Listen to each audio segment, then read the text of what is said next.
or just love Ramey to death like everybody did that went into the store over there, be here on June 18th. I can't get you in for free, but what I can do is I can get you down the front straightaway for a photo op that we can get together for Barbara and Ramey. That way they can put it on the wall and saluting Ramey like we want to do out here that night. So everybody put it in your mind that on June 18th, if you can, if you're a friend of the Tom's Food Market or RJS Motorsports was on your car, both of them was on your car, will forever be on your car, like Keith Edlund said at the memorial the other day when we were putting Ramey to rest.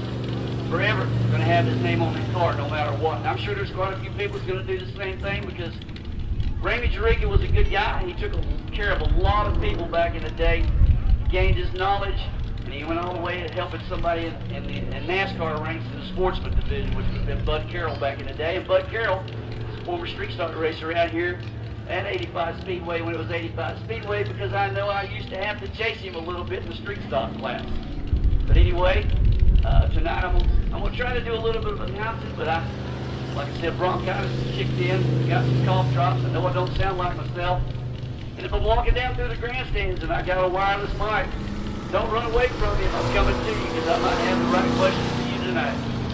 Anyway, I'm going to turn this microphone back over to Dion for a few minutes, and we're going to give me a cough drop, and we're going to go from there. So you guys have a good night watching what looks like we're packing the track right now. Y'all forgive the sound of the voice. We'll try to do a little bit. And we're going to call it a little more. Over to Dion right now.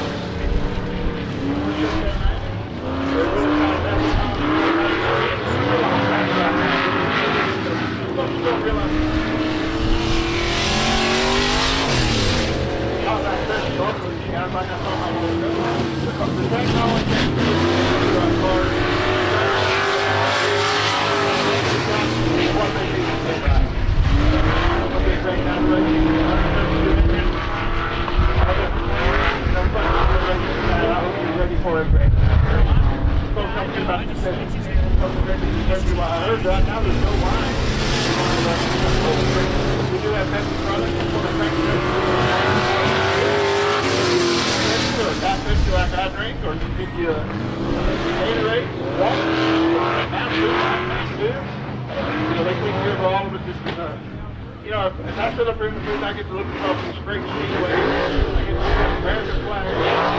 I get to see the sun in the background. I get to see American race cars on the track. I'll tell you what, this is Americana at its best. And we truly love our dirt track racing here at America's Hometown Speedway. That's Big O and NS. I'm going to set the mic down for just a second and play a little music as we get ready to watch some more hot laps. Now, after the hot laps, we're going to go into the qualifying for those late models. And then we'll have our invocation of national anthem, then we'll get right into the heat races. It's going to be a busy night. Get ready. We're going to try to kick this thing around off at 7. So get ready for another night of racing here at Big O Speedway, America's Hometown Speedway.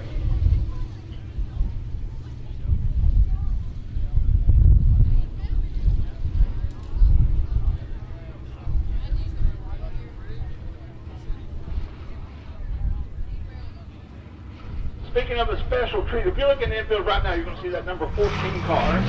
So, a Figure 8 car that ran at Buffalo Park, it ran at Sportstrom, it ran at Cowtown. That was East Speedway, the gentleman that originally owned that car, that was Gerald Larson. The 8 in the car, that was his car, number 5. Mark Madison, the gentleman on the car in the wrecking yard, took that thing over a couple of years, rebuilt it, and getting that car street legal. That right there, look at the street legal car, done by Mark Madison, the radio love. He's got a 4-star stickers on it, he's got a 4-star bumper sticker. Mark Madison was the track champion at Sportstrom several times in 2 different classes. He ran that direction class, and he also ran carry the colors of our, when we're doing our national anthem. So that's this piece of Americana that you just can't get anywhere. We're proud to say that we're trying to help preserve the racing history here at Big O Speedway, America's hometown speedway.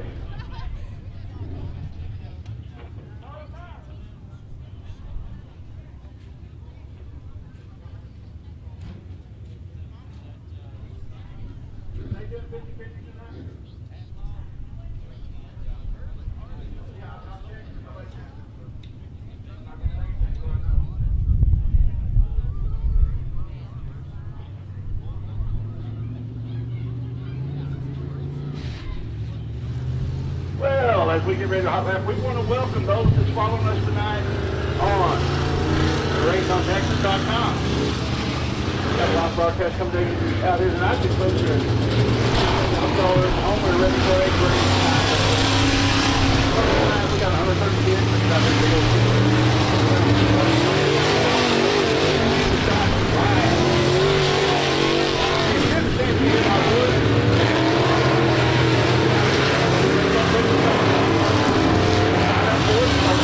Class of a 1 week pass into the pits. That's all it is.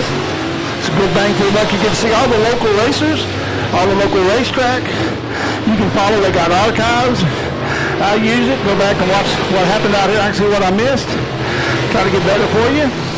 But like I said, just take a look across the track. See that American flag. See those American race cars. Be thankful for where we're at and what we get to do tonight. We get to enjoy our favorite sport, dirt track racing.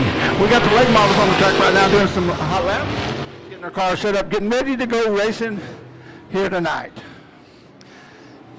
And I'll tell you what, folks, if you're in the sound of my voice and you're in the stands, you're going to consider yourself lucky after you get to watch all you get to watch tonight. That's the Toms. That's the Texas Outlaw Modified Series. Tonight is their opening event for the 2022 campaign. We got caution on the speedway for a car over there. Get that straightened out, get them lined back out, go back to hot lapping. Like I said, folks, this is a very important time for these cars, these drivers, the owners, and the crews. If you look, a lot of time you'll see them standing down there to the left around that Sunoco sign, watching their cars, seeing what they need to do to help their driver get that car in peak shape for the best race they can give you. And that's what it's all about here, folks, is racing. And a while ago, Randy was talking about a gentleman that used to sponsor a lot of cars. And we have several companies around that do that. They sponsor different cars. And we'd like to take a moment to thank each and every sponsor on each and every car tonight. We don't always get the list. We don't know always who's sponsoring who. But I tell you what, if you see someone's name on a car and you like that car and you follow that car, get a chance, go do their business. A lot of them are just mom and pop operations, small businesses. We got Small Business Week coming up pretty soon. Remember those guys going and say, hey, I saw your name on that car. I appreciate you sponsoring my sport. That's the local sponsors. Each driver, they couldn't make it out here. A lot of them couldn't make it out here and race as competitively as they do if they didn't have that marketing partner on their car, that sponsor. So, hey, get a chance, go by and say, hey, I see your name on the car. I appreciate you. I appreciate your driver. I appreciate what you do for our sport. I guarantee you they will appreciate that. So we got some more cars coming out now to do their hot lap session.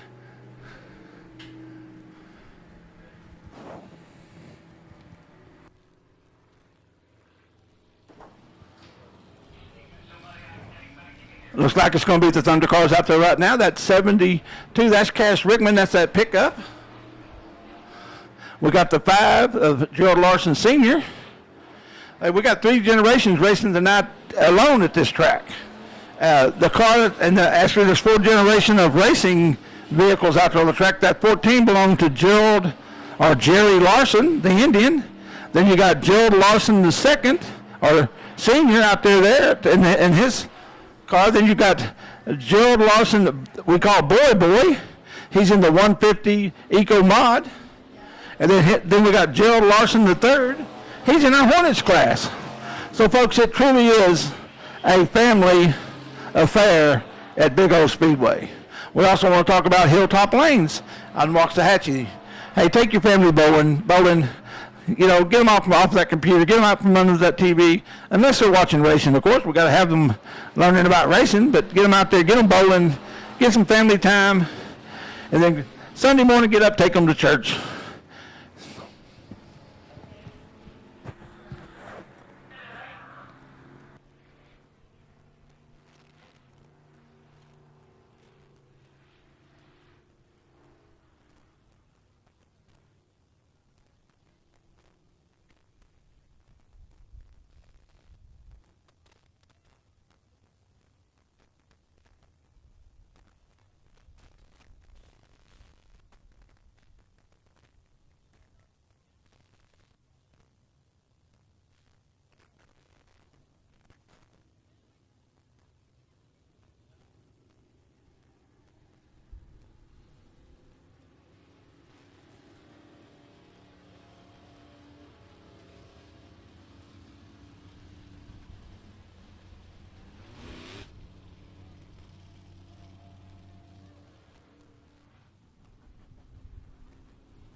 Well, race fans, I got a special treat for you tonight. Up here in the booth with me is going to be Mr. Brad Crane. He is your Texas Outlaw Modified announcer. He's going to be talking to you. He's been out in the pits, checking on everybody, making sure they're ready to go, making sure Tom's is ready to go, and we're going to turn it over to him now.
Check, check. 1, 2, 3. Neil Palmer is the one who got me back into this. Bo Day in the number 4 car. That car is for sale. It's a beautiful car. Bo is waiting for his new car. That was our 2021 champion last year. He and his wife, Joanna Day, came to the awards banquet. They walked out of there with a beautiful briefcase with $10,000 cash money in it. This is a $40,000 series. Like it was last year. John Webb, who is the owner of Southern Oklahoma Speedway with his wife Nikki, is actually our bank account, and Keith Pirtle is the racing manager. Here we go. Hot laps.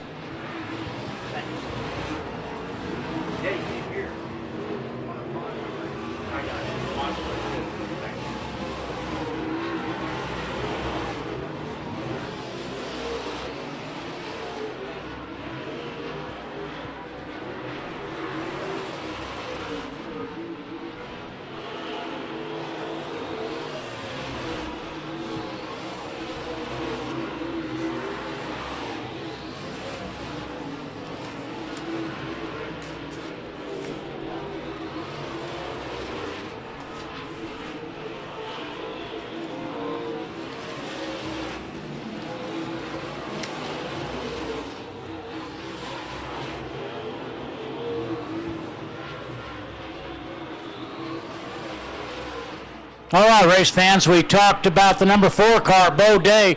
The car is for sale. He's waiting for his new one to come in. We had a great interview with Bo earlier today. I hope you'll go to the website. The 11X car, well, that's Wesley Veal. Wesley's number one job is to wrap these cars. He does a beautiful job. His son, Ryan Veal, is in the white car. Guess who didn't get wrapped at 2 a.m. this morning? But Wesley said, "I just can't do it, son. You're going to have to drive a white one car tonight." And he said, "Okie dokie, Daddy, we'll do it." So, you know, big Heavy D. It's just sponsorship is so important to even the race car drivers and these little 4-cylinders as much as it is to the Touring Outlaw Modified Series. We even did an interview with Angel Veal. Hi, Angel Veal. How you? Angel Veal always has her watchdog with her. That, of course, is Wesley's wife and Ryan's mom. We had a great interview with her and the watchdog that weighs, I don't know, about 4 pounds. Right. Well, I'm a Chihuahua fan myself. That's what it is. I've got a little ankle biter, we call it. But you know what you was talking about there with the Bill family, when you're in that business, whatever business you're in, I do mowing and things like that. My wife's always complaining about the yard needs to be mowed. You'll go out and do somebody else's. Yeah. You know, that's the same way with these guys. They've got so much going on that they don't always have time to take care of their stuff. Yeah. And we got to understand that this isn't just a Saturday event for these guys. Oh, no. They work on these cars all week. Sometimes they have to leave the house on Thursday, come out and get ready for Friday night events, Saturday night's events. They drag back home Sunday, get back in the time to go back to work on Monday. None of these guys, you know, this is what they do because they love it. And that's kind of like I was talking to Brad here. I love dirt track racing. Been around it all my life. Oh, yeah. And it's what I love to do. And, you know, these guys do it. It's a labor of love. And as he was talking about sponsors, it is for them, too. I guarantee you, they support the sport because they love it. And we do appreciate each and every one, like I was talking about earlier. If you see a car that you like, a driver you like, you see a sponsor's name on that car, hey, go by and talk to them. Say, hey, I appreciate, if you can, go by and say, hey, I appreciate what you do for our sport. Because without you, a lot of these cars would never make it to the track. Well, that's exactly right, Heavy D. You are so correct, and it's just wonderful to be out here and watching all of these guys that'll be out here racing. You've got a real good car count. Race Pass is something that that's our, pardon the expression, but that's our Bible, Race Pass, and that's what we're going to go through tonight. Race Pass, here we go.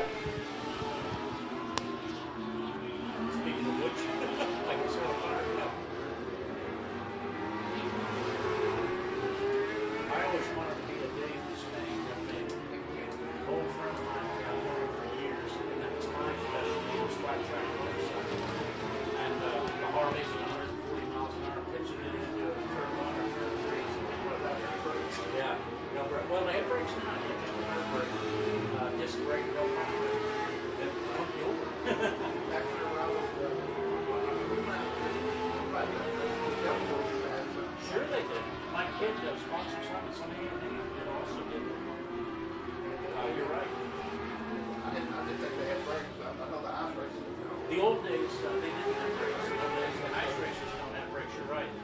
But no, they all run just a rear brake now. Even the little short track indoor races, they even have a little rear brake. And it gets them out of trouble. And they can use it to set up a motorcycle, just like a car.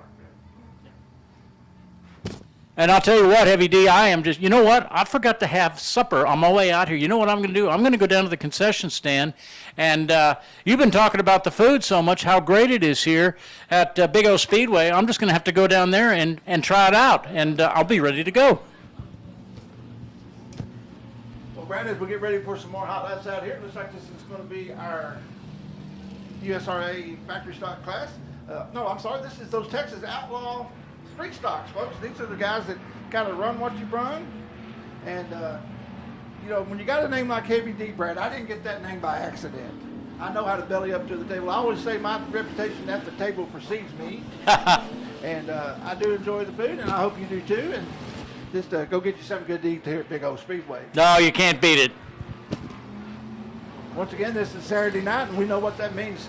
Dirt track racing at Big O Speedway, America's hometown speedway. You know, I really like that. America's hometown Speedway. Obviously, there's 133 race car drivers that like it too, because they're all here. 133 people tonight going to be racing with you folks, and the track will be excellent. And it's not easy to try to outguess Mother Nature with the or the 62 going up in smoke. Not to try to figure out where that darn old Lubbock and Amarillo wind's coming in here, West Texas. We don't like it. It dries out the racetrack, but you know what? They're going to set up the cars for a dry, slick track, and we're going to go racing anyway. Doesn't matter what class you're in. We're glad to see them all out here. Yes, sir. We used to talk about Lubbock and Amarillo. There's nothing between you and the North Pole but a picket fence, and somebody left the gate open. We used to have them come in called Blue Northers. And folks, it's that wind, you know, we've had pastures that was on our side of the road one day and on the other next with cows in the middle of them. We didn't even know how they got over this, so we figured it had to be that West Texas wind. Well, as we were talking earlier about the vintage cars, and like I said, if you look out in the infield now, flying that American flag, that's a piece of Americana right there. That is a figure 8 race car from Portsmouth Speedway that is totally street legal. It was a labor of love. Mark Madison took the time to build that car. Yeah, he did. And he's going to be driving it around when we do our national anthem. He sure is. I remember the car very well at Cowtown Speedway. I heard you talking about Cowtown. That was my home base for 18 years. I loved it. And several different promoters came in, were my bosses, but it was a lot of fun. However, the real job was with the government, so I had to look at the 1st and the 15th paychecks. Government check was a little better than the racetrack, so I had to go do that. And then several announcers said, get back into this. You belong on a mic. I said, okay, man, I'm retired, so yeah, let's do it. I'm just like you. Let's go racing. And I mow lawns, too. A lot of fun. Yes, it is.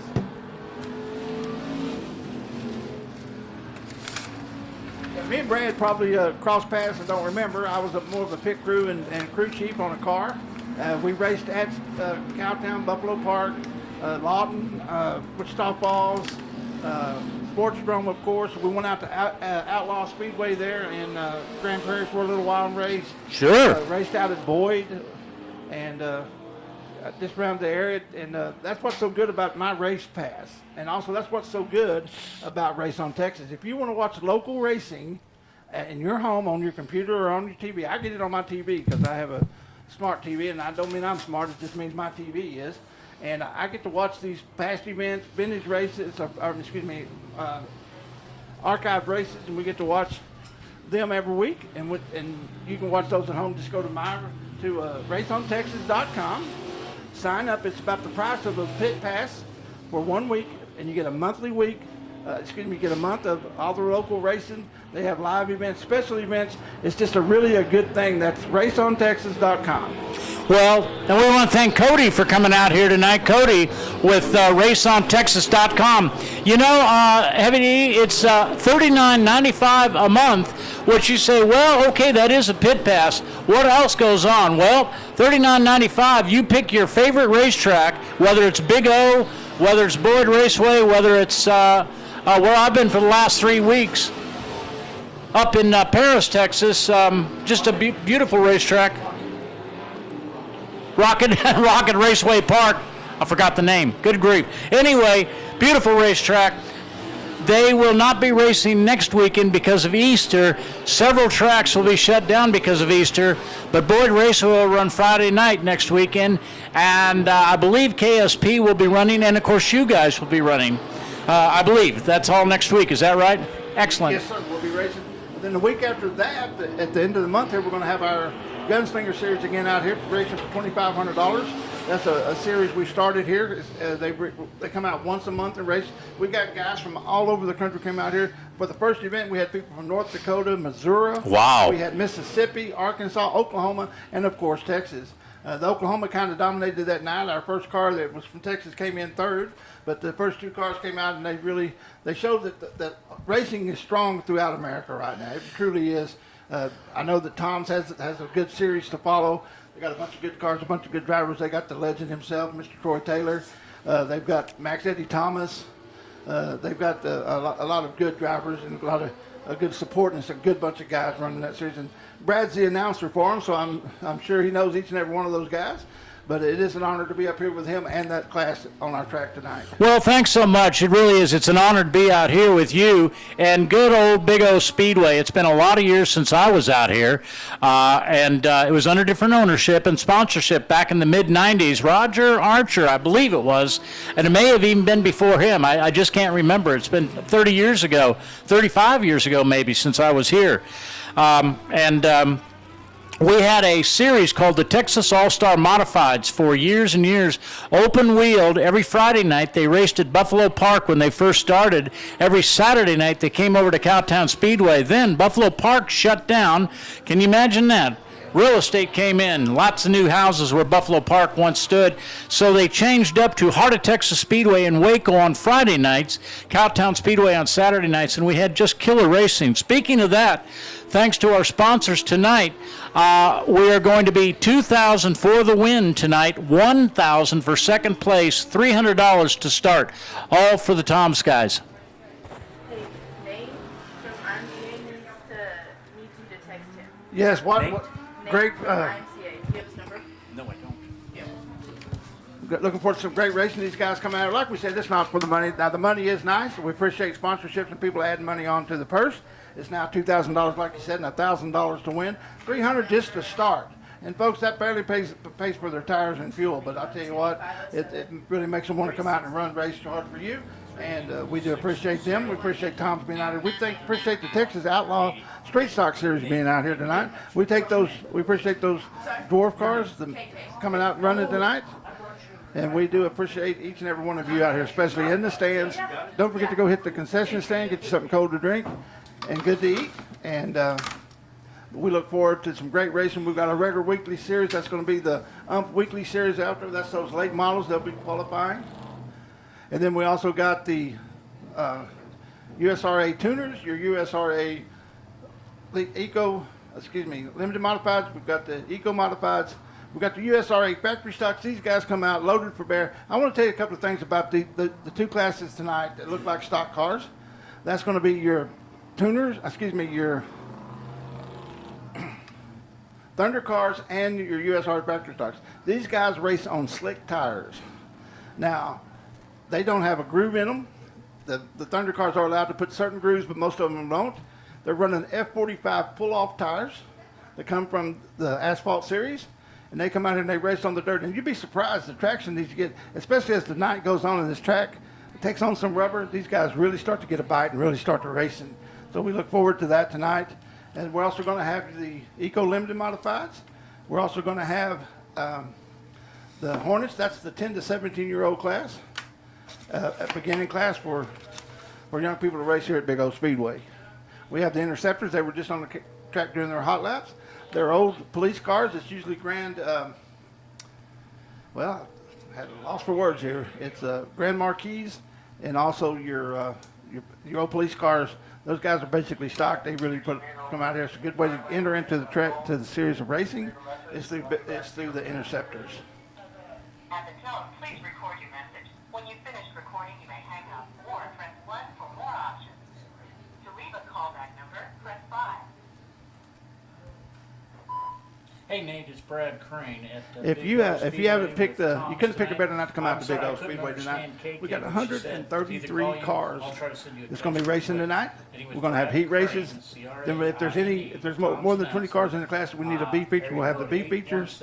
Then we'll go to a brief intermission, and then we're going to get into those features. That's what we came for tonight.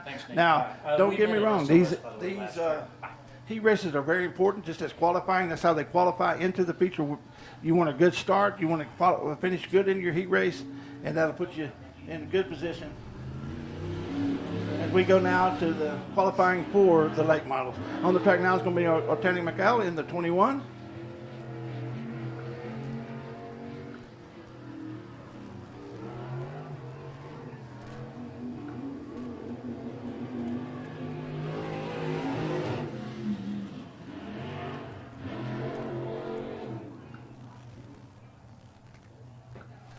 Like our Tanny got a little aggressive there, went around, kept it going. Now it's going to come around and finish his.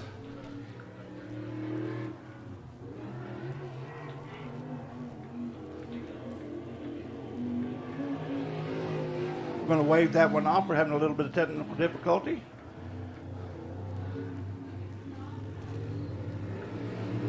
On the track now is going to be Wild Bill Lane in the 5.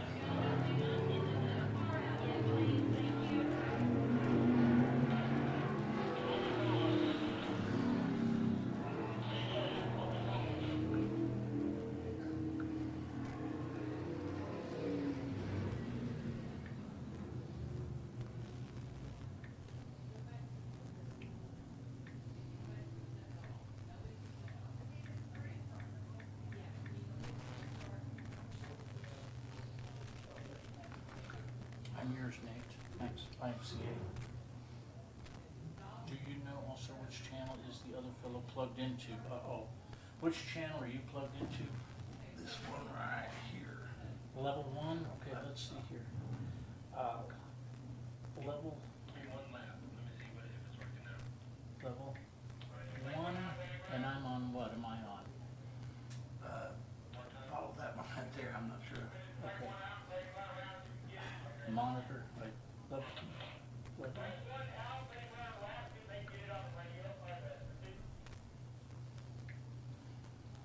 1. You're level 1. Dad, come on. I'm yours, Nate. Level 1. Which channel are you in on the mixer? Do you know? Also, which channel is the other fellow plugged into? Okay, what am I? You don't know? We don't, what, do you know a name? He's trying to get us both, and he needs to. Level 1 for you. Mike, oh boy, you know what, let me take a picture. Let's see if we can, hopefully he can figure this out.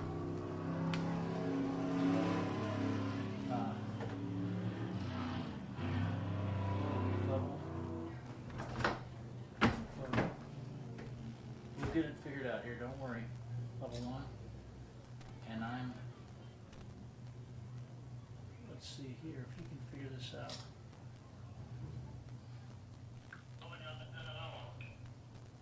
Messages, Nate. Take a picture, Nate. Come on. I have a picture of your mixer.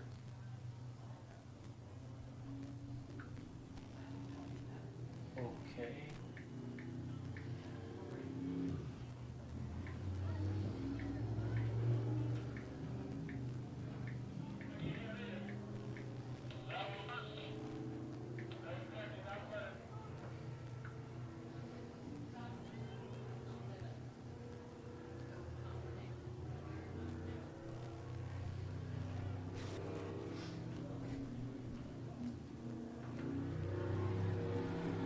Boy, that's smart.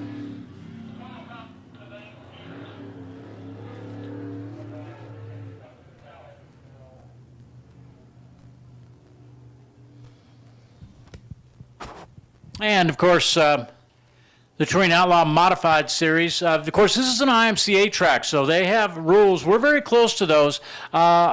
Outlaw means big bad motors if you want. Some might be a little short block 283 Chevy in there with a 2-barrel. No, I don't think so. Others might have a 500 in there with a, dual quads or something. No, I don't think so that either. But they do have their rules, and we try to follow IMCA and others. We're kind of close, but there are rules that they go. It's an 8-year-old series, and of course we're being videotaped tonight by Race on Texas, which just does a super job, but also up in Vinton, Iowa, the bosses at IMCA are following us too. So we are right now national. We're very, very busy folks. Your flagman's going to be busy tonight, and we all are going to be busy. Your judges are going to be busy tonight. Good to see you've got a crowd right next to us here. And oh boy, it's going to be a lot of fun. So hopefully we'll get everything dialed in here between the video cameras. And we have KK is our Tom's Touring Outlaw Modified Series. KK, is starting. It's her dad that races as well. So KK will be helping us out this evening, as well as Race on Texas. And we're going to be on our good honor tonight with our IMCA buddies, Nate and company up in Benton, Iowa. They like to watch too. So here you go, folks. It's going to be a lot of fun tonight. Not only do we have the Toms, we also have those Gunslinger modifieds. They are USRA, IMCA. They just about any. If you're sanctioned by any racing series, and you're following those rules, and you'll tell us who they are. You come in and say, I race USRA, I race Toms, I race IMCA. Well, you're going to allow to run. And folks, that gets really exciting. This track is real wide. It's got some high banks, and really puts on some good show. We have 2 and 3 wide. We have last lap passes. We have door-to-door racing, and it really gets exciting. And I hope you're on the.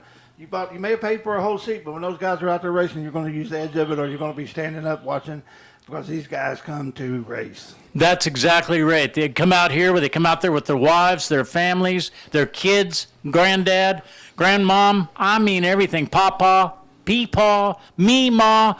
I mean, all kinds of Texas families are involved in this. And we got another just beautiful late model. Are these one of your late models of races here? Okay, a late model races here, and by golly, it's a beautiful car. It even sounds super heavy. Super, super good.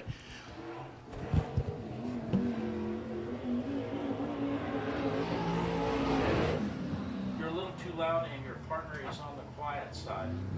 I'm a little too loud. Let's turn me down. And you are a little too quiet. But I can tell which knobs to adjust without knowing what channel you are on and what channel he is on.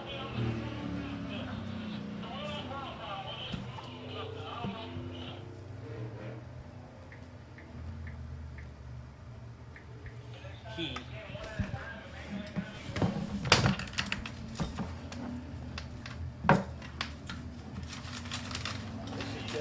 This right here is definitely me. Okay.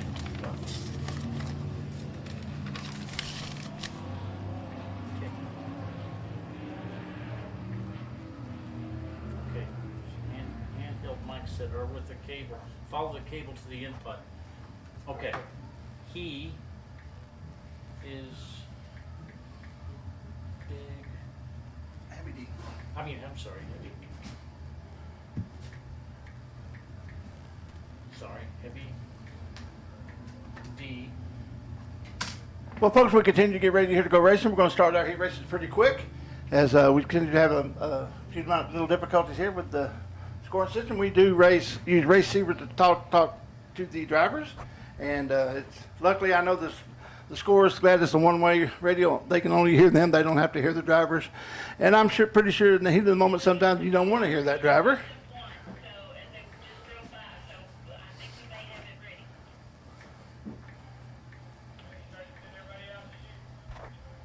He is level 1. Mike hardwired.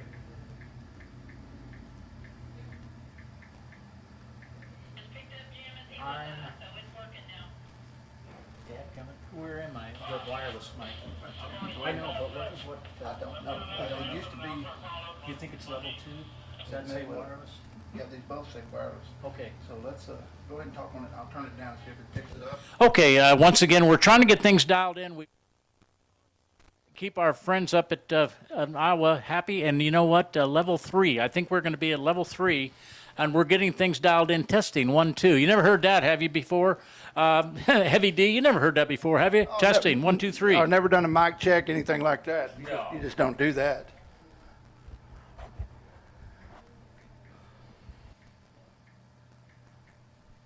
Are we going to qualify them?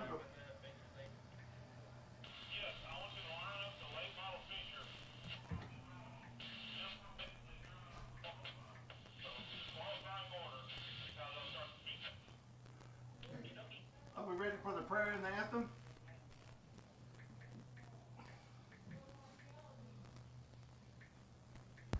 Ladies and gentlemen, at this time we would ask that everyone please rise. Gentlemen, remove your hats as we honor our God and our country. Let us pray.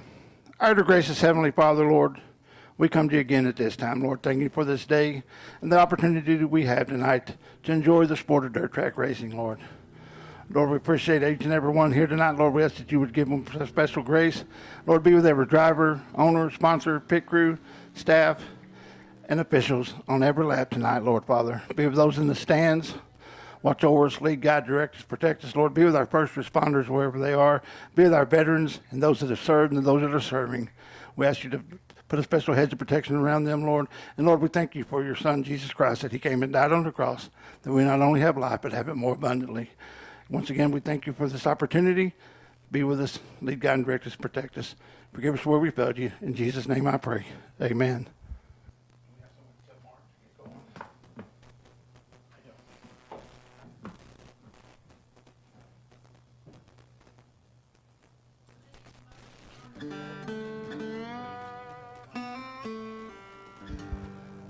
Rocky, would you tell Mark out in the infield he's going to be driving the car around to go ahead and start? You see by the dawn's early light what so proudly we hailed at the twilight's last gleaming, whose broad stripes and bright stars through the perilous fight. Oh, the ramparts we watched were so gallantly streaming, and the rocket's red glare, the bombs bursting in air, gave proof through the night that our flag was still there. Oh, say does that star-spangled banner yet wave o'er the land of the free and the home of the brave.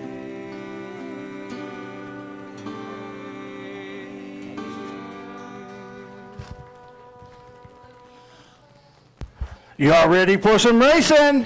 Saturday night, America's hometown Speedway. Mark Madison there in that number 14 vintage race car. That's a no figure 8 car as he pulls off with our flag. Like I said, looking across there, seeing the cars lined up, seeing the cars on the track, seeing that flag flying, the sunset, the dirt track. People, this is America and Americana at its best. Heavy D, 1967, I graduated from high school, and I moved to Hawaii. I was running from the draft. I wasn't running from the draft.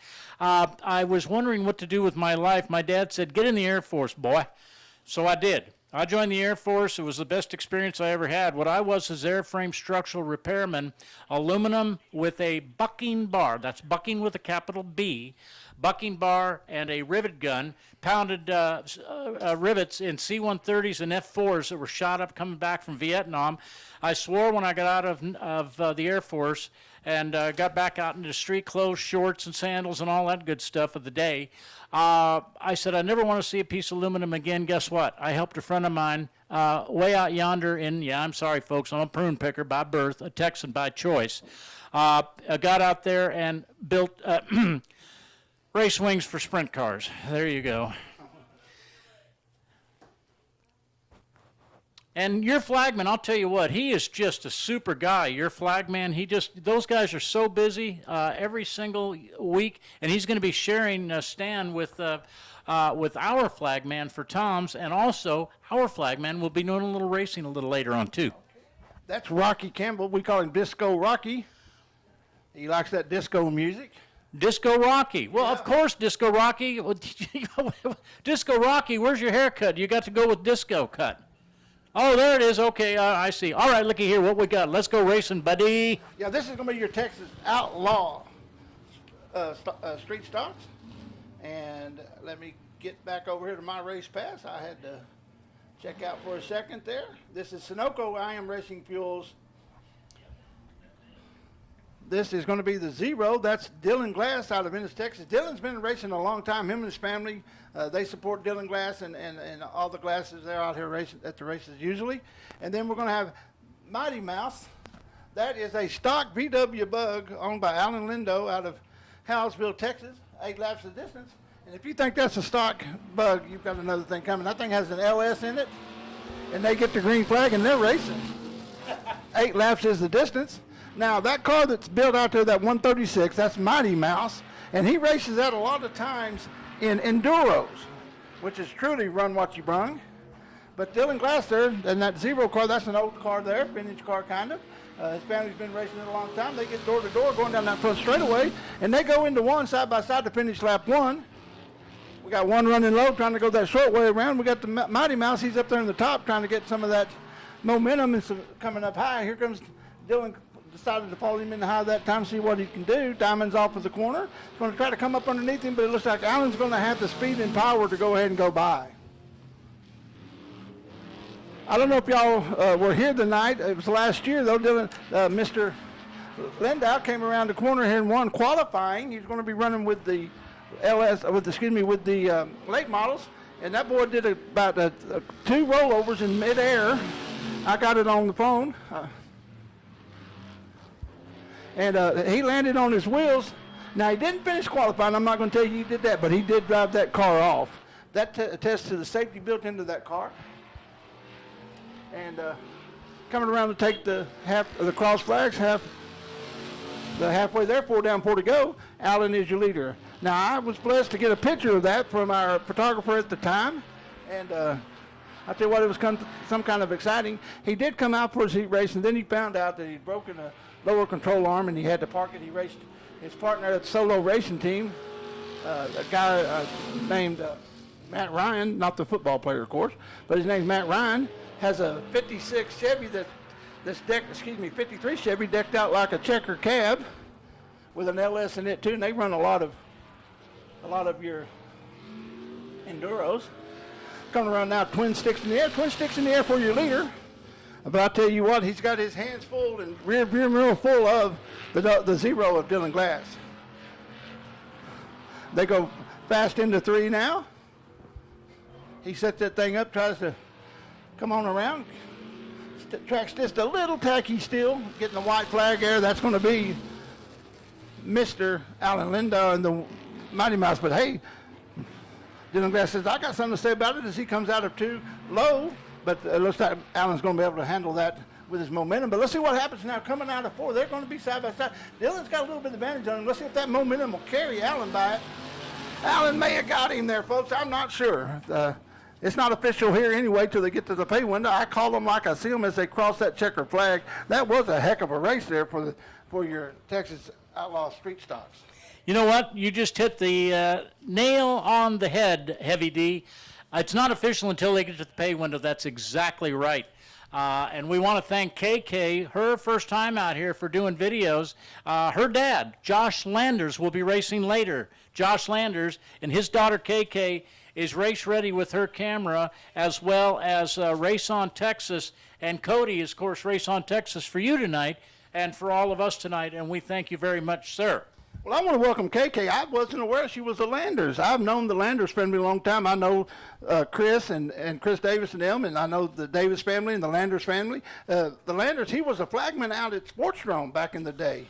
And I think Buffalo Park. Buffalo Park, son. Yes, Buffalo Park, way back. Yeah, he was I remember, I've got pictures of him standing with our car and the trophy girl at the time and the checkered flag. And the Landers family, they've been racing in forever. He's got a brother racing, our dad racing out here. And I'm glad to see her out here. Glad to see, like I said, now that 150 on the pole there, that's going to be Boy Larson.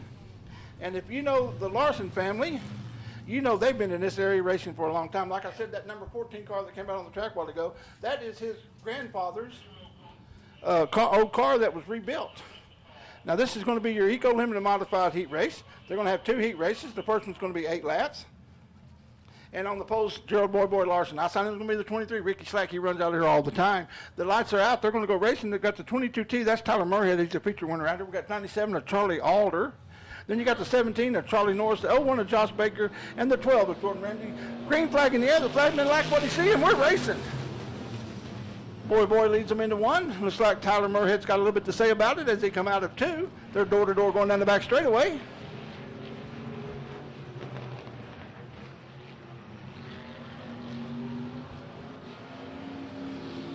The leader of the first lap is going to be Boy Larson, followed by the 22T of Tyler Murhead. You're going to have the 17C of Charlie Norris. You got the 12 there. That's Jordan Ramsey. Ricky Slack seems to be having a little bit of problems there. That 01 out there, that's going to be Josh Baker. 2 years ago, he was racing in our Hornets class. He moved up from the Hornets class to last year he ran the Thunder cars. This year he's moved up to this Eco Limited Modified class, and he's he's an up-and-coming driver. He's going to be quite the shoe. He's a good young man. I've had the pleasure of interviewing him. Looks like Boy may be having some problems with that 150. Now, if you know the history of the 150 car, that's Buddy Saylor's old number, and we've got the Buddy Saylor's Memorial coming up. We're going to be racing the Buddy Saylor's Memorial with his family. It's 4 generations, if you count the cars tonight. Did you say 4 generations? Yeah. By golly. Halfway, 4 down, 4 to go. That's that car that you saw, that the number 14, that was their grandfather, Boy's grandfather, Jerry Larson, the Indian. Then you got Gerald Larson Sr. running a Thunder car. You got Gerald Larson Jr., which is Boy. He's running one of these Eco mods. And then Gerald Larson III is running in our Hornets class. Great. And just as the Landers have a lot of family racing all around, so do the Davises.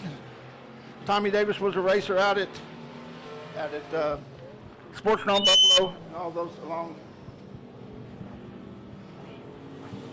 Got a little feedback there from the. Sorry about that. Well, even your mic's excited there, Brad. You just don't want to shut up whenever we do. That's exactly right. We got them turned up to number 9 we got them cranked up to number 9, folks. And if those are you that are digital, well, that's wide, full open. How's that? Yeah. That's foot to the pedal as we get the white flag. Coming around now is going to be your leader. He goes into 3 as the leader, comes out 4 as the leader, takes the checkered flag as the winner. That's going to be Tyler Murhead in that 22T. Then you're going to have the 12. That's Jordan Ramsey. You got the 17C of Charlie Norris. That's how they finish on the track. Charlie Alder comes in 4th and Josh Baker 5th. Folks, like I said, and I'll say it again, I'll say it all night, just remember, it's not official up here. We just call it as they come across that checkered flag. We got a visitor here in the... You want to say something, Randy? No, I'll just go ahead and say this. Let me borrow a mic here. If after the races and the vintage classes run, people, if you know a lot of old race car drivers or drivers from way back when, go down here and visit these guys, because I just spent about 20 minutes down there listening to stories. And if you ever want to hear some good old racing stories about the old Devil's Bowl, Sportsdrome, places like that as a kid I used to go watch races at. Run on down there and speak to these guys, because, man, I'm going to tell you, that's vintage. That's the car. The driver's got a lot of vintage stories. So y'all step on down there after the races, or if you got a pit pass, go on down there and catch them now, because those guys are just leaning by their cars, willing to talk. So y'all run on down there and check those guys out. I'll be real happy the next time that I know that the vintage cars will be here. Might be able to catch them before the races and put microphones in front of them, in front of y'all, and let them share their stories. But go on down there and catch some stories, and I'm going to turn it right back over to Dion. Thank you, Randy. And that is our history, folks. We've got the history, the bad, and then we got the future. That's going to be those Hornets. This is your second heat race for the Eco Limited Modified.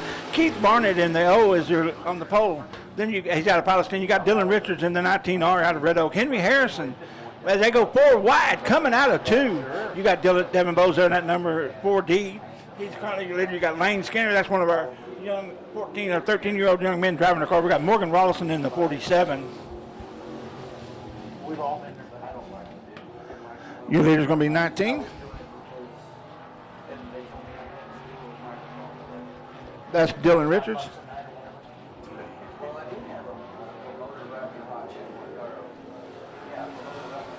The second place is going to be that 47 of Morgan Rollison.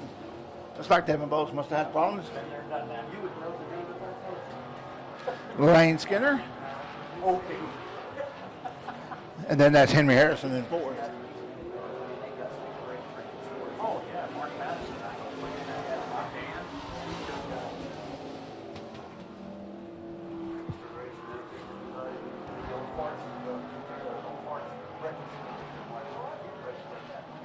That's exactly. I used to race motorcycles cross country 50 miles. Halfway this time by, folks. 4 down, 4 to go. That's your leader right there, Dylan Richards in the 19R.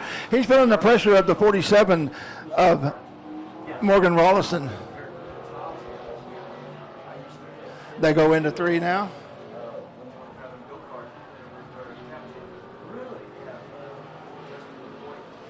He gives him a little nudge, checks that trunk for some junk, see what he's got there.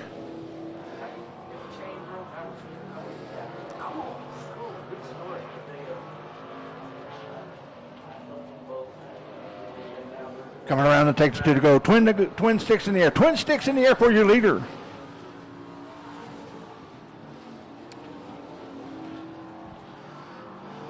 He goes back down, back straightaway. He's feeling the heat from that 47.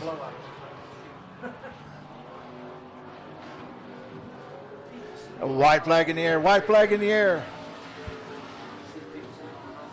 Please, when the cars are on the track, stand back from the fence. Please, when the cars are on the track, stand back from the fence. Your leader goes into 3 now. He comes out of 4.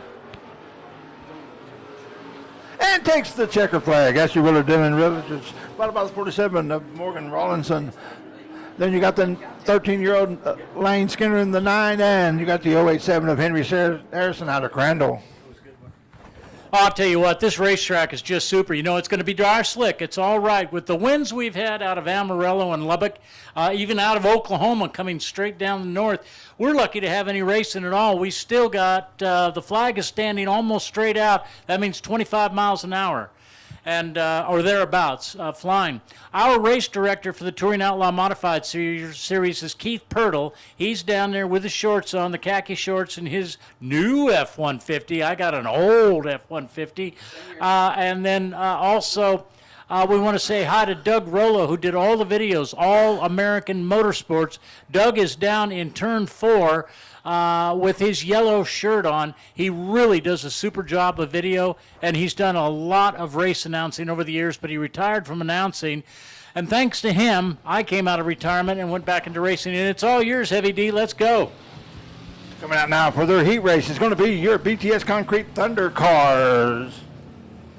On the pole, you got Michael Pataki in the 82 out of Maybank. Beside him, Eugene Bradshaw in that 2C, joining us from Rice. Jeff, the Birdman Bird in the 175 out of Dallas. You got Gerald Larson Sr. in the 5J out of Eustis. You got Clinton Birdwell in the 14 out of Ennis. Kenny Fiddler in the 15 out of Maybank.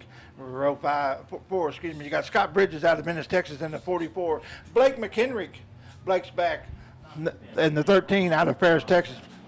Green flag in the air. Green flag in the air as Cash Rickman and George Duck Ladaki in the 34.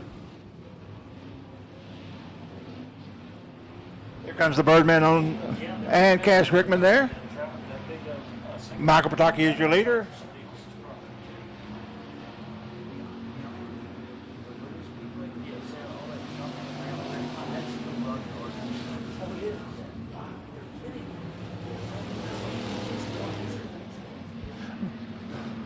Birdman putting the pressure on Pataki.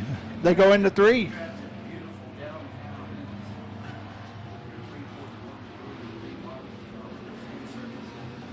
You got the Birdman on the inside. Pataki on the high side. Rickman right on their tail. Pataki pushes up. Birdman has to get out of it. Pataki comes around in front of Cash Rickman as well. That allows the 13 there of Blake McHenry.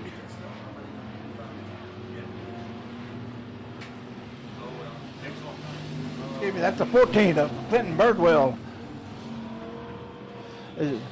As the Birdman is your leader, followed by Pataki. Looks like Clinton Birdwell is going to pass Pataki for second as they go into 3.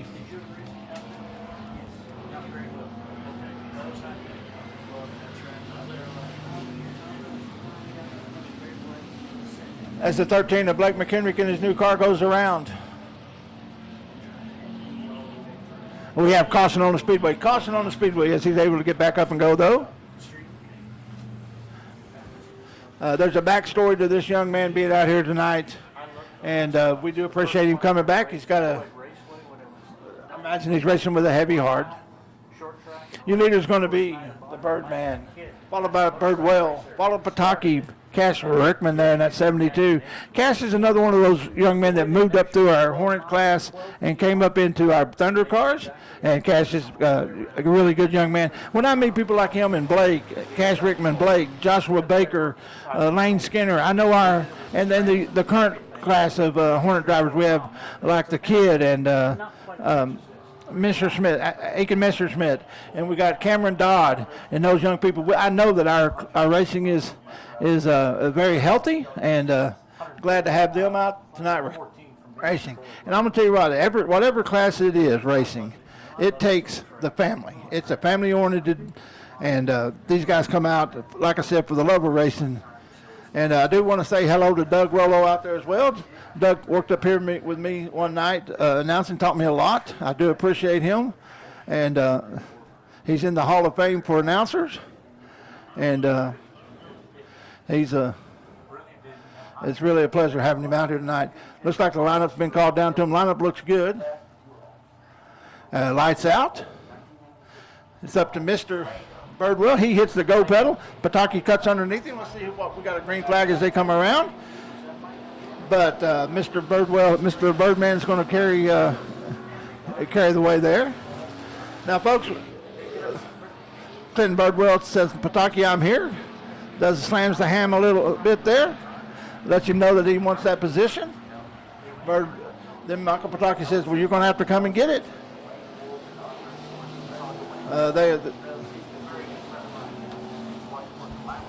As your leaders start to pull away a little bit, we got the race for second as Birdwell cuts underneath Pataki. Cash Rickman says it looks like the way to go. He's going to try to shoot underneath him too as they go down the back straightaway into 3.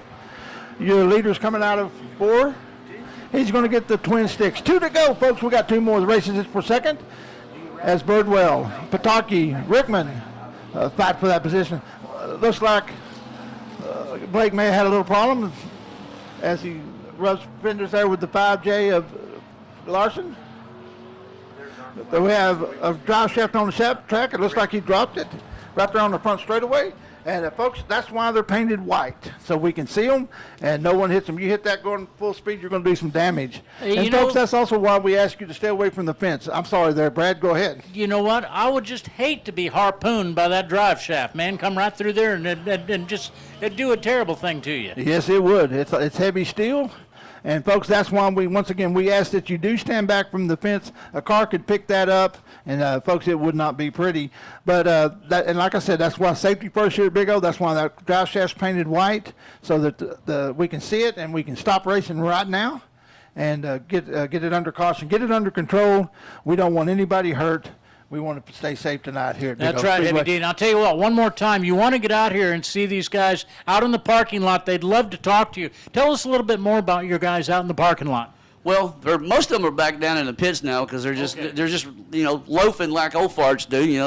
That's what they classify themselves, and they're just leaning up against the cars. I had one of them was telling me about stories about old Jim McElreath back running at Devil's Bowl back in the day, and Jim McElreath made it to the Indy 500, folks, and so you've got to go out there and see the cars that gentleman drove back in the day. I mean, just the way we've gone through the generations of things. These guys got people that like.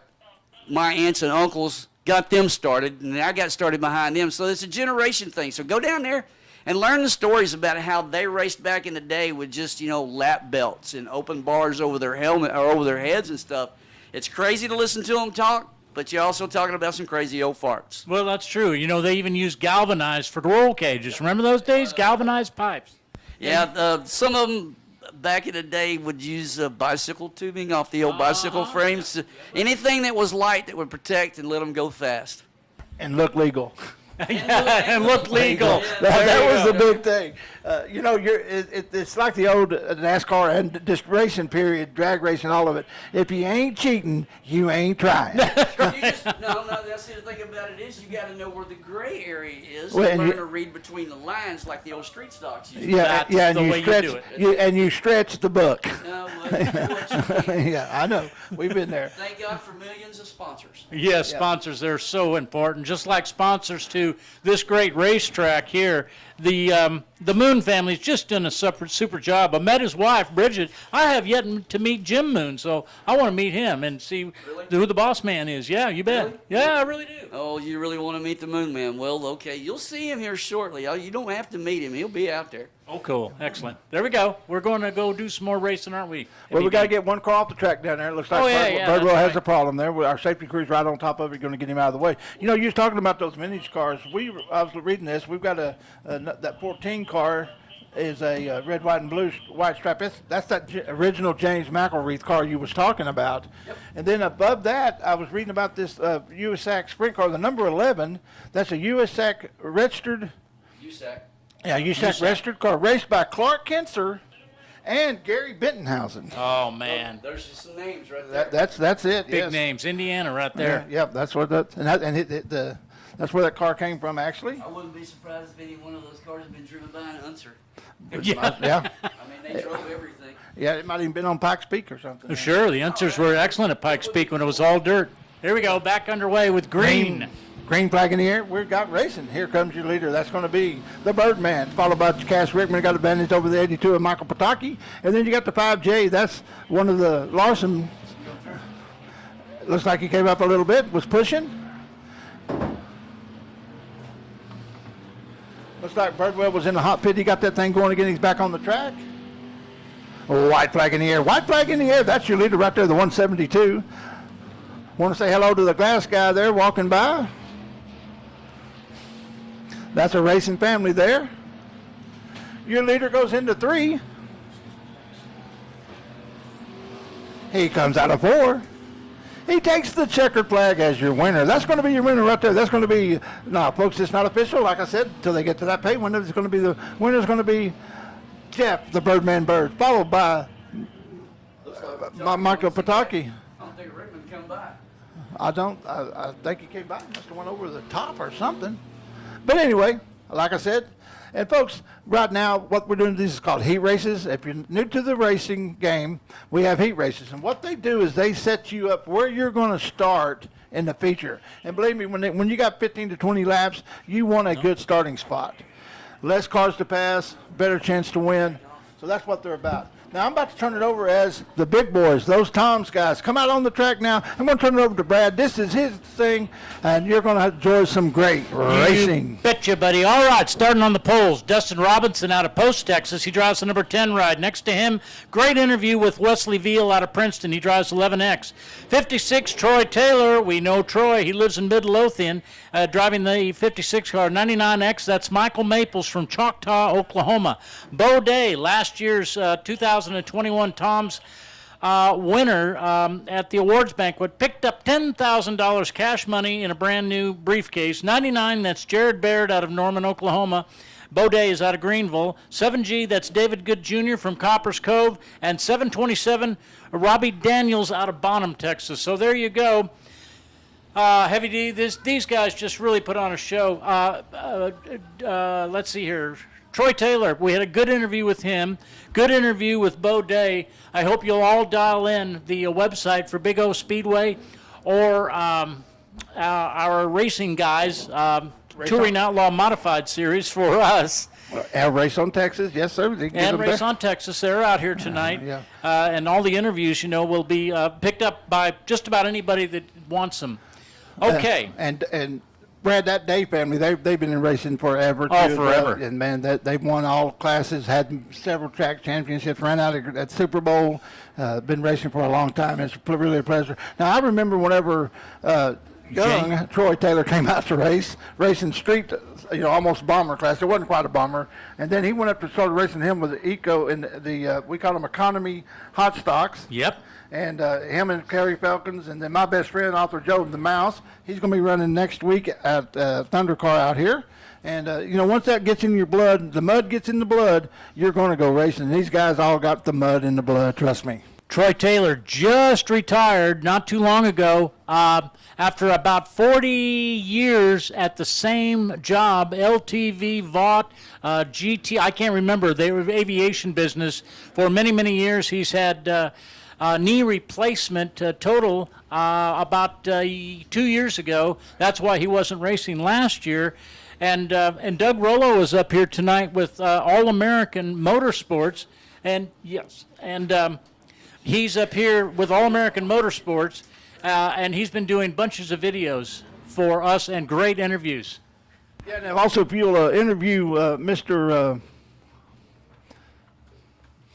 Excuse me here for a second, Troy Taylor, you'll learn some secrets about what he used to do using titanium bolts and everything else from airplanes. And he would build the lightest car you could. Back in the day, we didn't have scales at Sportsdrome or Buffalo Park or any of those guys, and they would come in there and they're mostly concerned about compression and what tires you were running and what shocks. We didn't know about those light bolts and all the things, the superstructure strength that he had from working out at Boyd Aviation there. So I love to hear those stories. Randy was up here talking about some Opart stories. Well, I'm an Opart, and I really enjoy talking to these guys too and listen to them. And people, that is our history, and we really need to be thankful that they're still around and still sharing their stories. And almost every one of them married, a dad.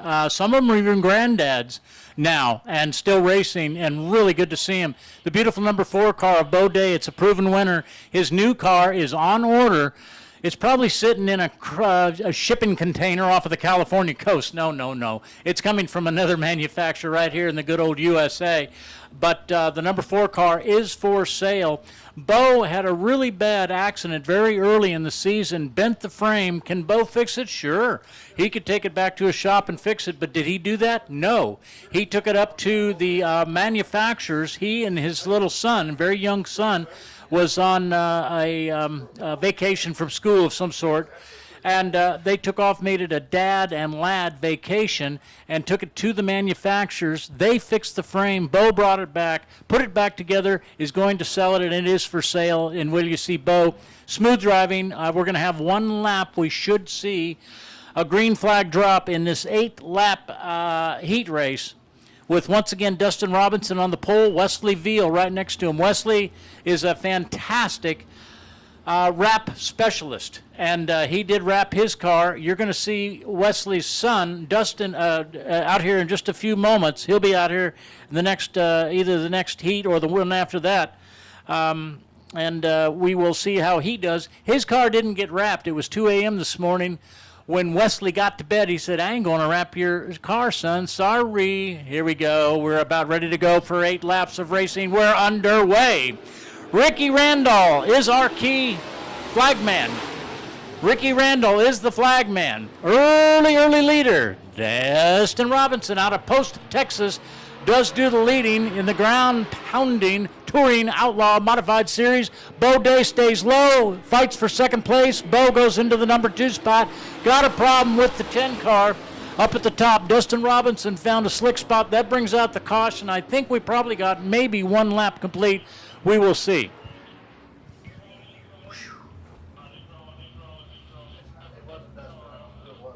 Wasn't it 10? No, 10. Oh, I'm sorry. Who was it? I didn't see it. I just saw him going over. Oops, sorry about that. I got 10, Dustin Robinson plowing the wall. Now, Dustin says, I did not, man. Look at my 10 car. It's fine. That was, let's see here, the 99 car. Okie dokie. Jared Baird from Norman, Oklahoma. Now, wouldn't you know it, he went and kind of modified the left rear of that car. It's okay. Doesn't look like rear suspension is hurt. Steering's not hurt. Main motor sounds real like main motor. And look where Bo says, now, wait a minute, guys. I think I was in second place going for first when the caution came out. Let's see how we're going to start. Bo's grandfather was James Day. Are you ready for this? I've never made a mistake in my life. You know this? I had James Day buried and gone about 2 weeks ago out at racetrack. I've never been so embarrassed in my life. James is very alive and doing fine. And let's see here. Bo is going to say, Keith Pirtle, you come over here. Now, let's see here. Where was this flag? When did the caution come out? We use transponders here, so it really keeps you real nice and legal. Keep saying, looky here, Bo, this is where you're going to go. And also, we say it every week. This berm we have, this high bank track, we only did this last year, over the winter for last year. And as these guys come out for the first time, they're going to find out that berm can be their best friend or their worst enemy. It'll reach out and bite you sometimes. These guys will get a handle on it. These guys are all professional drivers, and they get a handle on this high banked here at 5/16 mile oval here at Big O Speedway, America's hometown speedway. America's hometown speedway. I really, really like that. That's just super. And it is. It's great. Been here a long time.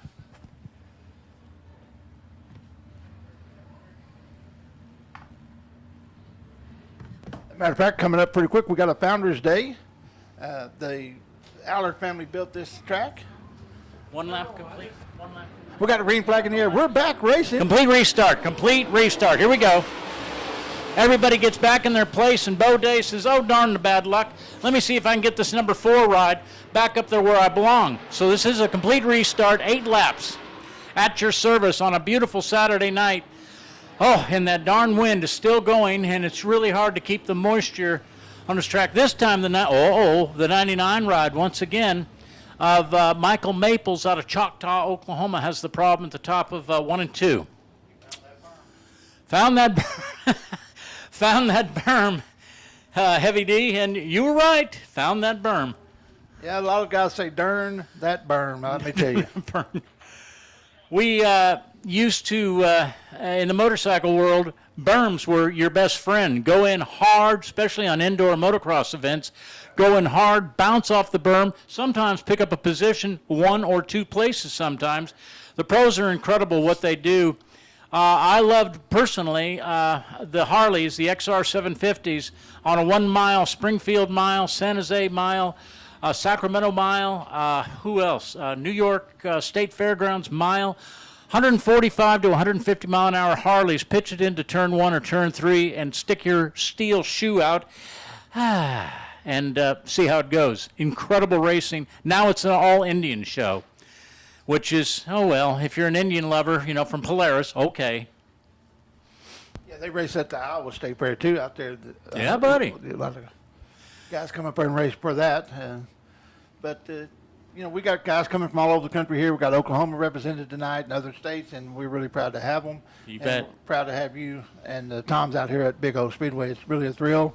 I really enjoy the shows I've gone to when they used to race out at RPM there in Crandall. I was out there watching them on Friday nights. You bet. And I really enjoy it. These guys come ready, loaded for bear, ready to race. They got some of the best cars in racing today is out here on the track tonight, and the best drivers as well. And, of course, we're talking about sponsorship, and naturally we have our sponsor, Summit Racing Equipment in Arlington. You ever been into that store? It's incredible to see. Yeah, Brad, I can't go there, though. I spend all day and wind up, it's closing time. They're turning off the lights, and I still want to stay. I even go home and look at the catalog. I get the Summit catalog every time it comes out. You bet. And just like Smiley's here, also Summit, there ain't a car out here that doesn't have something on it from Summit. It's even just safety belts. And I'm not talking about just your Tom's guys. These local guys, yeah, they go out to Summit, get their lap belts, their helmets, their fire suits, and then they get the suspension and springs and gears and all that as well. What's so great about that Summit store is it's right here local. We don't have to wait on the catalog anymore. No, we don't. Nope. You just go to Arlington, incredible store. And I'm not sure if they give tours, but it's just amazing what goes on inside of Summit Racing. They're based out of Ohio. I thought it was a California deal. Ohio. And let's see here. We'll get the 99 ride of Maples, Michael Maples. He's going to fall in on the back. And, let's see. You got a little sheet metal hanging. Let's see if your flagman or one of your officials might say, let's modify this unless they deem it. It's a bumper. Rear bumper. He's getting the black flag, actually. Yeah, yep, sure is. And, Brad, if you're from the Midwest, it's not Ohio. It's OH10. Oh, OH10. No, I'm not from the Midwest. I'm a prune picker. I'm sorry, but I've been here a lot more years than I was out in prune picker country. Trust me. Okay, let's try this again. We're going to get a start. All right, back to racing.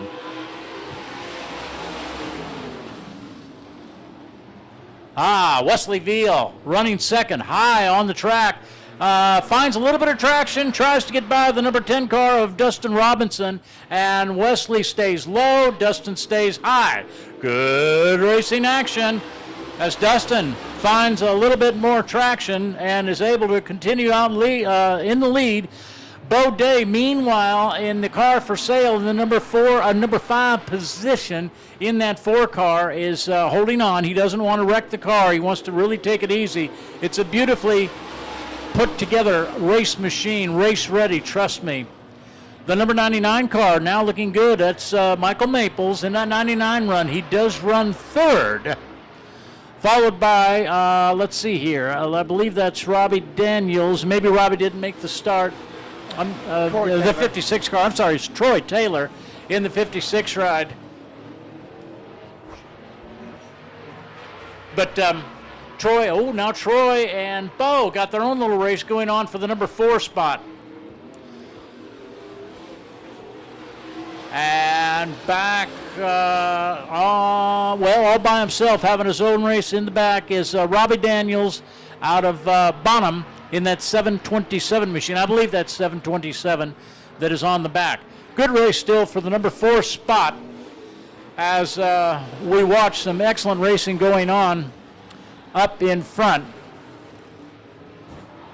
with less than 2 laps remaining. They set up for turn 3. Smoothly bring it through turn 4. White flag comes out. No, it doesn't. Not yet. Sorry about that. I got confused. See, it's so exciting. Heavy D, I got screwed up on my flags. At least I know it wasn't a red or a yellow flag, so that's a good thing. Yes, sir. Or the checker. You're ready for that white now. Now the white flag comes out, and Dustin Robinson having himself a fine ride up in front. With Wesley, I take it back, doing a good job in his 11X ride. Wesley been racing a lot of years. Wesley Veal, checkered flag, goes to Dustin Robinson. That's unofficial. Wesley Veal comes on by with the 99 ride of Jared Baird placing in third. That's your top 3. Yeah, when Wesley came by there, he hit the wall. I saw a little spark coming off there. He was really pushing it. Is that right? Yeah, I didn't even catch that. Yeah, and we look forward to these guys coming out for the feature coming up. Got another heat race, though, for them. And here's Brad again taking it. Okay. This will be the second heat race. It'll be 8 laps once again. As I say, Race Pass is a great tool. We love it. But thank goodness to Chastity. She keeps Keith Pirtle on the up and up as she's really the boss. Keith just pays her to be the boss. And thank you so much. I can finally see. She does a wonderful job, Chastity. And we thank her for doing such a superb job. Here we go. Okay, 410 on the pole. It's Justin McCoy out of Irving, Texas. He drives 410. Next to him, Josh Landers. Josh's favorite little daughter. Well, I won't say favorite little daughter. He's got several kids. Josh Landers' daughter, KK, is filming these races for the Touring Outlaw Modified Series this year. Second row inside, Chad Guest out of Waxahachie in the 19C car. Michael Risky, Caddo Mills. Michael's been racing a lot of years, that Risky name. 33C, that's third row inside. Carl Large Jr. out of Ovilla, Texas. Next to him, the 13 ride, Richard Brown Jr. out of Dallas. Does a beautiful machine. Max Eddie Thomas. Boy, that name's been around here out of Quinlan for a lot of years. Max Eddie Thomas drives 82. Fourth row outside will be Casey Huggins from Greenville. Casey in the 22 car. And boy, we are glad to have these guys racing with us. You know, it's really sad. Cowtown Speedway, of course, is history. Torn down, just a few little light poles left. All the buildings have been smashed. It's 26 acres for sale. And, of course, right next door to it is Kennedale Speedway Park. And it's just a shame that, Cowtown has gone away. A very old track since 1963 when it was built. Here we go. Justin McCoy on the gas, stays low in that 410 ride for the lead. And look at Josh Landers. Josh now goes to lead. Oh, we got a pair of them tangling right in the middle of 1 and 2. This will be a complete restart.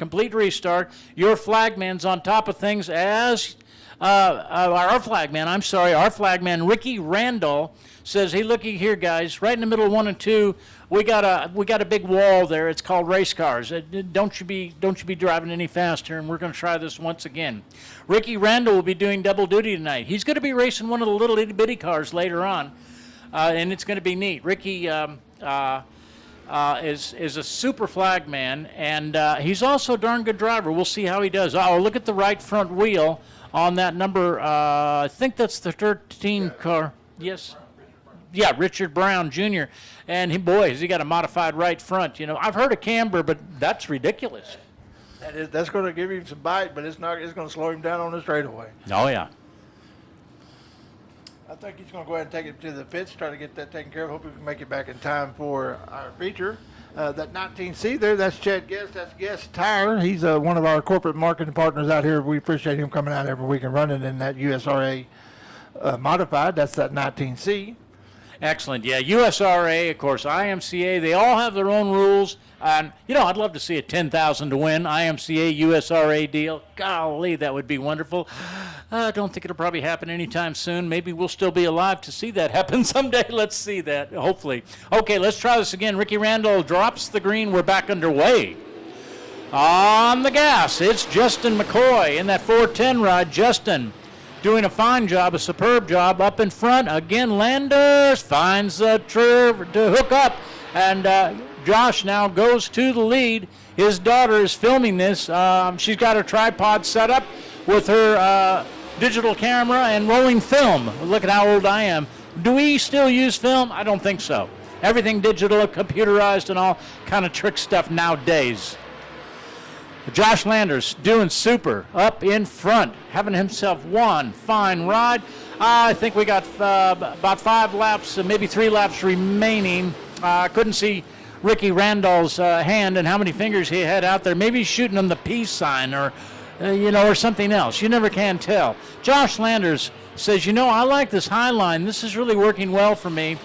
We'll get an interview with and problems in the middle of 3 and 4. That's the 33 car, Carl Large Jr. out of Ovilla, and I'm pronouncing Ovilla is right. Yes, Ovilla and Carl Large says, it ain't nothing but a thing. It's Saturday night racing on a track that's definitely dry. You cannot outguess Mother Nature with this racetrack, and this track is so smooth compared to the New York, Pennsylvania tracks. What they race on is incredible. Unbelievable. The suspension, I swear, it's got to travel 12, 14 inches on all 4 corners up north. Not down here. We got smooth racetracks, good dirt. Landers, Josh, doing a fine job. Josh out of Princeton, Texas in that 14X car, having himself a great time. 2 laps remain. 2 laps. Josh says, okie dokie, boys. You just follow me. Justin McCoy says, I'm doing it, boss. I'm in second, holding on to third. It's the 22 ride of Casey Huggins. Casey in a beautifully prepared purple and white 22 ride. It's a beautiful machine. Meanwhile, Josh Landers comes by. The white flag. We've got 1 lap remaining. Ground-pounding force on these Touring Outlaw Modified Series cars. All of these cars about 725 horsepower per motor. Yeah, buddy, that's what I said. Here we come. Unofficially, it'll be Josh Landers with the win, followed by Justin McCoy in his 410 ride. Third going to the beautiful 22 car of Casey Huggins, and the rest of the field comes on by. How about that, sports fans? I hope you like that. Hey, don't forget, the concession stand here is incredible. And once we run our third modified, guess where I'm going? I'm going to get me a big old hamburger. I think so. I don't know. I don't want to say this. Yeah, it's best just to cool. We do. I think they do, but I don't get in trouble. I had James Day did 2 weeks ago. He says, I ain't dead. I'm not here in the stands, man. And I've never met him yet. I don't think Jimmy, Bo, and Randall Robbie. Probably like the one says My man. great deal with that. This is out of that brand. How you doing, buddy? This one's got he's got the bug in that. Oh, cool. Okay, I'll tell you what. We had a Volkswagen out here earlier. What is your name? I'm Alan Lindo. I drive the bug called Mighty Mouse. And, I don't think it's got an east and west horizontally opposed VW engine powering that. What do you got under there for a motor, man? It's actually got a 5.3 LS motor. The car is built for the Lone Star 600.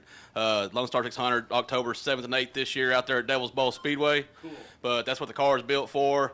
But, you know, it's something different. So track owners like to see it after track, and so I try to bring it around. We went to like 15 different tracks with it last year. So.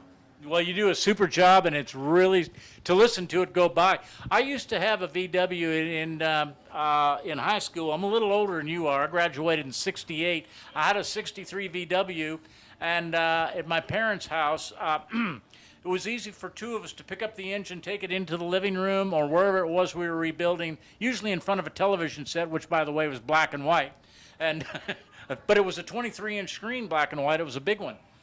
And rebuild Volkswagen engines. I loved them back in the day. It was neat. Yeah, I mean, I actually, my first car, I started with a Volkswagen, so I've been in Volkswagens all my life, too, and I'm good friends with the big Volkswagen shop down there in Longview, and I got unlimited bodies to use if I ever tear it up, so. Excellent, really good. Okay, Jim Knight. Speaking of legends, Jim Knight, he bought his first great big Ford LTD street stock. It had a 73 on it. Jim has never changed the number. It means nothing other than that was his first number, 73. Next to him, it's Rusty Trevathan. Y'all know Rusty. He's been out here racing for a lot of years out of Wiley. Jim Knight's out of Grand Prairie. The number 2C car is Chris Huckabee out of Midlothian. Chris, of course, starts second row inside in the 2C car. Sam Cox drives the number 3 ride. Usually Sam's cars are red, and yes, Sam Cox's car is a lot of red and some black this year. Number 8, Skip O'Neill. Y'all know Skip O'Neill. He's been racing for a lot of years. He's got the good-looking blue and bright yellow number 8 ride. Skip out of Midlothian. The number 6 car, Dylan Pike. Dylan Pike is from Waxahachie. Hey, we know where Waxahachie is. That's Dylan Pike. Okay, on the back, 11R, Ryan Veal. His dad, Wesley Veal, oh, shame on him. Daddy did not get to wrap that car. He went to bed at 2 a.m. this morning and said, I've had it, man. I can't wrap your car, son. He said, okie dokie, Daddy, but I'm racing anyway. We had a good interviews with the whole Veal family, including Ryan's mom. Here we go. 8 laps. We are underway. And the 51 car comes to Big O, Rusty Trevathan with his race face in place. We're still green. Rusty got the whole shot. Rusty doing a good job of showing the rest of these All-Star Modifieds the fast way around Big O Speedway. All holding on to second place now is Sam Cox. Sam out of Flower Mound does the number 3 car justice as he's got a super race.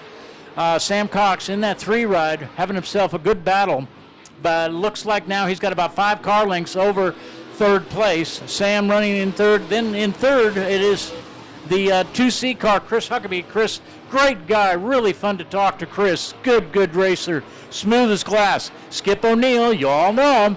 He drives the number 8 car. He's in the number 5 spot right now. Followed by Jim Knight, the privateer. Jim is his own sponsor, and Jim does a great job. I asked him once, who's your sponsor? He said, my right back pocket and mostly my right front pocket. That's where all the change is. Okay, Jim, says me. And again, how did he get his 73 number? He got it from the very first car. He bought a big street stock Ford LTD with 73 on it and said, that's a nice number. I like it. I said, were you born in 73? No, a little bit before that. Back a whole bunch of years before that. Here we go. Ricky Randall is our flag man. He'll be racing a little later as the leader comes by. Rusty Trevathan Jr. out of Wiley does lead this 3rd modified heat race out in front of Sam Cox of Flower Mound, still running a close second place. 2 flags come out. Looks like we got a pair of laps remaining. And we'll continue to watch that beautiful 51 ride. Rusty Trevathan, he really knows how to set up these race cars. Does a lot of work on his stuff and maybe other people's too. I haven't met Rusty yet, but I will. The white flag drops. We've got 1 lap remaining. Rusty Trevathan Jr. out of Wiley is your leader and having himself a fine ride. This is Ryan Veal's about the first race of the year. It's first race of the year for everybody. Ryan is actually brand new. Checkered flag comes for Rusty Trevathan Jr. with the win. And Sam Cox comes by in second, holding on to third It will be the good-looking ride of, third place. And I'm so confused. You know, this is our first race of the 2022 season. We're all rusty. And I'm worn out.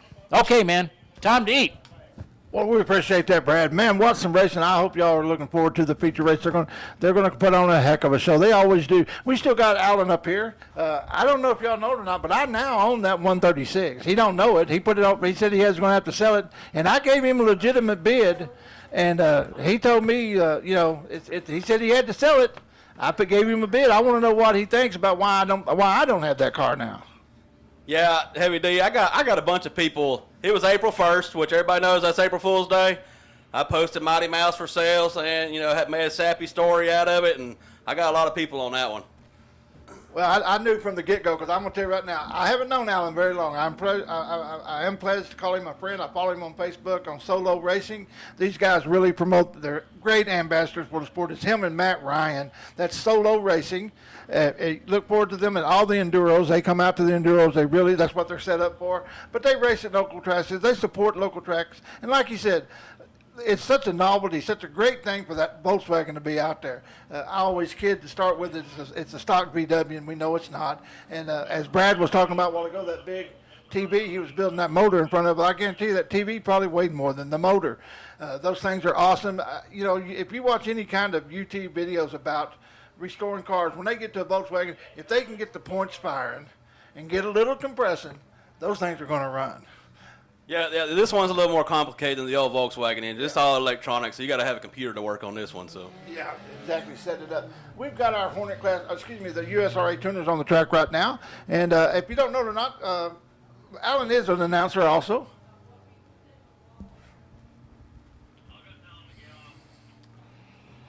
We do have some people, please, once again, when the cars are on the track for any reason, please stay away from the fence, stay off the walls.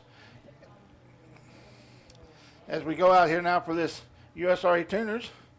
Anyway, it's a pleasure to have Alan up here. Like I said, he's a great ambassador. He usually has a draw. And we've got a green flag in the air for your tuners there. All right, where are you going to be racing that next, Alan? I think like you said, I'm an announcer also, so I'm now the announcer at Lone Star Speedway. It used to be your co-part out here, but Lone Star Speedway, we got a big Easter thing going on next weekend at Lone Star, so I'll be down there, and I'll probably find, what I've been doing the last couple of weeks is I'll find a guest announcer out of the stands, and they'll come announce the Texas stock feature while I go race my car, so. All right. Keep it. Racing's in your blood. That's what he does. Here on the track right now, we've got these USRA tuners, and I want to talk for a moment with Alan again. We're not ignoring the tuners right now. That's Jonathan Chatterley in the 62, and the 15S is Carl Orton, and Carl seems to be taking the lead out here. But I want to talk about the Paul Revere race, because believe it or not, that bug's going to be in the Paul Revere race tonight. And what we have beyond this is you're going to get a kick out of it. This is our third annual, and what we do is we turn off all the lights. And if you remember the story of Paul Revere, it was one if by land, two if by sea. Well, we give them one light. They race 10 laps with the lights off, with their one light on their car, and then we turn the lights back on and finish out the race. Come around now. Halfway, that's your leader right there, the 15S, that's Carl Orton. Jonathan Chatterley coming around in that 62. He's sponsored by K&S Tire and Wheel there, and 7 points. Those are some good people. Go out there and talk to them if you need some tires or wheels. But anyway, what do you think about this? Man, I've seen it posted the last couple of years, and I asked Jim Moon about it, and I was like, man, I said, I run a light on my car year round. I put a light bar on my car when I built it, just more for like the Baja light look. And so I've already got it on there. It's working light. So I'm like, man, that looks like a blast. So why not put another show on for the fans? That's it. Also, his partner has a 54 Chevy. But hey, folks, it's decked out like a checker cab from New York. It's even got a light. And when I was interviewing them up here one time, they was talking about that checker cab, and the light is probably the most expensive part on the car. He really had to go to some extent to get it. As we got 2 laps to go here in this USRA tuner heat race. Yeah, that taxi light on top, that was a pretty expensive buy to get that old school New York style light. So I told Matt, I said, you better not ever flip that thing, man. Well, you didn't follow your own advice then, did you, that time in qualifying out here? Your leader came around. He took the white flag. He's coming out of 4 now. That's going to be Carl Orton in the 15S. And he's going to get the checker flag as the winner. This is your USRA Tuner Heat Race. No, Heavy D. I think it was like towards the end of last year, I believe it was. I came out here, and I was actually running with the late models in my little Volkswagen doing time trials. And first lap, first corner, I went in a little too hot and went over the top of turn 1 down there, rolled it over twice, landed on all 4s, and took right back off. That's right. I was here. I saw it. I got a picture of it. And that friend of mine, Arthur Jobs, is going to be racing out here. And he's got a picture of it, too. He wanted one. You're completely upside down, nothing touching the ground. And that's when I first started talking about that berm as being either your friend or your enemy. And it was definitely an enemy for you. But like you said, you kept going. Now, you didn't get to race the feature that night because you did break an A-frame. But, he came out and raced the 003, the taxi cab, in the heat race and the feature. And he's just a great ambassador to sport. I really enjoy it. I'm blessed to call him a friend, and he is really good for the sport. Yeah, I mean, me and Matt go around all these tracks. You know, we're just trying to bring out fans, and the owners see that. I mean, because it's 2 unique cars. We always put on a good show no matter where we go. And we just try to bring fans out, and we go out promoting that Lone Star 600. And like I said, once again, the Lone Star 600 is October 7th and 8th at Devil's Bowl. There'll be 180 cars out there on the track all at the same time for 300 laps Friday and 300 laps on Saturday. So if you've never seen the Lone Star 600, mark it on your calendars. Come check it out. And what's good about that too is if you win both nights, you get $25,000. It's $10,000 a night, and then they get a combined total for the person that has the best finishes both nights, and he gets a $5,000 bonus. Right now on the track, we've got the Dwarf Mod lights. On the pole is going to be Kyle Berry in the 6X. Outside him is 41C of Eddie Kraft, 37 of Michael Wells, the 59 of Monte Stunkel, 61 William Tyrone, 17 of Jerry and Buxton, and the 74 of Mark Asher. That's your lineup. 8 laps the distance. This is your Dwarf Heat Race number 1. We're going to have 3 races of these cars. And guys, these guys really put on a show. The lights are out as they go into turn 3. If you look down there. I'm the announcer at Lone Star Speedway, actually. I was actually Heavy D's co-part last year. Green flag in the air. Green flag in the air. This is your 8 laps of. That's Kyle Berry out there in the 6X. He's going to take the early lead. We got some action in the back as one goes around coming out of 2. Is he going to be able to save it and stay green? Looks like he did. We're going to stay green as. That's the 6X. 41C. That's Eddie Kraft. He goes around. Your second place car goes around the front of the pack. They're all able to avoid him as he keeps it going. Is he going to be able to start it? And we have a Costco Speedway for your second place car of Eddie Kraft. If you're new to racing and you want to know what the way the flagman talks to the drivers is through those flags. The first flag you're going to see is the green flag. That means we are racing and ready to go. The second one could be the caution or the red. The caution means there's something happened on the track. Someone spun out or someone has a problem, and you just need to slow down and stay in your position. Don't pass anybody. Now, if that red flag comes out, that means somebody's got problems. Tell me what the black flag means. Well, that's when you're not nice or you've got a problem. Oh, Heavy D, it could be a car problem. Now, they don't always get flagged for not being nice. That's right. Because we all know rubbing is racing. That's right. But little paint swapping never hurt nobody. No, but never hurt nobody. Or checking the back, checking that trunk for some junk, that happens. As long as it's at the right place. You don't want to do it going into the corner, but when they check that trunk for junk, they may get a black flag if they do it just a little aggressively. They may be working for the DEA. You never know. Anyway, guess where I've been? Look where I've been. They've got the greatest food here in the world. Yeah, it's wonderful. It's something you can wrap a lip around, I'm telling you. But yeah, buddy. That's an old Texas saying. Yeah. Anyway, we'll see you, buddy. Thank you. Appreciate you, Alan. Yes, it's always a pleasure. You really are a good ambassador for the sport. I really enjoy your stories and can't wait to see the Team Solo out here again. Yes, sir. And I can't wait to. Nice meeting you, my friend. Show on for y'all tonight, too. Yeah, you will. You always do. That's what I like about these guys. They do this for the love of the sport, and that's what it's all about.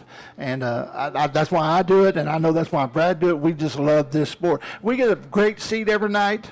We get to watch these guys. We get to see what they do, and I'm blessed to know that the things that goes through. Like I said, you have to work on this car every week. This is not.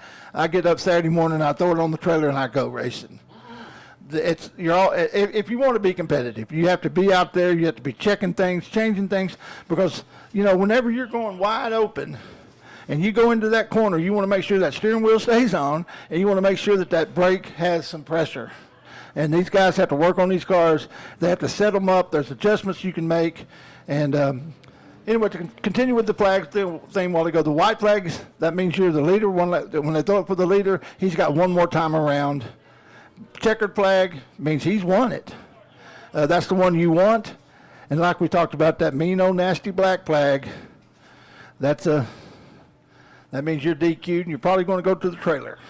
But not always. Like I said, we black flagged a car a while ago that had a bumper dragging with safety first out here. You got to maintain safety. That's what it is. And that's why I keep harping on or talking about people being on in the fence. People, this is for your safety to please stay away from the fence when the cars are on the track. Anything can happen. If you've been around racing at all, you know anything can happen. Real quick, if you don't mind, I got a story for you, Brad, as he enjoys that sandwich.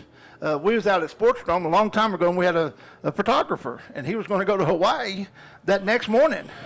And a car, he was walking down the back straightaway, and a car came out of two, lost a tire. The tire went all the way down the back straightaway, hit him in. He woke up in the hospital a week later. It knocked him plumb out. And he had a coma. He missed his whole trip and everything because of a tire. So it's safety first here. That's right. And there's your leader going into one. That's going to be Kyle Berry there in that 6X. And if you think these are stock motorcycle engines, you got another thing coming. Some of these have Chevy Doos, the two Chevy 2s, the block cut in half, but most of them are motorcycle engines. As our second place car goes around between 1 and 2, and another one going around there. Folks, it is dry slick, and these guys don't have a whole lot of weight on their cars, and it's going to come around easy with all that horsepower being put on those back tires. But I'll tell you right now, we've got drivers that can handle this. They'll figure it out, and I'll tell you what, they'll be ready when it's time for that feature. Mark Arsher has come all the way up from last from the back to the second place right now, and he's putting on a good show as he goes into 3. Your leader getting halfway this time by. That's the 6X of Kyle Berry. That's your leader. He's going to be coming up into some lap traffic here. That's the 41C. Eddie Kraft, he was running second for a while. He had a problem, came on the round, and I think he's got handling problems as he continues to look like he's loose going down that back straightaway.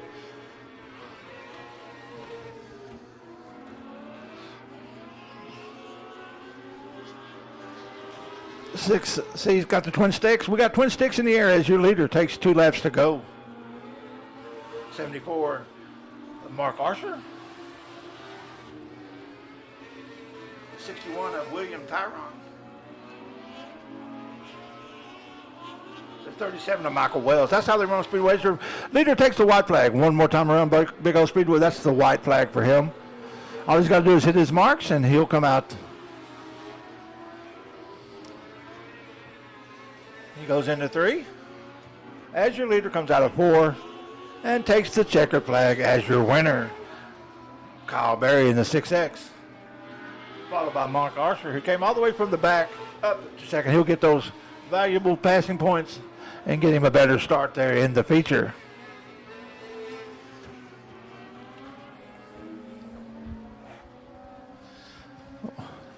If you was watching as that 6X come by, you might have seen his roof flap. You think that's a roof flap? No, that's the door, how they get in and out of these cars. And it's pretty exciting when they go to Victory Lane. You'll see them flip the top over and climb right on out of it. And guess what? That goes into NASCAR too. Michael Waltrip being 6'5", same thing with many of his cars back in the day. He'd have to go through the roof because he's 6'5". Yeah, it looked like sometimes he was driving in the back seat, of where the back seat would be. But that's these guys that they most of these cars are a lot of these cars are locally built, and they're set up by the driver for their comfort and their ability to drive. And it's not as easy as you think. It's not just bolt the seat in and sit down and start racing. These guys go out there, they set the seat up where they want it. The way some people like it back straight up or leaned forward a little bit. Some like it laid back a little bit. And it's really exciting, the science and the things they use to make that car comfortable for them and make them able to when you get out here and you're running 30 and 40 laps, 50 laps, or even the big race, the 300 laps, believe me, you want to be comfortable.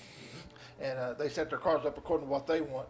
And Brett, that's what I like about this class we out here. We called the Hornets. It's 10 to 17-year-olds, and they set the car up. They work on the car. They learn how to drive, learn how to sportsmanship, and learn how to handle being in the car with other cars on the track. We've had several drivers, Josh Baker, Lane Skinner, Blake McHenrick, move up in that class, up into bigger classes, to the professional classes, and on. Cash Rickman that drives that pickup, that 72, he started out in Josh Baker and all these guys. Now your second heat's coming out on the track, and you've got the 22, that's Christopher Buxton. Christopher comes out of Lumberton, Texas, in that 22. Then you got Dana Chittenden in the 6 out of Rome, Texas. Joe Butler out of Cleveland, Texas, is on the inside of row 2 out in the 41 JR. Outside of him is Mark Williams out of Malakoff, Texas, in the 14. In row 3, you got Todd Looney in the 24. Outside of him, you got Chris Dana in the 19 out of Lumberton, Texas. And in row 4, you got Charles Armstrong out of Joshua, Texas, in the 44. That's the lineup, 8 laps of distance. And we've got green flag racing on the track now.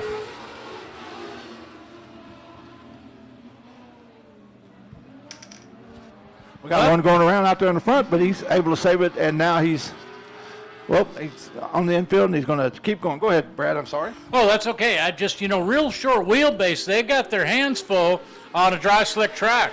And they're, again, trying to outguess Mother Nature with the winds blowing the way they have. You can't get enough moisture in the track. When you think it's perfect, the wind doesn't lay down for you. Last night at Boyd Raceway, the wind finally laid down at 8:15. We went racing at 8:30, which is the normal startup time for Boyd Raceway. And we had a really good racetrack. It stayed smooth and fast all night long. And, of course, it's a shorter track than this one. This being a little bit longer than a quarter mile, 5/16 exactly. And then the 3/8 mile tracks, of course, Rocket, then the half mile, or SOS up in Oklahoma, or the half mile, of course, Devil's Bowl. And we've seen some many motorcycle races at Devil's Bowl way back in the day. ESPN was out there. I believe ABC Sports was out there once too, many years ago. But because of the banking, flat track motorcycles would have to stay down very low, and there wasn't a whole lot of passing. So therefore, you just don't see the motorcycles on a banked oval or a banked racetrack such as this, or a high banked racetrack such as Cowtown Speedway. They just didn't work. You watch them on a mile, a Indian or a Harley on a mile at 145 miles an hour, pitch her into 1 or 3, it's exciting. But they're totally flat.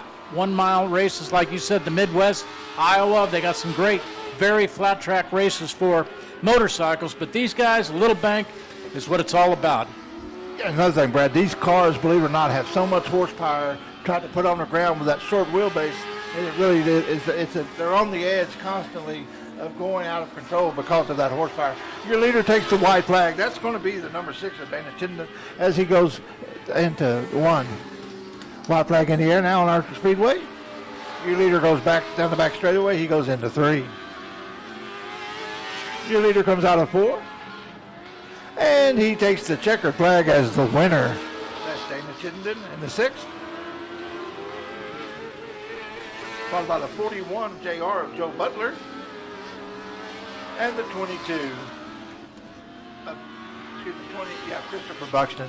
Folks, that's how they finish on the track. We've got one more heat race coming up here for your Dwarf Modified lights. You're right. A lot of Suzuki powered, Kawasaki powered, I would imagine. Of course, Honda powered. Right. And those inline fours, they do put out the horse ponies, no doubt about it. Sold Suzukis many years ago at Arlington Suzuki. My brother owned the shop, and that's what got me to move down here to Texas. Not down here, over here. From one of those western states, they call it prune picker country, but I've spent many, many more years here in Texas than I did out in California, and have never been sorry. The people in Texas are absolutely wonderful. I even got the all y'all draw. It ain't no big deal, you know, and we can speak English real good, our own way. That's right, and we're fixing to get it done. Yeah, buddy. Okay. We're having too much fun. Just as these guys here are fixing to go racing. That's right. And I'll bet you got heat number 3 coming up real quick, don't you? Yes, sir, we sure do. On the pole, it's going to be James Stuckrell in the 09 out of Glendale, Texas. Then we got Joseph McIntyre out of Cleveland, Texas in the 44X. In row 2, you got Randy Steinbrickner in the 777 out of Lumberton, Texas. Outside of him, you got Ashley Williams out of Mountain Texas in the 78. Row 3 is going to be Brian Romero in the 20 out of Condesi, Texas. Outside of him is going to be Ricky Randall out of Crandall, Texas in the 4R. I think you might know that Ricky Randall fellow there. Yeah, buddy, I sure do. Very good flagman Ricky Randall is in the 4R car. He's the Touring Outlaw Modified Series Tom's flagman, and he stays busy, but he loves racing. Very seldom, we don't see him, you know, in weekly, obviously. And he does a real good job. He just enjoys it. He's, I think, retired, if I remember right, from his real job, and now he just likes flagging and racing when he can. That's it, yeah. He really does a good job. I've seen him before out at, like I said, at RPM and other tracks. And he's a good driver, too, like you said. He really puts on a good show. He's starting on the back, but I don't think he'll stay there very long. Well, we'll see. You know, he might be in an unfamiliar car. Very short wheelbase in these cars, man. The drivers have their hands full. Whoa, Got just one like going around there. Yep, just Ricky there we go. catches it. That's no good. Yep. Top of 2, we're going to get a yellow on that, and we're going to have a restart on this completely. I was very happy when I had a go-kart. This is in the very early 60s. It had a live axle with a Power Products engine, and we just thought we were the coolest thing in the world because we were going up against the McCulloughs and the Max against Power Products. Power Products was better. Kind of like Chevy and Ford deal, you know? Right. A lot of fun. Very That's early like 60s. way back in the day when I raced motocross, I had one of the first HR200s come out of Honda. That was a 4-stroke. Yep. And I'd hear my friends coming behind me, win. Then I'd hit that gas and whoa, yeah. You know, it was really kind of an ego boost. I'll own it. I really did enjoy that. That's the only broken bone I've ever had. I broke my leg one time because of a tree. The promoters thought they was going to get cute on us and run us backwards on the track. That's what they do for a start, you mean? Yeah. Yeah. Yep. And I came around and that tree was there, and I put my leg up to come off, and the motorcycle and me weighed more than my leg. So we got a little compound fracture there. And Been there and done that. yes. But you know what, though? That time off just made me want to race more. It really does. And that's the way these guys are. I know when Troy Taylor was having his surgery and couldn't race, it was just biting at him, and he couldn't wait to get back in that car. And he, you know, like I said, I saw some of Troy's first races out of Sportsdrome in Buffalo Park and Cowtown. Sure. And I really enjoyed watching his career, and I've interviewed him, and he's just a good guy. And just loves racing, and it's got a wealth of knowledge of how to set up cars and everything else. Better believe it. And I was so glad to hear that he did get to retire from Voight and doing this. He's always taken this racing thing serious, him and his family, but I'm sure he's going to be doing some traveling and things like that as well. You know, and he was born and raised in Oak Cliff, way over there in the western edge, Dallas. Yep, and his shop was in, I believe, Irving or I've forgotten. I believe it was Irving or Grand Prairie. It was right on the edge, actually. It was Grand Prairie. Yes, exactly, right on the edge. Then now he and his wife made a move about 5 or 6 years ago to a beautiful place in Midlothian, really nice home. Beautiful shop, loaded with old trophies from back in the day. Yeah, it looked like your buddy Ricky got his car handle going He sure did. Yep. And the same thing when you talk about Max Eddie Thomas, they just got them a new place. They moved out in the country. Excellent. I was talking with his wife. She's a dear friend and dear lady, and we were talking tractors. That's what I do. I mow and do tractor work. I'm doing some work here for the track, actually. We do the mowing and the weed eating and the landscaping around here. I'm also building a area down here for the kids. But we was talking tractors one day on Facebook, and she was asking me what I had and all that. And they're just good people, good racing people.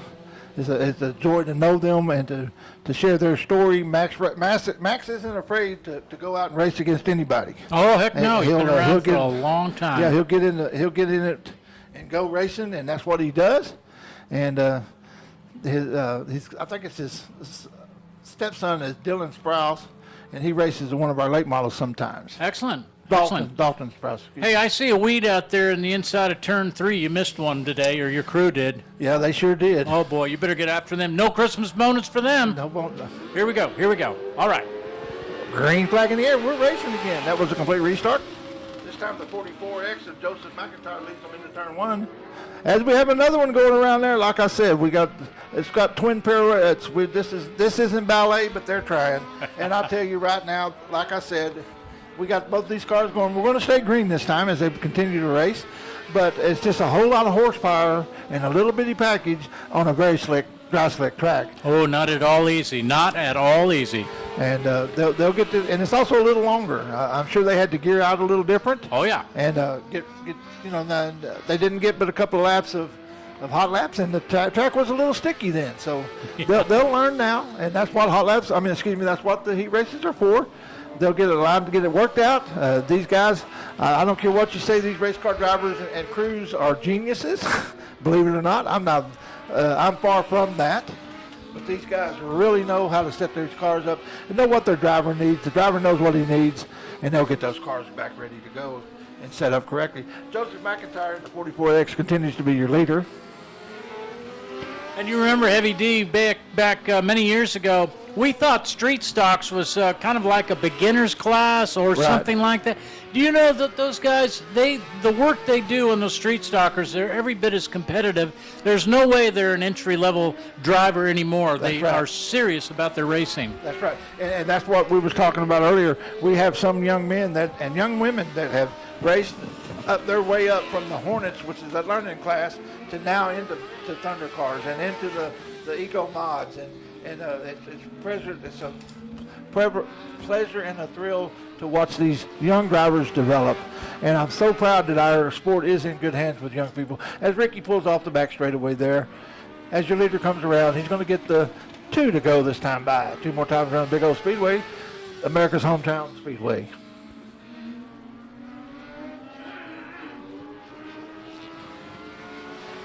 Your leader goes back down the back straightaway. He's going into 3.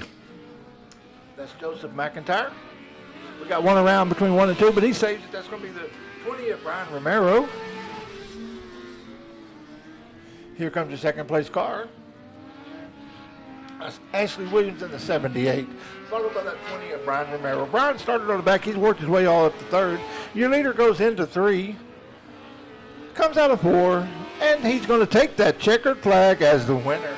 That's going to be Joseph McIntyre in the 44X. That's all 3 heat races for your Dwarf Modifieds. We're going to have some big cars coming on the track right now.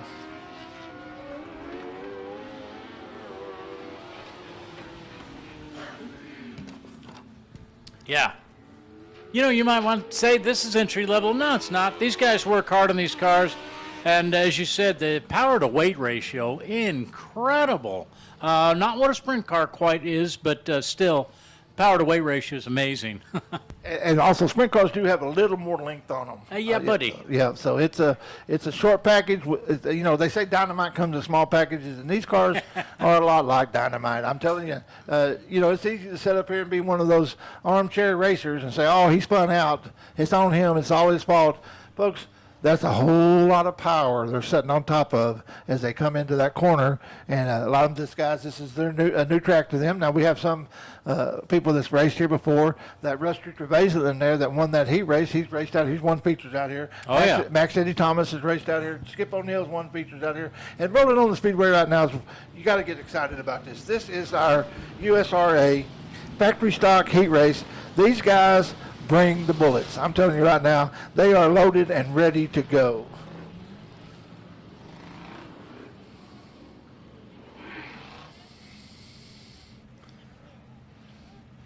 We got 3 heats going. The first heat's going to be the number 10. That's Nate Dixon out of Venice, Texas. You got James Gibson in the 42. He's out of Louisville. Row 3 is going to be Royce Jones. Hey, same sponsors as last year. I just sent you a picture of last year's sponsors for Tom's. Yeah, the same ones. Same ones, exact, all the way down. Great. Okay, we'll talk about it. Thank you. Yeah, we're good. Okay, good. Bye. They're getting the 1 to go this time by. Your flagman, Disco Rocky Campbell, showing them that sign, 1 to go. Folks, I'm telling you right now, I just love race pass, but I can't keep my phone on it. Oh, see how you are. And you got one of them high-dollar iPhones. Mine's a 1995 Walmart phone, I think.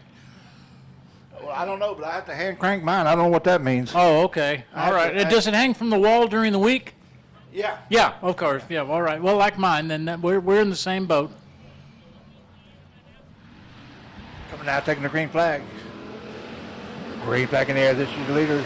Nate Dixon takes off there. You got the 42 Gibson right now running second.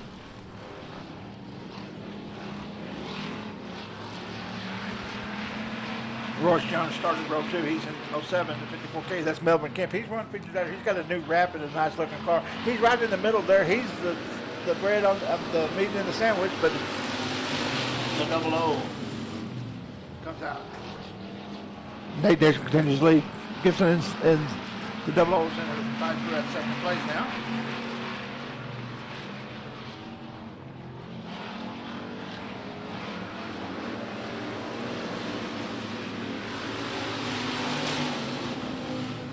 I think that 00 is going to be actually Royce Jones. And he's running second. 42 is going to be James Gibson.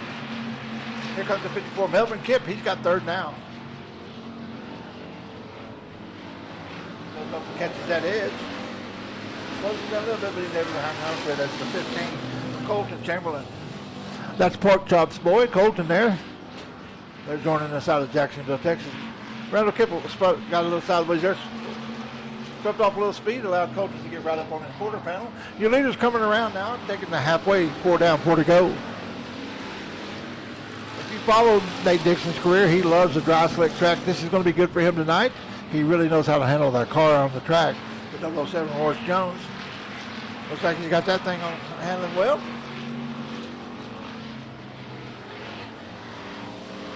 Coming up next is going to be Colton Tanner in the 15. Excuse me, the 54, Melvin Kemp got by him as we have caution on the speedway for the 8 of Taylor Rawlinson. He's able to fire it back up, get going again. You also got Ben Brand. You know, I had the fortunate vacation trip with my wife. Her home state is Pennsylvania, and the Pennsylvania posse is amazing drivers. Yes, they are. And, you know, up there, their tracks are so incredibly rough. They look like motocross tracks. Yeah, I swear, all 4 corners, they must have 12 inches of travel in all 4 corners. Yeah, and I mean, you see them bouncing. Yes, the big block modifieds. It's yeah. just scary. Yeah. They came down. We had a big north versus south. They came down to Cowtown Speedway. Oh, it wasn't a pretty sight. Danny Johnson and Barefoot Bob McCready, they just wasted us. You know, it was something. And no, I'm not from there. My wife is. But they've been doing that for a while. I'm serious. We do have the Louisiana bunch comes over here and races those big blocks. Really excited those wide body cars. Right now, Nate Dixon takes that green flag as he's your leader. Colton Timberland got a real good jump there. He's in second, followed by Melvin Kemp in the 54 and the 00 of Royce Jones. And you know, if you're watching this tonight on Race on Texas, I guarantee you you're getting the best show in the house, the best seat in the house. But we would have, want you to come on out. Like you said, it's $39.95. That's about the cost of a pit pass if you think about it, and you get to see all this racing, enjoy all of it. And you get to get it the whole month, not just one night. And the best thing, Heavy D, is that half of that goes to the track of your choice, to the driver's point fund. The other half pays for the fuel bill for these guys. They do a lot of traveling. Yes, they do. Usually we have Tanner out here. He's a good man. We've had Cody, Owen, we've had Isaac, and these guys give you some of the best shots you can get. They definitely see a lot more than I do. As Nate Dixon takes the checker flag there, that's your winner. And he's followed by Melvin Kemp, Colton Tanner, Royce Jones, Gibson, and Ben Brandt. That's how they finished on the Speedway. That's the first heat race for your USRA factory stocks. And they did great. I want to thank some of our sponsors for the Touring Outlaw Modified season series. Summit Racing Equipment, of course, there were one of our primaries. Good old Smiley Sittin', now called Smiley's Racing, Tom Lorenz and Company. Fritz Photo, we really enjoy them. Speaking of good eyes and photography, All-Star Signs by Wesley. You know who that is. You saw Wesley Veal out here racing earlier. Loves Graphics. They do good work for good people. Dirt Defender, everybody, all the race car drivers know what Dirt Defender is. Deathridge Opticians, Deathridge, good people. Mars Race Cars, along with Hella Shriners. We'll have a big race. Well, wait a minute. Super Bowl Greenville. I'm not going to speak about that. Hella Shriners is usually out there. I think we may have to move it. We'll see. Utility Trailers, good people doing great business in Chuck Galloway, Big Country Long Haul. And a lot of truckers are involved in racing. And guess what? We got some more racing, and I'm going to go outside and enjoy watching this. And I really enjoy listening to you, my friend. Well, thank you, Brad. We appreciate you. Appreciate those sponsors, too. On the pole of the second heat race for your USRA factory stocks, you got James Brown in the 003 out of Forney, Texas. Outside of him, you got Michael Bowles. That's our current points leader, and also has won the series, the track championship the last 3 years in a row. Michael Bowles out of Italy, Texas. You got David Holloway there out of Maybank in the 5H. Outside of him, you got Jason Chatterley out of 7 points in the 62. For 03 is going to be Timothy Hardeman in the 31 out of Crandall. You got Jim, the Moon out there in the 25. And on the back, you got the 96T. That's Colton Tanner out of Corsicana. Colton's been racing here for a while, always puts out his best foot forward, and we look forward to seeing him moving up tonight. Check, check, check. It's a working.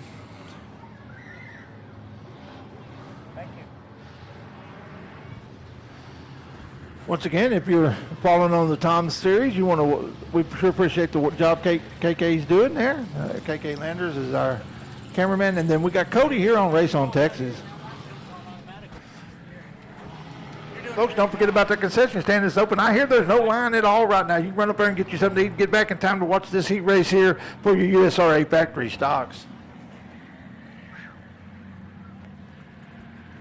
Line looks good, lights goes out. Now here at Big O Speedway, we don't start the race till you get between 3 and 4, and that's where that cone is right there. You'll see that cone in effect as they come around. They have to be side by side when they get there. They hit the go pedal, and we're racing. The flagman like what he sees. Rocky gives them that green flag. Michael Bowles jumps out to an early lead with Jim, the Moon right on his tail. As we got one going around 2 and caught up in the wreck there. And we got Colton Taylor going off into the Speedway. We're going to have caution on the Speedway now as we get these 2 cars undone, and our safety crew will be right out there ready to go as the 5H and Michael Holloway goes ahead and drives away. Then you got the 31 of Timothy Hardman sitting there, and we'll see. He's got one of those big body, long body cars like we have. We used to have a racer out here called Cameron Cook. He really loves those big body cars.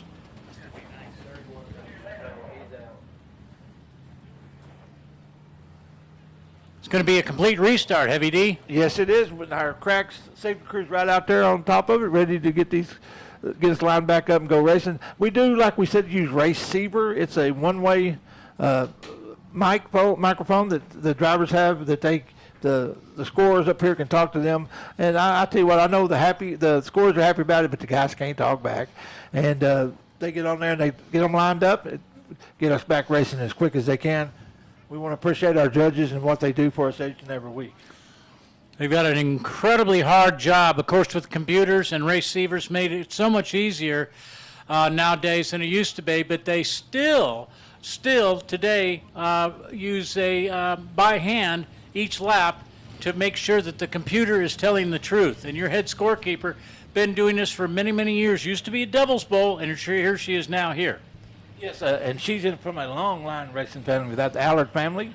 We appreciate the job she does. And we are having the Jimmy Allard Memorial again this year. That's the Founders Memorial. Jimmy built this track. Yep. And he was also over Super Bowl for a while. And Jimmy's just been in racing, and a great, you talk about sponsors. He sponsored so many cars. And if you ever get a chance to run over, he's just right over here. He's right by us. And he's got the Allard Machine Shop, and they build motors. Allard Machine Shop Motors, that's right. And he started out building those Fords, but he came up and got smart, got building Chevys. Oh, yeah. But anyway. Now, wait a minute. Don't listen to him, F-150 baby. She's out there, or he, or whatever it is. Well. First Ford I've ever, no, well, not the first, but one of the first few Fords I've ever owned. Right. I traded in a Duramax diesel for it. What was I thinking? Oh. But anyway, go over there, get a chance to talk to those guys. I'm going to tell you right now, if you go in the back, you talk about some vintage sprint cars. They've got some vintage sprint cars there. Past champions. I know Mark Madison that ran our that was driving that vintage figure 8 car. I went with him a long time ago over to Allard's and picked up a motor. And also him and my cousin Earl Grantham, we all went over there to Allard, and I was in awe of what those guys do and what they know and the engineering involved. It really opened my eyes to what the tolerances and the things they do and how important it is to build these engines right, to stay together at 6, 8, 9,000 RPMs. We got a green flag in the air again as we could go into the race here.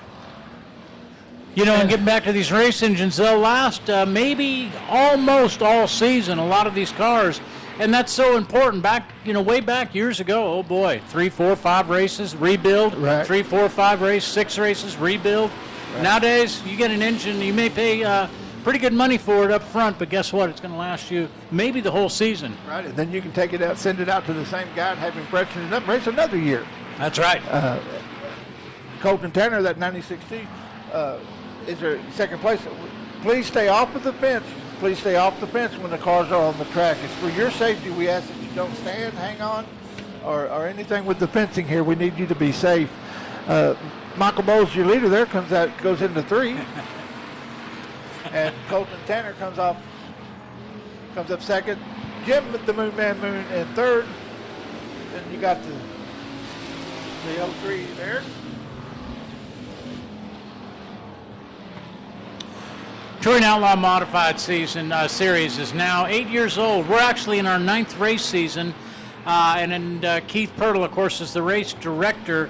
John Webb, who is the owner of Southern Oklahoma Speedway, is actually the owner of the racetrack now, and the drivers are all on a first-name basis with John. You know that he won the A-main event at Heart of Texas last night, Friday night. John did. He's a heck of a racer and a very successful businessman. And if I know John, I'll bet you he didn't keep that $750 that he got. I'll bet you money he turned it back into the Driver's Point Fund. Or he might have said, well, that's what it cost me in fuel to get back to Ardmore, Oklahoma. I don't know. Right. Coming around now to take 2 to go. There's going to be your leader. That's Michael Bowles. And the Bowles family here, they have a bunch of different cars. You got Devin Bowles, his son. You got Peyton Bowles, who's in the Thunder cars, who's the leading in the points. This family really comes out here and supports Big O Speedway, and we want to support them. That's MD Bowles Construction is the sponsor of their cars. Michael loves racing and loves his family racing. Now, Michael's kind of a hard guy to get an interview with. He just don't want the notoriety. He wants you to know he wants to concentrate on his racing. We do have the white flag in the air. Guess what? We had an excellent interview with Michael Bowles, and it'll be on your website, Big O. All right. Coming around now, take the checker flag. That's Michael Bowles. Jim Moon tried to make a move on the 96 of Colton Tanner. Wasn't able to do it as Colton powered on through. He's second. Jim third. James Brown fourth. And then 31 of Timothy Harden comes back from the back all the way back up to fifth. I don't know who it was, but sitting on the Polaris four-seater in Michael Bowles' pit, might have been a son or a friend, a brother, I don't know, said, good luck. And I said, watch this. We went and had about a 3 or 4 minute interview with Michael Bowles, talked all about his sponsors and, of course, his construction company. And it was just great. You know, he's pretty quiet until he gets behind the wheel of a race car. Then look out, knows how to stick that right foot through the firewall and gas it. Yeah, well, we used to have a problem with our driver. We always said that we had toenail clippings in the carburetor because he'd stick that foot all the way up into the carburetor. Yeah, buddy. And that's what would, and then And Michael's that way. Maybe he just don't like to do live interviews. Maybe he just wants to come across on the. He did wonderful, and he's very well spoken. Yeah, he's a gentleman too. Yeah, he is. Real gentleman. Coming out next on Speedway is going to be your third and final heat for the USRA factory stocks. We're going to have the 7 of Brian DeLong on the pole. He's out of Midlothian, Texas. Then we're going to have Kenneth, the pork chop Chamberlain, out of Jacksonville, Texas in the 70. You can't stop the chop. Did you say a pork chop? That's his nickname, pork chop. Okay, man. He's probably like me. I don't know where he got the nickname. They used to call me Ham because they had to tie a ham around to get the dogs to play with me. Tie a ham around my neck. We got Ryan Barnhart in the 65 out of Kent, Texas. Outside, he's got him, Lacey Telefero. The 57 out of Greenville. Row 5 is going to be Roger Cheney out of Paris, Texas in the 113. Then you're going to have Cody Dixon in the 2 out of Ennis, Texas. That's your lineup. 8 laps the distance. This is your third heat race for your USRA factory stocks.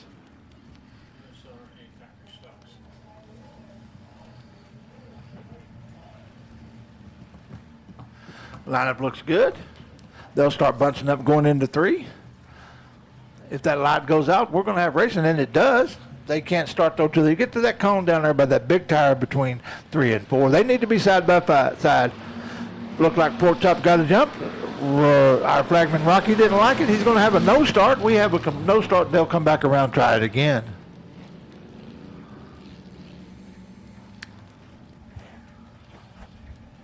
They do have to be side by side when they get to that cone back out there, and when they're at that way, and Rocky likes what he sees, he'll throw that green flag, throw on the green light, and we'll be racing. Looks like they're lined up again. Looks like he may give them one more time around.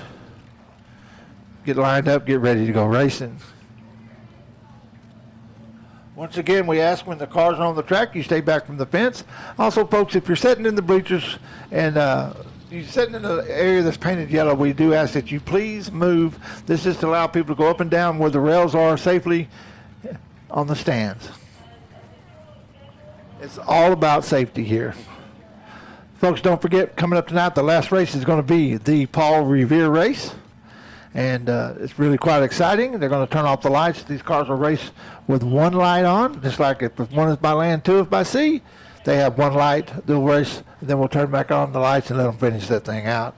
It's always exciting. It's not always the best for us to see, but you can sure see the cars on the track with the headlights. Green flag in there this time. We've got a race.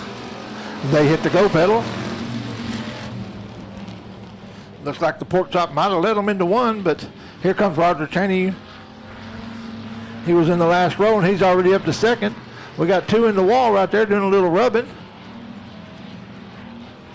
Looks like we're going to be able to keep it going. We're going to stay green.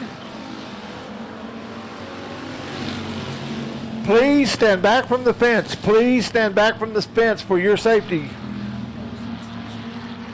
Please.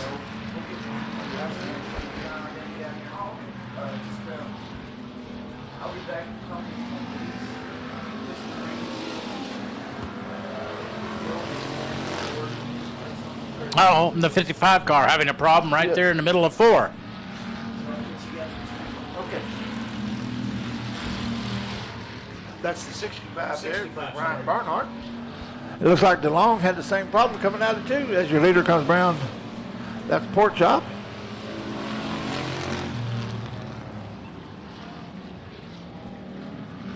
It looks like Cody Dixon's came up from the last row also up in 2nd. Roger Cheney is in 3rd. DeLong in 4th. We get the cross flags halfway this time, by halfway. 4 down, 4 to go. Here in your 8-lap heat race for your USRA factory stocks. Pork Chop's going to be running into some traffic, but it looks like he's got a good firm enough lead that it shouldn't affect him too much, but we'll wait and see. 57, that's Lacey Telefero, is going to be the first one coming up. As we have the 65 going around in front of our leader. Take it off again. Looks like he's going to be able to save it. We're going to stay green. Your leader goes by Lacey, excuse me. Coming around, take 2 to go. 2 to go this time by. Cody Dixon and Roger Cheney. That's your second and third place cars as they run on the Speedway now. The pork chop there, he's going to come around out of 3.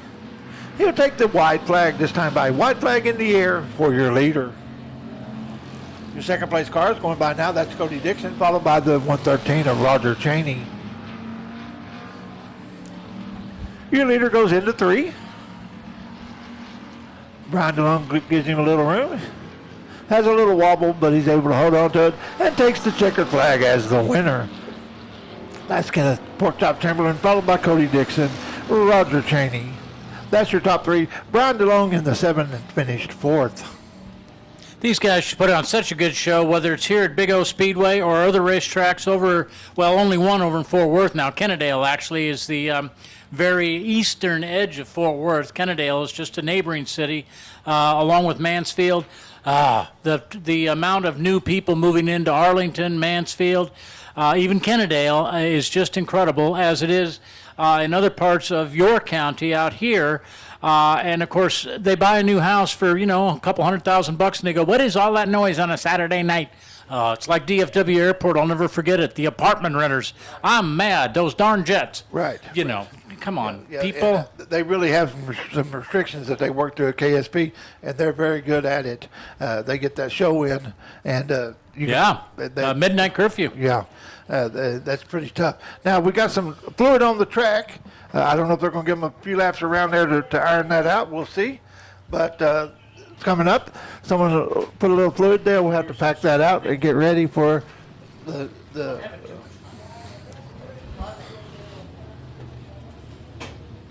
Oh, boy. These are your guys, and I'm going to watch them. They sound so healthy. Let's go. Yes, they are. A lot of these run in that Gunslinger series. Yep. We've got the safety crew down there. We're going to do a little packing out that moisture. You don't want to fly in there with these big motors and running across some fluid. There. Yeah, it's not fun. You're going to iron out the track there just a little bit. Maybe make another lap. Well, let's see here. You got great record service here at Big O Speedway. And he says, that looks pretty good. Y'all just stay away out of that fluid. Keep your right side out of it, and we should be okay. Let's see how they do if they go below it or maybe above it and stay out of the fluid and on the track, because it could be just a little bit slippery. I'd rather hit that in a car, though, than on a two-wheeler. No fun on a two-wheeler. No, it's not. And it's not that much fun on a car, believe me. That caused me one night out at the old Sportstone Speedway. I went in too hard when it was. I didn't respect the moisture. Is all I want to say. And we had a wall there, and I went up into that thing and caught the edge and almost came on over, and it jarred my bones a little bit. The Sportstrom, didn't they have a car located way up high up on Jefferson? Yes, on Jefferson. Yes. The number 88. 88 car. What was it? I don't even remember what it was. I want to say it was a Packard or something. Yeah, something like a Ford Victoria or some dadgum thing. I don't remember.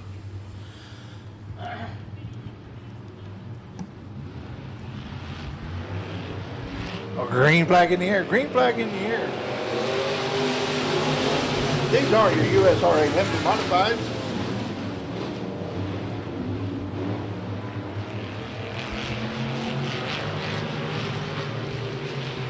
Looks like Levi Wilkerson there. That number 3 is going to be your leader, coming out to lead the first official lap.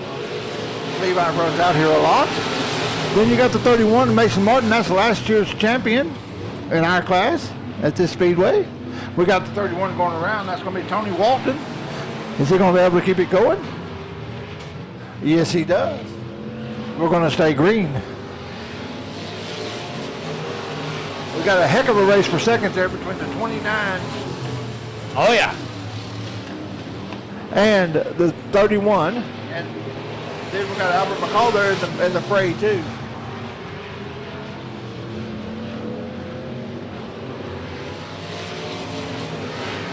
That's the 23 feet there. I called it the 29. That's Blake Beggs. I do apologize. But as a member of the Old Park Club, sometimes it takes my eyes a little bit to register what I'm seeing. And we got the 31 now in third. They come around to take the cross flags. That means halfway, 4 down, 4 to go. Levi continues to lead, followed by Biggs. And we're about halfway through this race, I'm thinking. Yes, sir. That's what that means. 23 says, I'm not happy with second. I'm going to go up here and run with the leader and see what he can do as they come out of 4. The leader's able to get a little moisture on the top, keep going. It keeps the lead. That's Levi Richardson.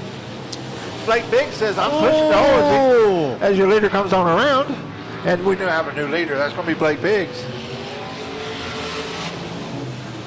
And still racing under green conditions as he grabs a footful of throttle, gets out of trouble, and you continue on racing. And Blake Biggs is your leader. Followed now by Mason Martin. Blake catches that berm, slows him down, and enables Mason Martin to get right on his tail as they go into 3. Mason's trying that low line to strawberry red, and he gets bit by the slick bug again.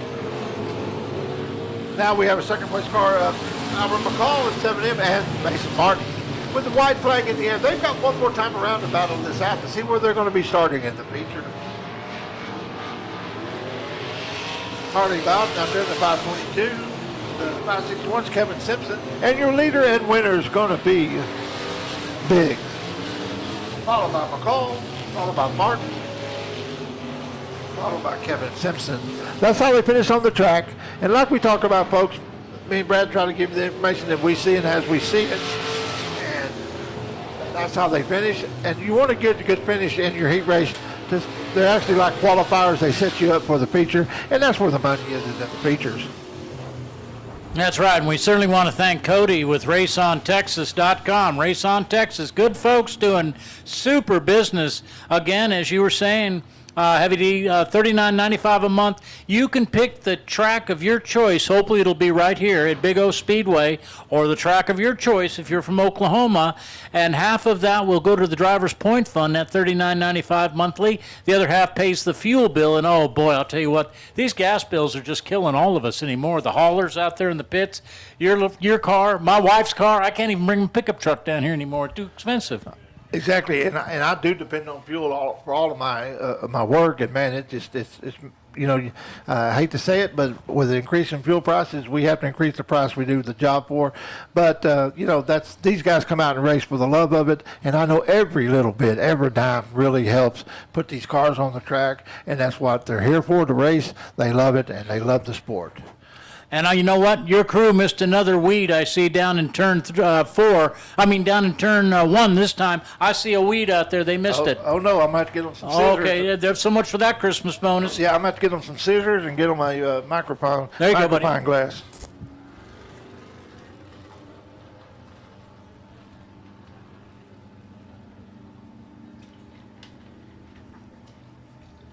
Are these the little kids? These are their kids, yes, sir. Thank you. Wonderful. That would be... That's Gerald Larson III. He's a fourth-generation racer. He's starting in this class, 10 to 17-year-olds. And, folks, these kids are learning how to drive, learning how to handle their cars. You know, it's really exciting to see. Like I said, I've interviewed most of them. That's Cameron Dodd. He's won the feature here. I got to call his first win. I really enjoy that. We got Cameron Dodd in the 22. On the pole outside him, we got the 5BG. That's Gerald Lawson III. Row 2, you got the 73 of Zachoria Winders. Outside, you got the 90D of Jordan Gomez. And then you got the Kid. That's the 08K, the Kid. And what are the ages once again? 10 to 17-year-olds. They can't race in any other classes, and they can't have raced any other classes above a 4-cylinder. And some of these guys, I'll bet you they didn't get to drive. I bet Dad and Mom had to drive them to the track, and then they can unload and go racing. Yes. And Brad, these kids love this racing so much. Oh, yeah, buddy. Well, what I'm saying is, if you ever come out here, you're going to see the first cars on the track. When they start packing it, it's going to be these guys. Yeah. They love to be in their cars. Austin will come out here with their gloves on, their neck pieces on, their helmets on, all strapped in with their window net up, just to pack the track. Just to pack the track. You better believe it. Yeah. Dad says I got to wear my helmet. Yeah, okay. It's exciting and it's really fun, and I really enjoy this class. Oh, and look what the flag's going on the flag stand here. Yep. Ha-ha. Methinks one of them is going to drop a green flag. This is the flagger's son, Landon, and he's learning how to be a flagman. Ah, the flagger's son. Cool. Cameron Dodd leads them past as we have green flag in the air. Looks like that 73 is the Corey Winters is going to say, hey, I've got something to say about this. Yeah, good race up in front. Yeah, they really going at it there. And I want y'all to think about these are front wheel drive vehicles and how hard it is to harness that power, especially as a young person. Now, I'm not going to kid you. These aren't real high powered like the tuners, the USRA tuners.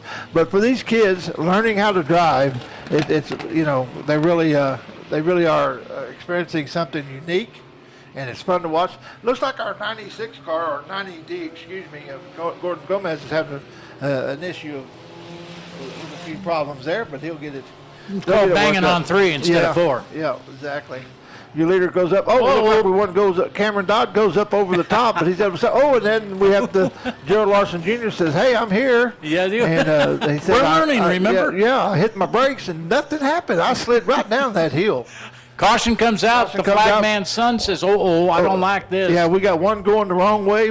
I think he thinks he's in Australia, and we got one that was limping out there. So the kid there, she got turned around a little bit.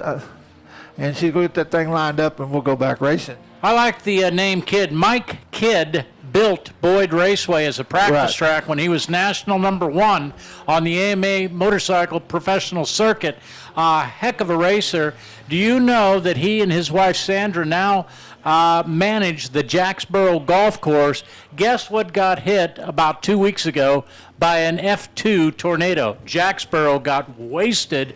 The golf course got hit hard. Mike and Sandra had a lot of friends helping them clean up, and I'm sure they've got some insurance out there. The city has to have insurance and all that, and they'll be going back to golfing once again on a little 9-hole golf, not little, but a big 9-hole golf course. Right. That's what Mike Kidd does now, and sold his racetrack to Richard Snyder many years ago, but he also developed indoor racing series, and Mike Kidd Enterprises sold to Pace Management. He could have retired because he did real good with Pace's money, but he chose to keep working.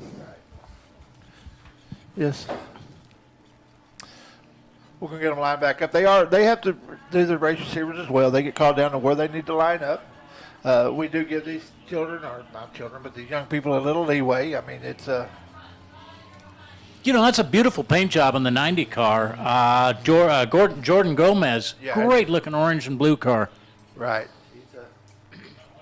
We really, like I was telling you now, this class is a learning class. We classify it as that.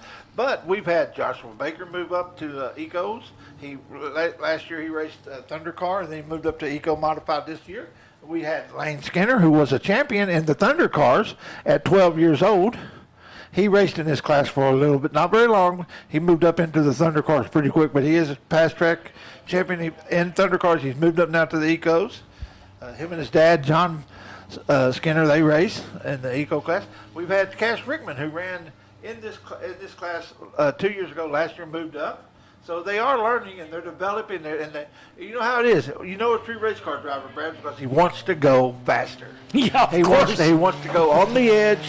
And he says, hey, I can do so much better with a whole lot more horsepower. And they come out here and they do it. And it's really thrilling. And I really enjoy watching these young people develop and learn the skills needed to work, not only work on their cars, but to drive them and set them up for what they want. I was going to just say, set them up. That's it. And Heavy D, these cars are just so well maintained. Of course, I'll bet you I know who the main sponsor is. Do you think it might have something to do with Dad? Dad and Mom's pocket. You got it.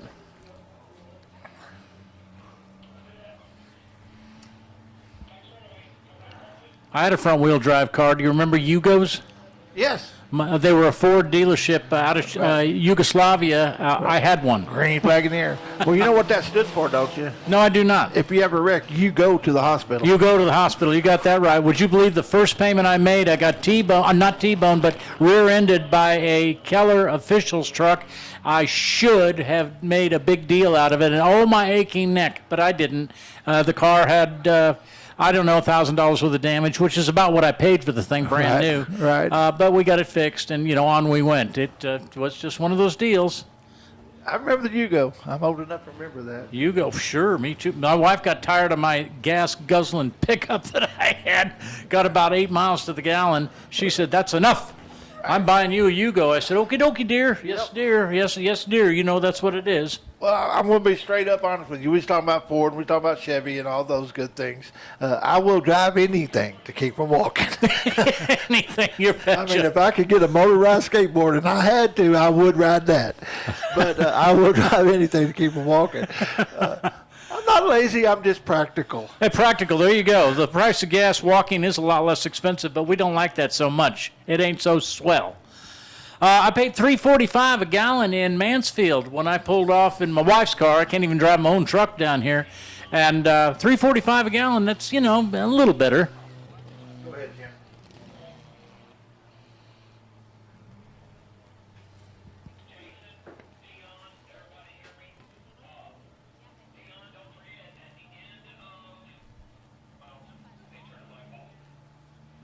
Mine's off. Go ahead.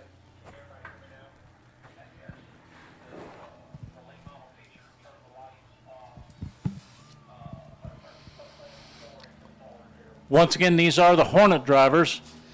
And on the pole, on this restart, will be the 5G car of Gerald Larson. And right next to Gerald is the 73 ride of Zachary Winders, I'm thinking. And then just one other car, the double nickel 55 machine out there, or 5B, Gerald Larson. Sorry, I'm not real familiar with.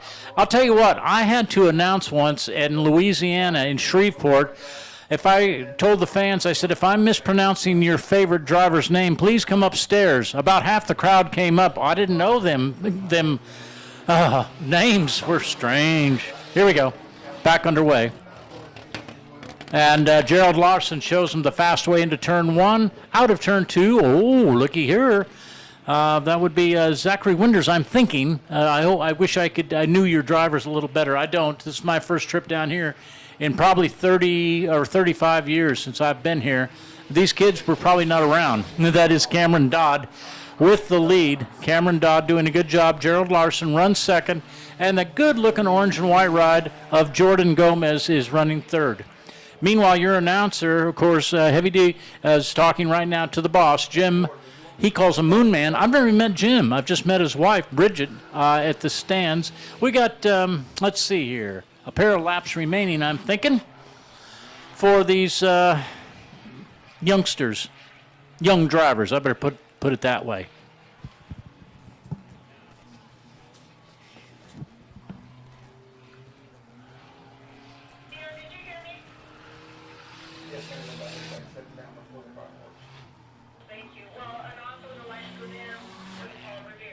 Yes, ma'am. Yeah, I was going to do that as well. Oh, okay. Sorry about that. That was half lap way. I thought they were just 2 laps remaining. That's the longest 2 laps you've ever seen in your whole lives.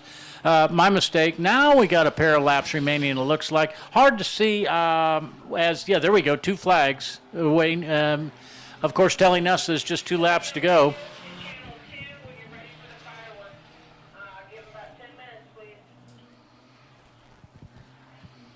The Hornets, 10 to 17 years old. And I haven't met these kids here. The white flag flies. And on this race for the kids, it's a good race too. Enjoy them.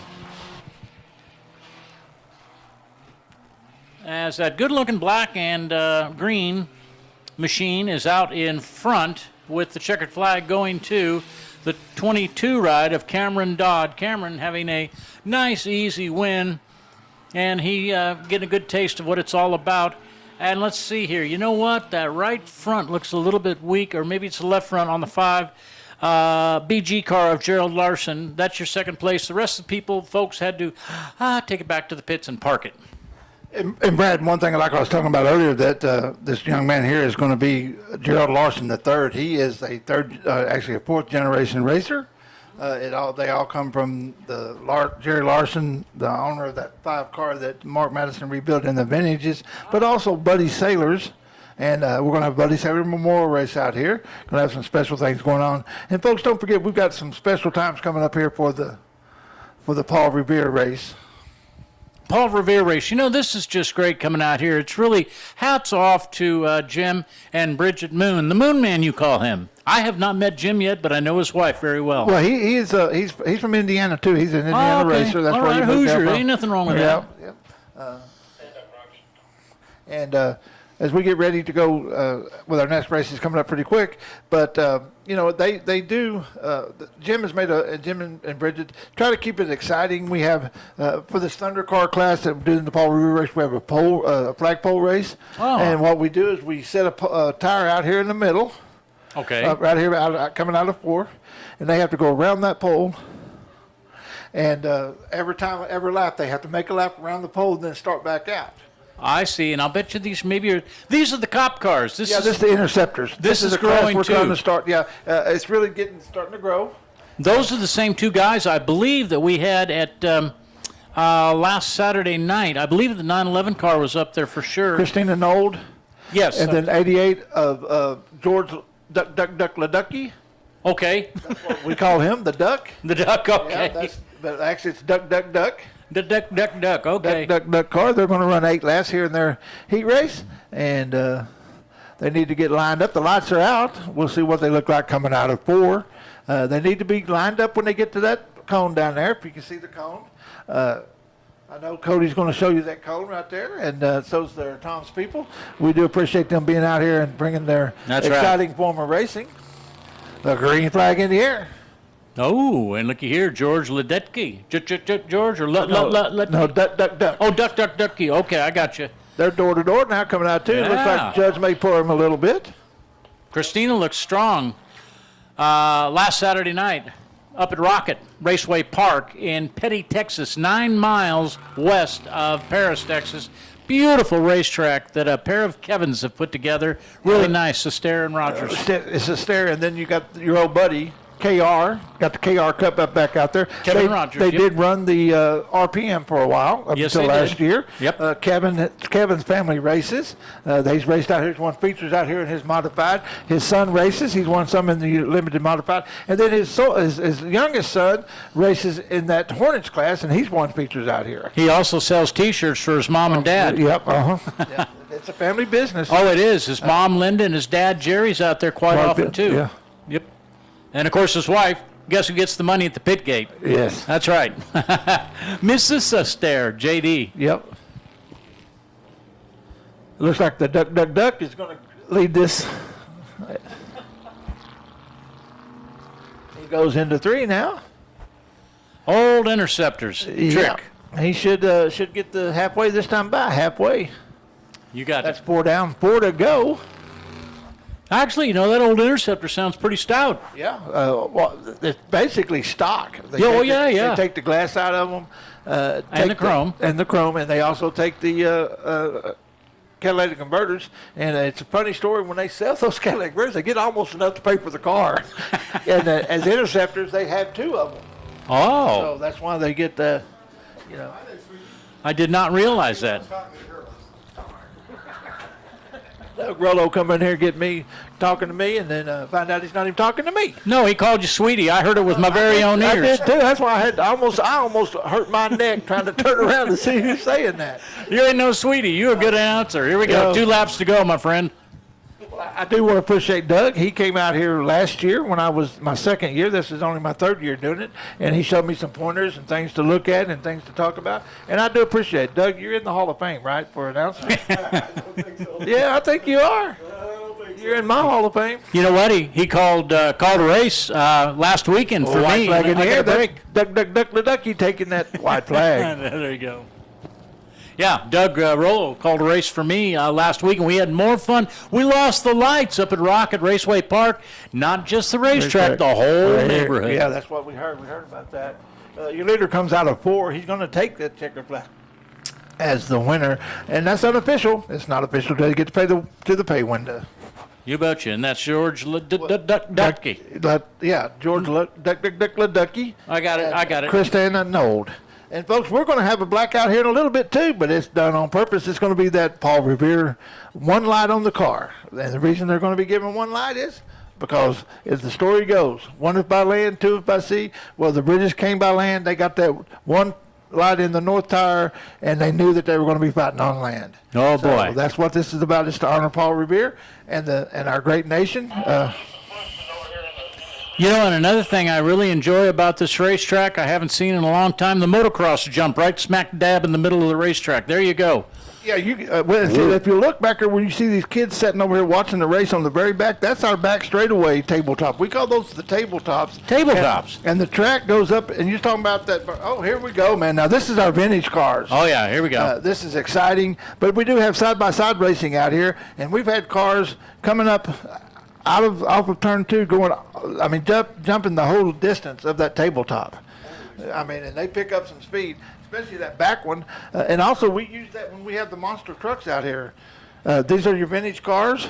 Here you go. They're not on there. No, they're not.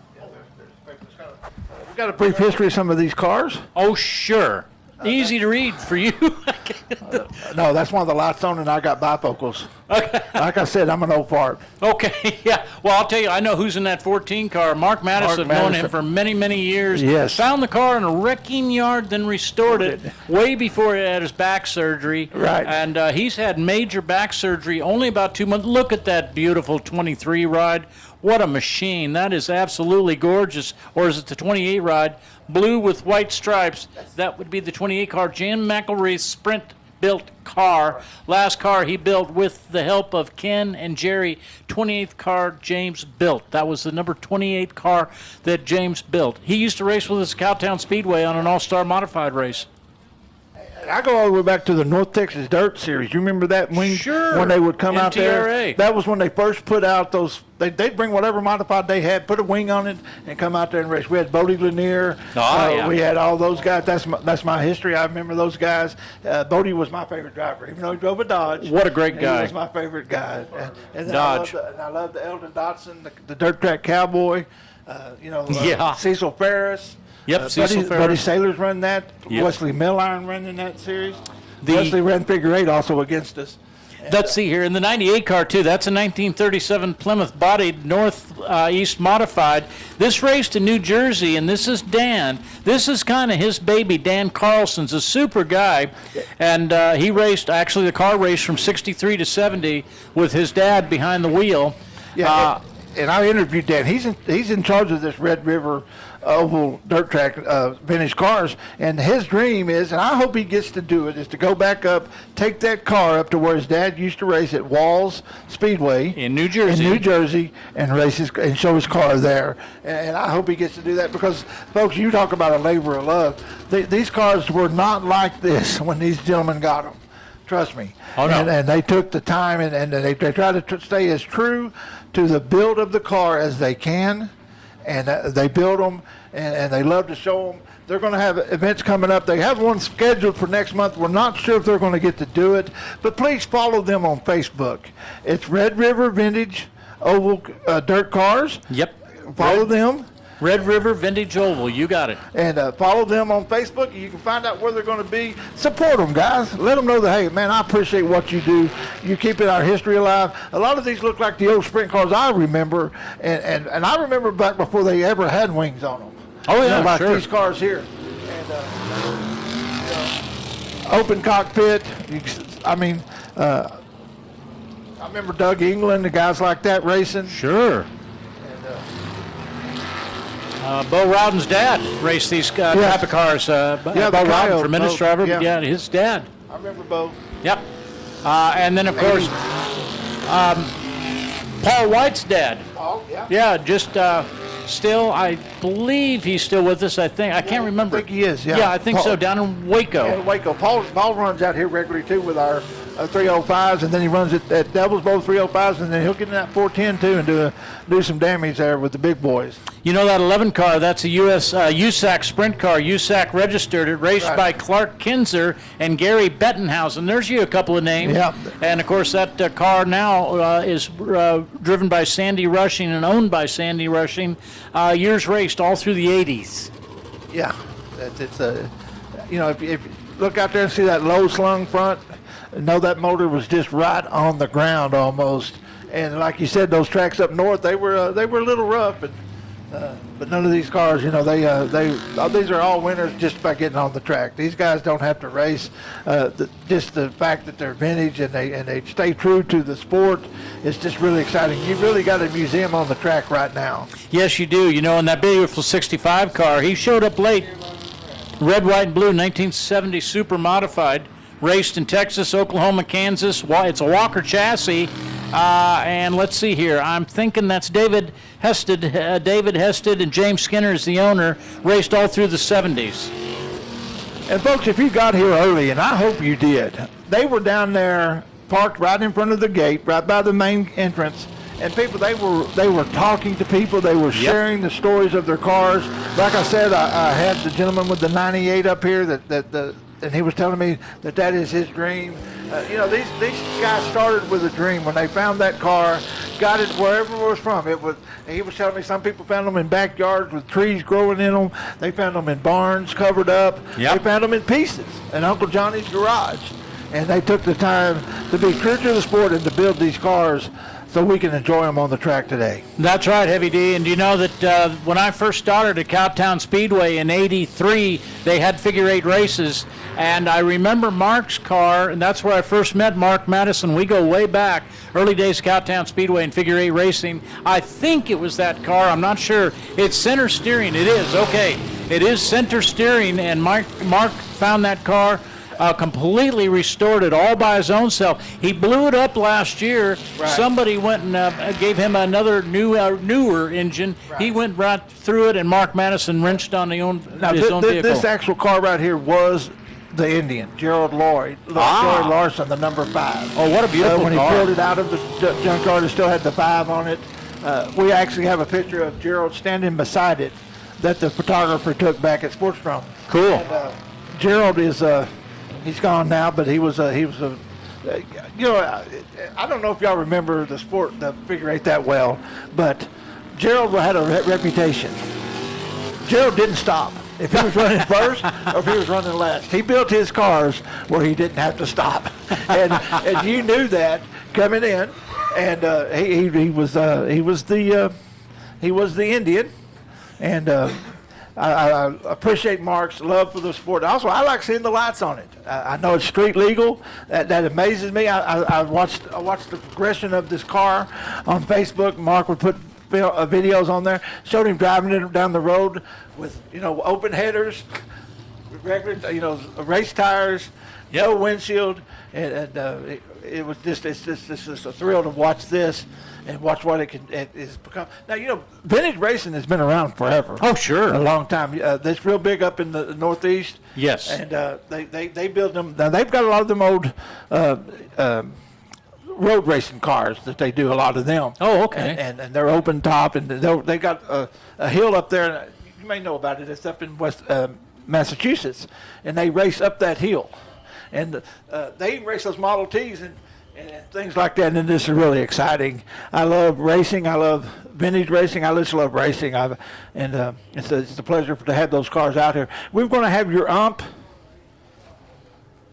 weekly series. These are the late models. This is going to be their feature. It's going to be the first feature tonight. And we're going to go ahead and get this lined up. Wow, UMP late models, is that right? Yes, sir. Gotcha. These cars will get up to about 110 miles an hour on this track. Excellent. Oh, they call this a qualifying, not a heat race. No, the qualifying was supposed to be the timer whenever we had problems earlier. This is going to be their actual feature. Oh, okay. Main event. Oh, look at this. Cool. I'm glad you know these guys, Heavy D.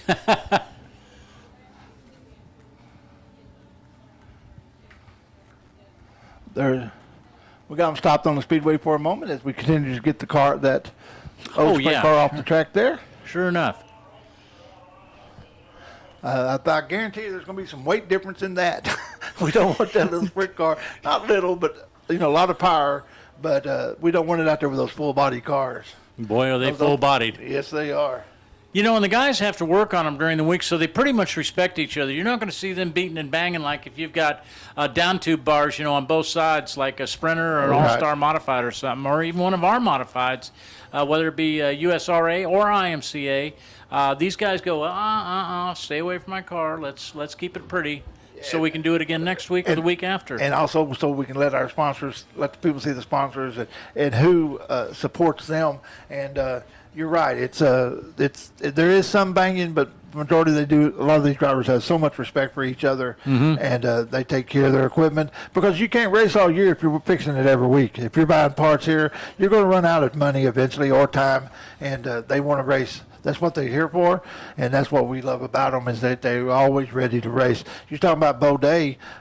We had another event here, the US MTS last year, and he didn't get to race on the Friday night, and he had to get him a new motor, but he came out here, and man, he put on a show. He showed them what Texas boys had, because that class, that USTMS, they run all over the country. Oh, okay. They're a national series, and he put it on them there for Texas, and we appreciated that. He really put on a heck of a show, and I'm glad to see him in this Tom series. Yeah, his brother, too, Rowdy Day, is a heck of a driver. He's won several features up at Rocket the last 3 weeks that I've been up there waiting for us to get going with Tom's. Yes, we were supposed to start a couple of weeks ago, our feature race, and it was going to be at Super Bowl in Greenville, and it didn't quite work out. They never tell me anything. You know us announcers. We're the last people that ever find out anything about a racetrack or a series. So all I know is it was canceled. But Kevin Sestair says, hey, man, you want a job? And I said, there's one problem. You're 136 miles from my house to your house. That's too far. Unless you want to pay lots of hundreds of dollars, maybe we'll do it. And he's, no. Yeah, pay you and also give you a gas allowance. Yeah, exactly. No, that comes out of our pocket, just like it does for all these guys pulling with their haulers. Right, yes, sir. Yeah. But, it's a little better when you've got a small car versus a great big hauler with 2 or 3 cars like the Veal family. They got 2 cars in that trailer, big old diesel, beautiful motorhome type looking vehicle, motor. What the heck do they call them now? I can't remember.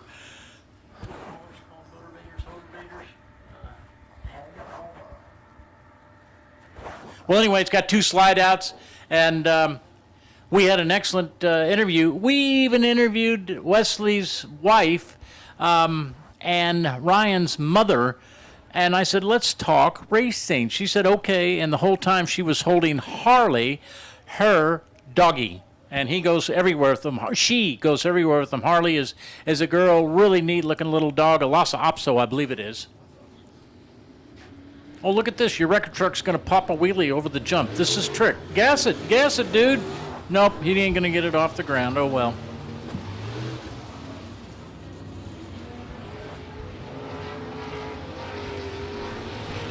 On the pole, you got the 21. That's from Tony McHale. Outside, you got Charles Skinner. Inside row 2, you got Wild Bill Lane in the 5. Outside him, you got Bobby High. You got Dylan Ramey from the Ramey family. That's the sports. They've been racing this area for a long time. Kevin, his dad, has won the 305 Race Saver Sprint Series several times. He's always been a representative of us up at the Nationals. Then you've got Sloppy Hog. Can I tell the ZZ car and driver? Sloppy Hog? That is Sloppy Hog. You'd already said that, didn't you? Yes. Sloppy Hog, you sure did. 77 Sloppy Hog. There you go. He comes out of Arlington. Of course. And then there's Kara Langley in the ZZX. And then you got Trey Langley. This is would technically be his 3rd year racing this big wide body car. Trey's been won some features out here. Trey's a good driver. He's also been on the post over time. We got the 55 there. That's Dustin Woods. He's been the feature winner out here as well. And we got the 7M. Of Dylan Ramey. Dylan Ramey, of course, his dad's been racing for many, many years. Yeah, that's what we were just talking about. He's been the Race Saver 305 Series champion at Devil's Bowl a couple of times. And, speaking of that, we also have, he's not out here tonight, but we used to run those 305s on Friday night, and we had a young man, Glenn Stubblefield. Sure. And I know you know the Stubblefield name. Oh, if you've boy, been around. motorcycle days way back. Yeah. Matter of fact, if you go down 175, there's still an old building that says Stubblefield Motorcycles. Does it really? Yeah. Excellent. It's not there, not there anymore. I but know, it's still- I know, just the name. Yeah. And he is the very first a mini sprint I ever seen was his dad. Really? Racing out at Buffalo Park at that little bitty infield track they built boy. just for that. Smiley was wanting to promote that, and it really was very exciting and some good racing. Yeah, Smiley, he's got a great house and a beautiful shop. One of his hobbies, Smiley Sitton, we're talking about, Smiley Charles Sitton. Doug interviewed him about a year ago, Doug Rollo did, and he asked him, well, Smiley, how are you today? It took him 30 minutes to get through the whole question, and Doug just said, well, thank you for the interview. And Smiley carried the whole thing. Yeah, it was incredible. He was such... He's one of those, I would call him a fanatic. He wasn't just an owner and promoter. He was a true fan of racing. And Houston, too. Had a Houston track. Big H was his at one time. Right, exactly. Yes, he was. I really like chewing the old dirt with you here, Brad. I enjoyed this. It goes back way back. And, Isn't it fun? Yes, it is. But yeah, his shop, though, he likes to do restore little toy pedal cars, real old 40s, 50s, 60s pedal cars for like little kids. He restores those, and there's a heck of a market for it. There was before COVID, of course, Right. and now who knows what it's doing. But he did that and loves to show those little pedal cars. And here he is, still a tremendous sprint car owner and teacher, Sure. and he still has a Smiley's race school. Right. Yes, Yep. he does. Yep. The line will be called down to them. They'll get lined up, and we'll get ready to go racing.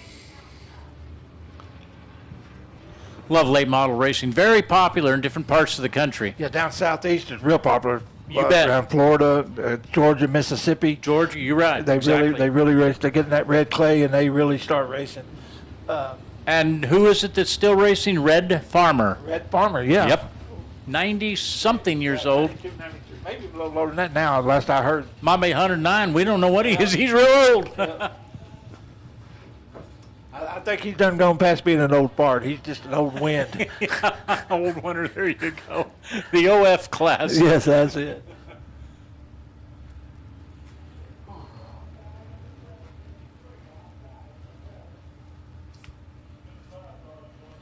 UMP Weekly Late I'm Models. really I'm glad they're starting to loosen up some of these tire rules. We've got a problem with tires. Yes. A lot of classes have tried to cancel or had to cancel because they had agreements with tire manufacturers. But I've been reading where they've been coming around now, and they're going to start using them like substance tires, maybe a Hoosier or an All-American or American Racer. They're going to start coming and letting them run a few more tires because we have definitely had a shortage of tires, and we just want to see them run. Boy, I'll tell you what, there's an Oklahoma track way up in northern Oklahoma, and I think they may have opened a bag of worms with penalizing people for using the wrong tire or some Right, such thing. exactly. I don't know what the deal is, but I don't want to get into it. It's not. It's Yeah. hundreds of miles from here. Yeah, but I'm just glad we're starting to see something happen, though. Yeah. Here we go. Green flag in the air. The young man leading the race right now is 13, about to be 14. That's Ortani McCall. That's Bridget's son there. Oh, yeah. Okay, Bridget's son. Excellent. I've seen him grow and develop, and it's really exciting what he's doing now. It looks like we got the Sloppy Hog and Dustin Woods putting on a heck of a race right now for second. And then we got Dylan Ramey there in fourth. And Jim Moon, the Moon Man's moving up to fourth now, trying to take fourth from Ramey. This is going to be 20 laps.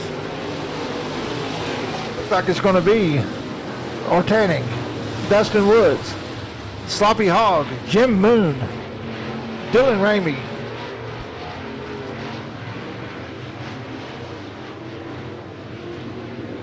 Coming around to lead lap 3 unofficially is going to be Ortaning.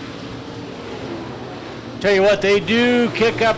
Look at all the right rear, the dust coming out of the right rear when they get a foot full of throttle through that firewall. They really got some horsepower they lay down. Looks like that's the ZZX of Kara Langley. caution down and inside of turn 2. Just as Dustin passes Artanic, we get a caution there. And remember, you got to go back to the last lap completed, so all that work for nothing. You know, and right now, she's going to have to go to the back. But this early enough in the race, you do have an opportunity to come back up the field. Sure. And so what's really heartbreaking is these guys that are running the lap 19 and they're running second or first, and they spin out. And yeah, you know, they got to go to the back. Well, it happens all the time. It even happens with the big boys. Martinsville, Martinsville, they had all kind of problems. Big old fight with the truck race. Whoops. Couple of the big boys, little grandson Gibbs, getting into it with another driver and punching each other big time. Don't you know? NASCAR guys made the national news. Yes, it did.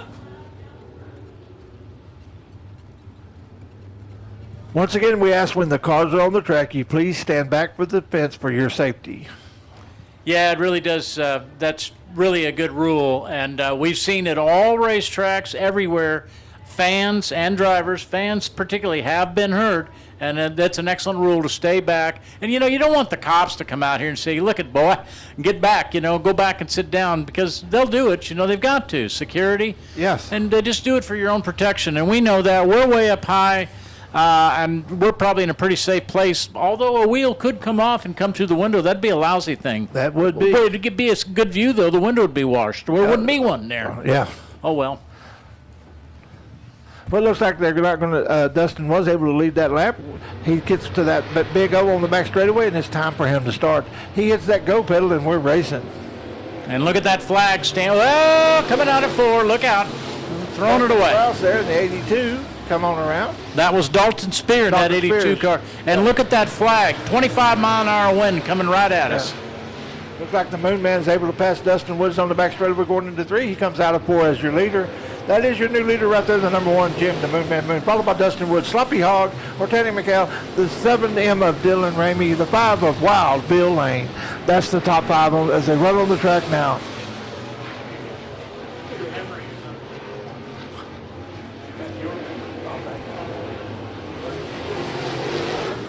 Yeah. Dustin Woods used to race sprints, is that right? Yeah, yes, he did. Yeah. I'll be darned. Dustin Woods used to race Bill sprints. Lane causing the caution there. That's the number 5. He went around coming out of 2. Yeah, he did. So we'll get them lined back up. We have unofficially 6 laps completed. If we go back, it'll be 5, but we'll see.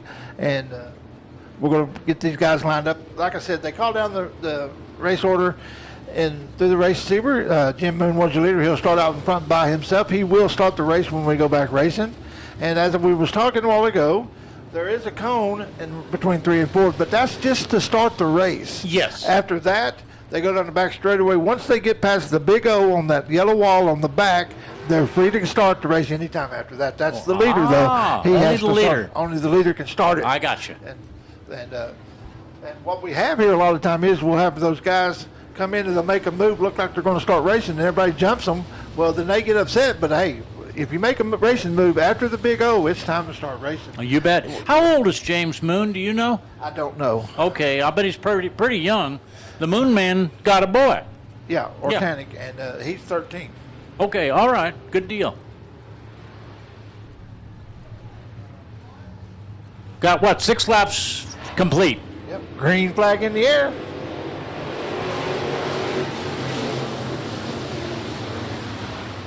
Oh, keep it low. Getting grossed up, looking good. Yeah. Jim's going to try that low way around. We used to call that bottom feeding, but Dustin Woods is going to try that top way around. Try to use his momentum as he comes out of the 2. See if he can pull up beside Jim Moon. He's going to try it on the inside now. Jim blocks that door. They're going to try low side for Jim, high side for Dustin. Dustin's got some momentum. He pulls right up on the back of the 1 as they go into 1. Artanic's hanging in there in 3rd. And then you got the double OZ. That's Trey Langley. These are both two young drivers. That's the double OZ of Trey Langley. He's running 4th now. And I think that's the Sloppy Hog right on his tail. I think you're right. Then you got Dylan Ramey, Dalton Spears. Oh, 21 car way up at the top of turn 2 had the problem. Goes on around, brings out the caution. We are now under caution. Ortenic Mickel, is that right? The 21 car? Ortenic's 21, and he's running. Yeah. Yeah, it looks like he went up over the top and got into the tire over there. He was running third when it happened. Yeah. And that's Ortenic Mickel. And Ortenic Mickel. Yep. That's Bridget's son. Oh, okay. I've watched him develop. And, you know, we got a bull ring down here, and we have races there periodically. We get the National Open Wheel 600 series comes in with the mini sprints. Okay. But we ran this size car right here down at that track. Oh, mercy. We Is had it a little 8 of them. tight? It was tight, but Ortenic ran there, and Jim ran there, and it was really.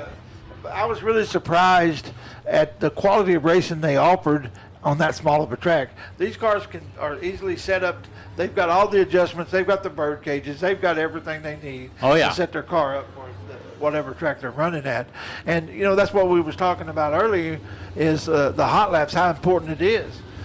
You know, you're going to set what you need to do, set your car up to run as best as you can. Sure. So, and of course, this track a little bigger than a quarter mile. A true quarter mile, if I remember right, you measure 12 foot off the inside pole, 12 foot with all the scopes and everything, and go all the way around. That's a true quarter mile. A little bit longer on the outside, a little bit shorter on the inside. Here we go. Green flag in the air, and Jim Moon takes him by the flagman now, with Trey Langley jumping up into second now. And that puts Dustin Woods. He's still doing that bottom feeding as he tries to hit that pedal going down the back straightaway, going into 3, side by side, door to door with the double OZ of Trey Langley. Yeah, that bottom feeder is looking good. Halfway through this one. Yep. 10 down, 10 to go. This is a 20-lap feature for your UMP Weekly Series. Looks like Dustin's going to be able to do a slide job up in front of Trey.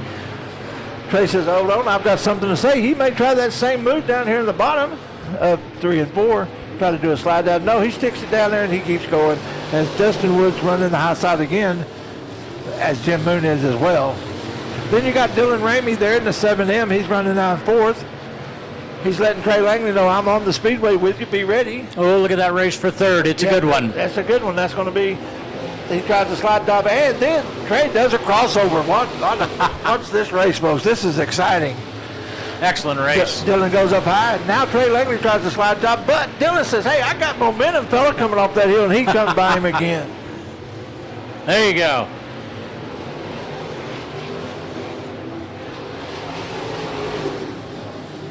Looks like it's going to be Jim Moon, followed by Dustin Woods, followed by Dylan Ramey, followed by Trey Langley, Sloppy Hog.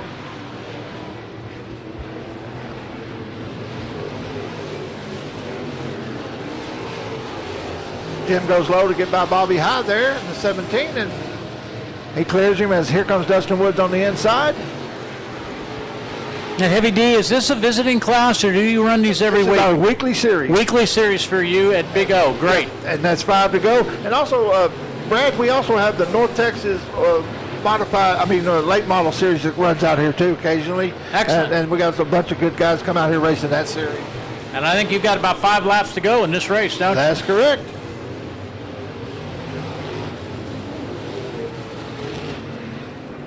It's going to be Jim Moon, Dustin Woods, Dylan Ramey, Trey Langley, Sloppy Hog.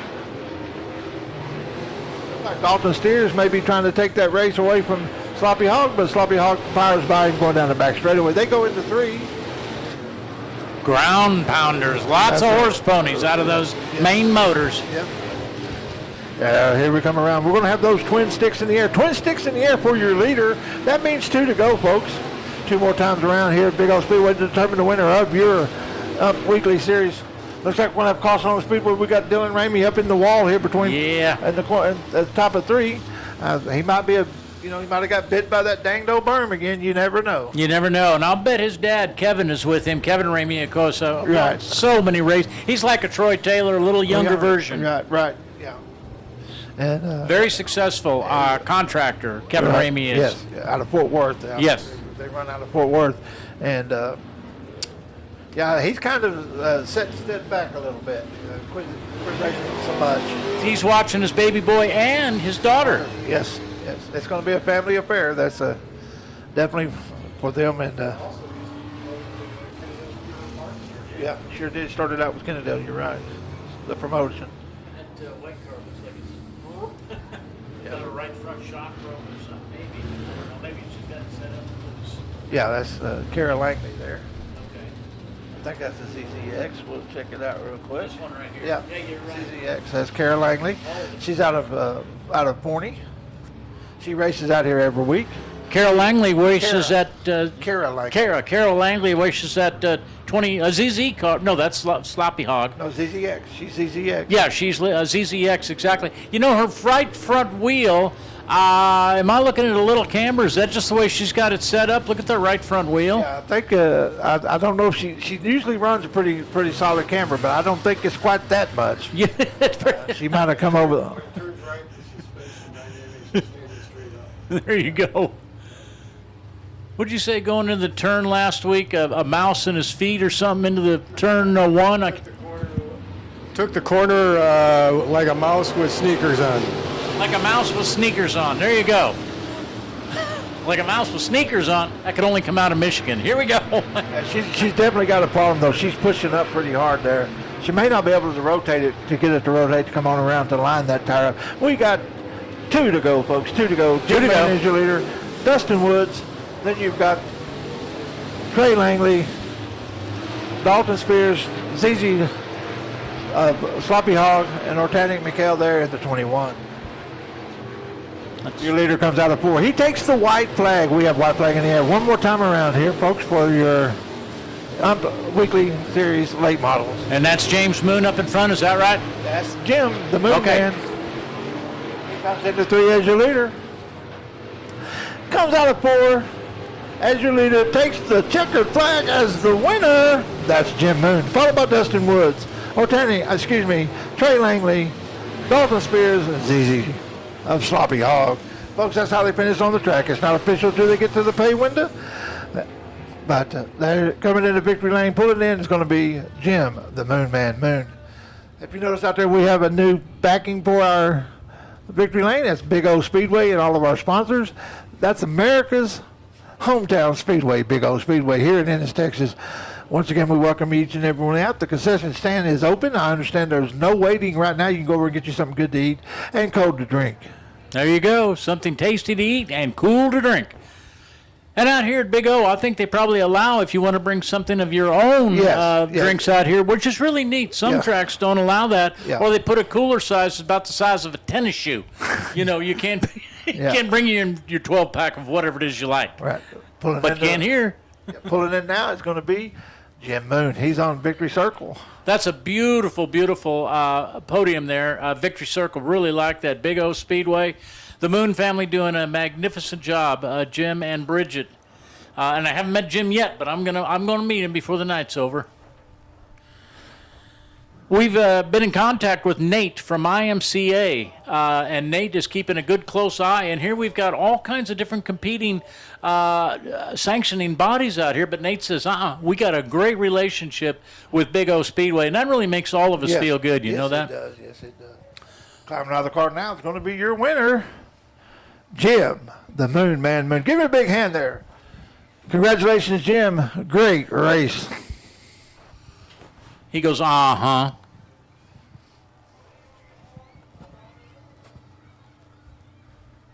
Well, you know, we have another Texan saying, and I'm sure you heard it, this ain't his first rodeo. He's been in the victory lane several times. He's won championships, and he's raced up in the Midwest, up in Indiana. That's where he's from, in Florence, Missouri, and from there. He's raced all over. And that's Jim, the Moon Man Moon. He's not only the promoter, he's the owner, but also he's an advocate for the race fan, especially for the late models. Beautiful, beautiful late models. And like you said, very popular in northern Florida, Georgia, Alabama. Yeah. Really a huge class down there in those part of the country, part of the country.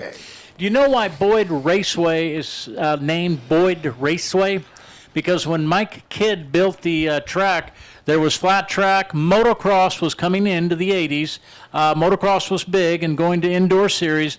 But Boyd Raceway, he didn't want to name it a regular speedway because speedway is a form of motorcycle racing with Jawa ISOs 500cc only in California and only in New York State, and then all over Czechoslovakia, Germany, England, very popular around the world, except here in this country, only on the East Coast, one state, and one state on the West Coast. That's it. That's why it's not named Boyd Speedway. That's good history there. Folks, it's that time. It's going to be now, the Paul Revere race. Folks, I hope you're ready for an exciting afternoon or evening here at Big O. We're going to have this race, and it's going to be your Thunder cars. Oh, goody, goody, goody. Could you explain to me one more time what it's all about? I've never seen this before, and I'm ready to hear you this time. What we're going to do is we're going to turn off the lights, and they're allowed one light. And if you know the story of Paul Revere, and I'm fixing to play a poem by Henry Wadsworth Longfellow that's going to explain it a little better. And if they're allowed one light, and that one light is on that car is because whenever they was getting ready for the revolution, they was about to start, they put a spy up in the North Church Tower. And he said, hey, take two lights. If they're going to attack us by land, we got fireworks first. We ask when the lights go out now that you do remain seated, and stay safe as we get ready for this race. This is the fireworks representing our fight for our freedom, as Paul Revere was a good part of it. And for you old hippies in the crowd, oh, wow, man, look at the colors. Listen, my children, and you shall hear of the midnight ride of... Listen, my children, and you shall hear of the midnight ride Ain't that pretty? of Paul Revere on the 18th of April in '75. Hardly a man is now alive who remembers that famous day and year. He said to his friend, if the British march by land or sea from the town... There goes Paul Revere, down the straightaway on a horse with a one light, yelling the British are coming. By land and two if by sea, and I on the opposite shore will I'm glad I'm not on that hay burner. You might pop a wheelie. Middlesex village and farm for the country folk to be up and to arm. Then he said, good night. With muffled oar, silently rowed to the Charlestown shore. Just as the moon rose over the bay, where swinging wide at her moorings lay the Somerset, British man-of-war. A phantom ship with each mast and spar across the moon like a prison bar. And a huge black hull that was magnified by its own reflection in the tide. Meanwhile, his friend, through alley and street, wanders and watches with eager ears, till in the silence around him he hears the muster of men at the barrack door, the sound of arms and the tramp of feet, and the measured tread of the grenadiers marching down to their boats on the shore. Then he climbed the tower of the old North Church by the wooden stairs with stealthy tread to the belfry chamber overhead, and startled the pigeons from their perch on the somber rafters that round him made masses of moving shapes of shade, by the trembling ladders steep and tall to the highest window in the wall, where he paused to listen and looked down a moment on the roofs of the town and the moonlight glowing over all. Beneath, in the churchyard, lay the dead, in their night encampment on the hill, wrapped in silence so deep and still that he could hear like a sentinel's tread the watchful night wind, as it went creeping along from tent to tent and seeming to whisper, all is well. A moment only he feels the spell of the place and the hour, and the secret dread of the lonely belfry and the dead. For suddenly all his thoughts are bent on a shadowy something far away, where the river widens to meet the bay, a line of black that bends and floats on the rising tide like a bridge of boats.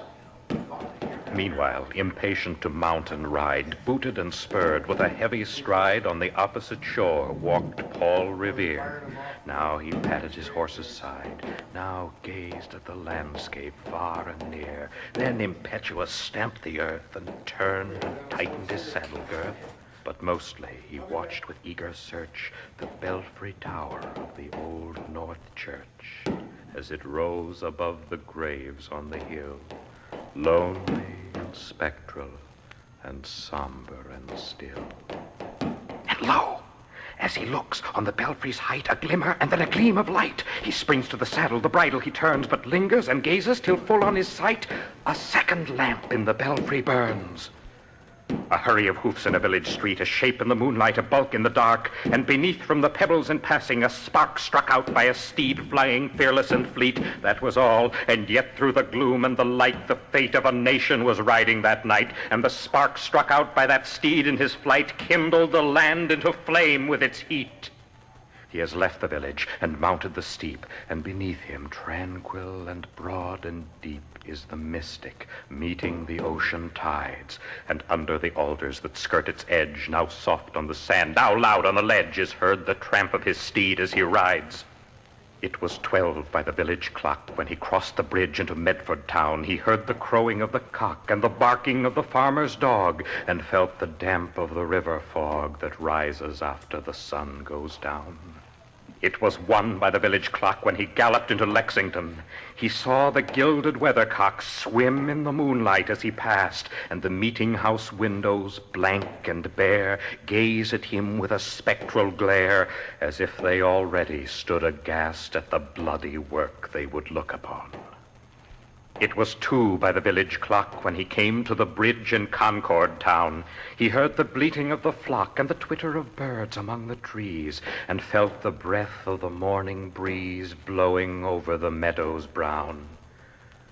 And one was safe and asleep in his bed, who at the bridge would be first to fall, who that day would be lying dead, pierced by a British musket ball.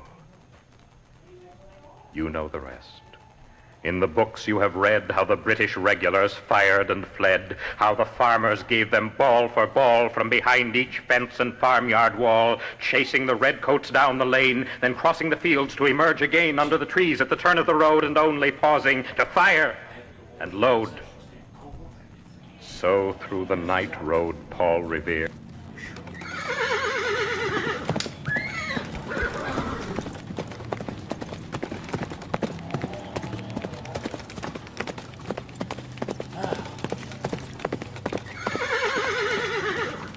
Excuse me?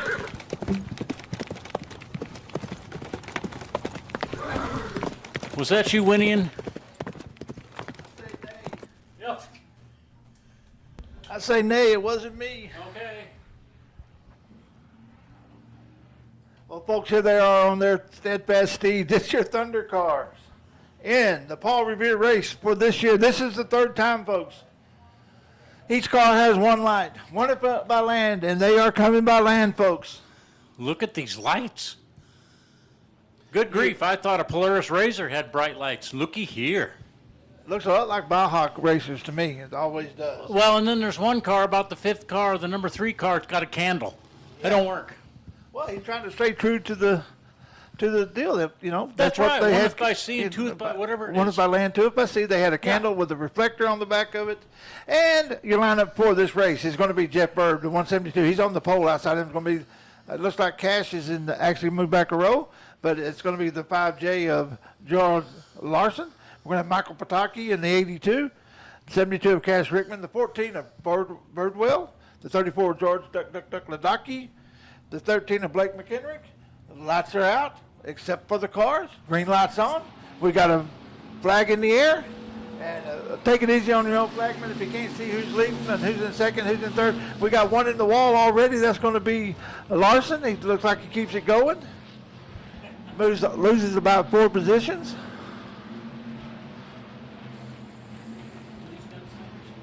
No, these are the Thunder cars. Looks like Jeff Birdwell is going to be your leader, followed by Pataki. And I can't see that third place car right now, but I am looking. Looks like we got one that's got either a strobe light or it's got a short there. Oh, yeah. A short. We got one in front of him that may not even have a candle anymore. The wind may have blew it I out. think so. That darn wind. Yeah. That's what my dad used to say about me, son. I think your candle went out. Oh, my dad went to the same school. Right. Yeah, I think they went to different schools together. Uh-huh.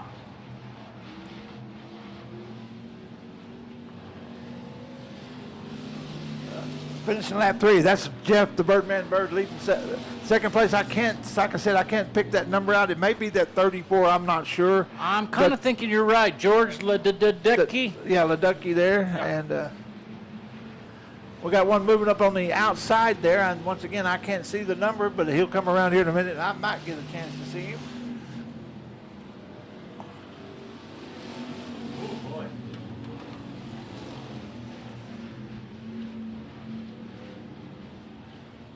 Looks like he's going to split the middle, go down the back straightaway.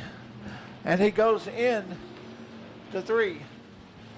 Here comes your leader. He's in lap traffic. He's going by the flagman now. That he's finished lap 4. That's Jeff the Birdman Bird. Once again, I think it's at 34. Leducky's running second now. I believe you're right. And did you notice the pushed up off the top there? Might be. Go ahead. I'm sorry. Did you notice your flagman how much power he has? He put his hands down and the lights went out. I couldn't believe it. I know. A lot of power there.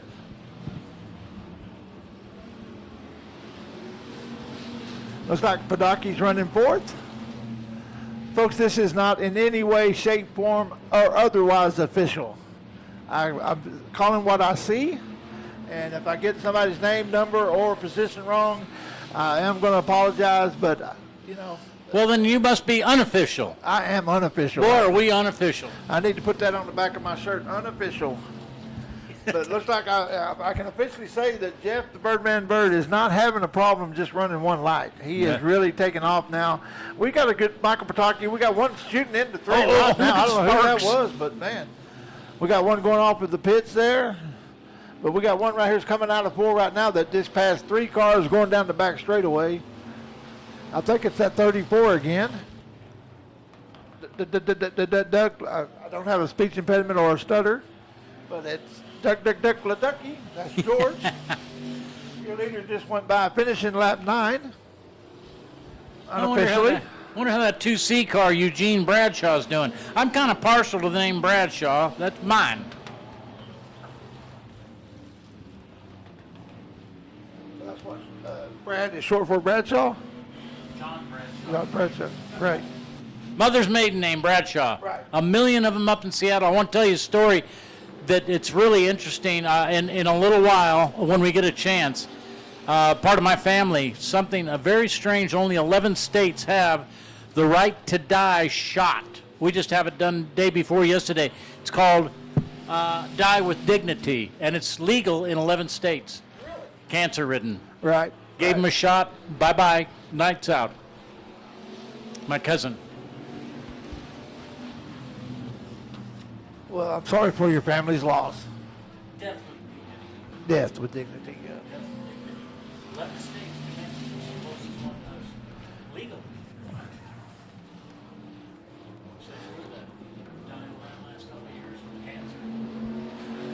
Your leader's coming around now to finish lap 12. That's going to be the Birdman. Jeff took a year off last year, just raced a few races, but I'll tell you what, he's coming back with vengeance this year. He's already won a feature, won some heat races, and he's really driving that thing. As our lights continue to raise up now, as we're going to finish the last laps under the light.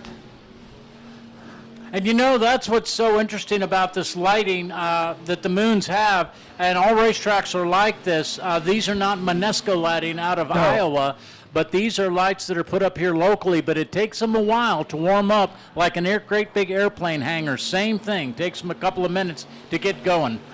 That 34 we was talking about was actually Clinton Birdwell in the 14. I think he's running second with Cash Rickman running third, and the 82 of Pataki were running fourth. Okay, and that pickup truck, a 72 car, 72 pickup truck, looks pretty strong too. Yeah, that's Cash Rickman. That truck was built by Ronnie Miller, who we call him Big Papa. He's building one now. And he came out and raced it and never had any luck, sold that thing. And Cash picked it up, and, man, he picked up the banner and is really running hard with that truck. Good-looking truck. Yes, it is. That's Cash Rickman's, his color theme. That's what when he had his Hornet car and this truck here, this is the way he paints them. They're a good family. They're a very close-knit family, and I think it might have been one of them that was actually on the horse 2 years ago when we had the horse out here. It was Cash himself that rode it, but he had to get ready for this race. Looks like he's coming up right now trying to take that second place with 2 sticks in the air. 2 sticks in the air. Cash Rickman's going to give Clinton Birdwell in the 14 a heck of a run. As your leader comes around to take the white flag, that's your leader right there. That's going to be Mr. Jeff the Birdman Bird. Cash runs up high going into 3. Going to let Clinton know I'm there. He says, well, you're not going to walk away with seconds. You're going to have to battle with me over it. Your leader comes out of 4 now and takes the checkered flag as the winner. That's Jeff the Birdman Bird. The race for second continues down the back straight, but they go into 3. Cash Rickman's going to try to go high and see what he can do. Looks like Birdwell might be able to hold him off, but here he comes down that front straightaway. Who's it going to be? Wow, what a race. It looks like Birdwell may have won, but Cash was letting him know he was there. By a hood, maybe. Birdwell, by a hood. Yes. It also might depend on where he had his transponder. That was that close, folks. 82, Pataki got 4th. And, of course, these transponders can't be any lower than the steering gear box itself. Exactly. Jeff does a little donut there, a little celebration. He's going to go around now. He's going to park that thing there on the victory lane. Folks, I hope you truly enjoyed the Paul Revere race, what it means to our country. We're proud to be Americans here at Big O Speedway. We know you are too. This is America's hometown speedway. Jeff the Birdman Bird wins your feature tonight for the Thunder Cars that we like to call the Paul Revere race. Hey, I hope you liked it. Hey, comment, say something about it on our webpage or on our Facebook page. If you want to say something on my page, that's Heavy D, Dirt Track Announcer, or the tracks. Let us know what you think about that. I truly hope you enjoyed it. It does mean something when we hear from you and how much you support the track, and we appreciate it. You know, I've been calling these races with a microphone in my right hand since 1976. This is the very first time I've ever seen it. Excellent. Really, really trick. I loved it. Like we said, the Moons are always trying to give you the best bang for your buck, and we think we give it to you here at Big O Speedway every week. But we do come by special events. We had the flagpole race a couple of years ago. We had one we called the obstacle race. Okay. We had a water truck spraying water on the track as they raced. We had like a push truck like they use on those enduros, and we also had a wrecker, and they couldn't touch them. If they touched them, they were disqualified. Climbing out of the car now. That's your winner right there, Jeff, the Birdman Birdwell. Thank you, Jeff. Enjoyed that great race. I hope all the fans give him a big hand. Let them know you appreciate what they went through. Folks, that is not normal to be racing on the track with no lights except the one on your car. It's not a normal thing. It's not what, you don't get much practice or much training for it. We have this race once a year. We're proud to bring it for you and bring it to you, and we do it for you, the fans of Big O Speedway, America's hometown speedway. There you go. And look at that flag. 25 miles an hour at least to hold it straight out. And Brad, it's been that way all night, all day, all night. I know. Dry slick track. Welcome to the wind. Exactly. This is a Lubbock track, an Amarillo track. It's perfect. And we hope that someone will shut that gate pretty soon. We're all getting tired of it. Our poor lawns. Yeah.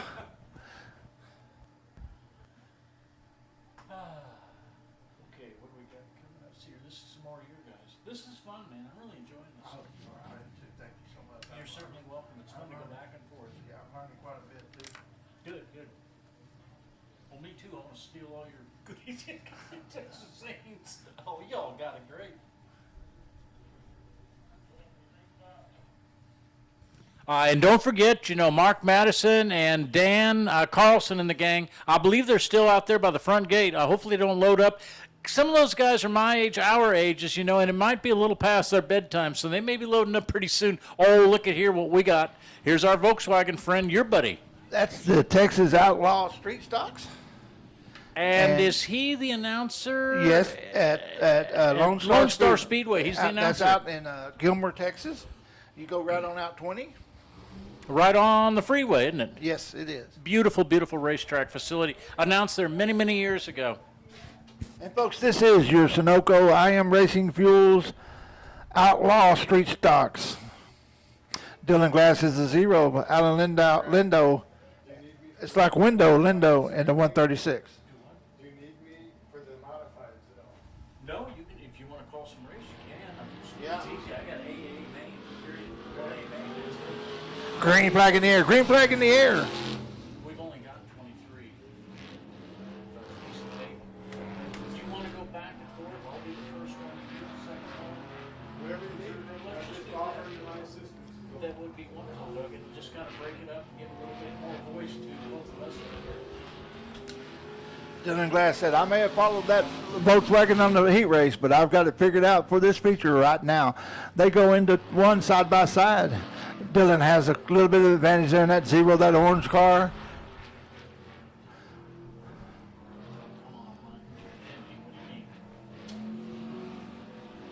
They come out of 4.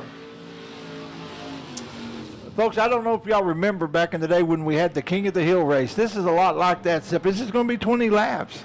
Or excuse me, 19 laps. It used to be the pride of the team to have that King of the Hill flag stuck on the car every week. And every single week. King of the Hill goes way back to the 80s and even before that. 70s. 70s, you're yeah, right. Yeah. Buffalo Park had King of the Hill. Well, actually, it started at Sportsdrome. It did, Sportsdrome, you're right. Yeah, that's when Virginia owned it. And yes. We had it at Cowtown. I think Thunderbird Speedway, which is no longer with us. Crandall, maybe? I think it had one too. And I remember, and y'all forgive me, but there was one driver for like 3 weeks in a row had the Cowtown and I think it was Harvey Armour. Was it Ricky? It wasn't Ricky Braddock by any chance, He had was it it? one time too, both of Yeah, them. Ricky But Braddock. Harvey Armour though in the modifieds, and he had it on there. And I go all the way back. I don't know if y'all remember Gary Miles, Tommy Davis. Tommy Davis, yes. Yarborough. Yes. And all those guys, they were kind of my heroes. I loved the Merles. Mary Merle was one of the first women I remember see racing. Sure. And we had the Coates brothers, Mike and Steve Coates. We had Danny Merrill, and they never wanted to be senior and junior or 1 and 2. It was just Danny Merrill in one car and Danny Merrill in another car, and it was up to you or me to figure out who was doing what. Exactly. We got a good race here right now as Dylan Glass is starting to pull away a little bit. And I want to, we talk about the past to look forward to the future as we see these people coming around and the young people racing. Thanks a million. I know people are going to want to see it. We'll talk about that. This website here, right? They go to this website here too.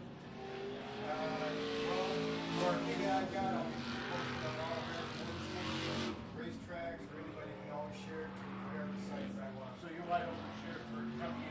Yeah. Okay. Great. That's what it was saying. Back then, big old Speedway shared All-American Sports. Halfway. We got 9 down, 10 to go. This is halfway in your Outlaws, your Sunoco Racing Fuel Outlaw Street Stock feature.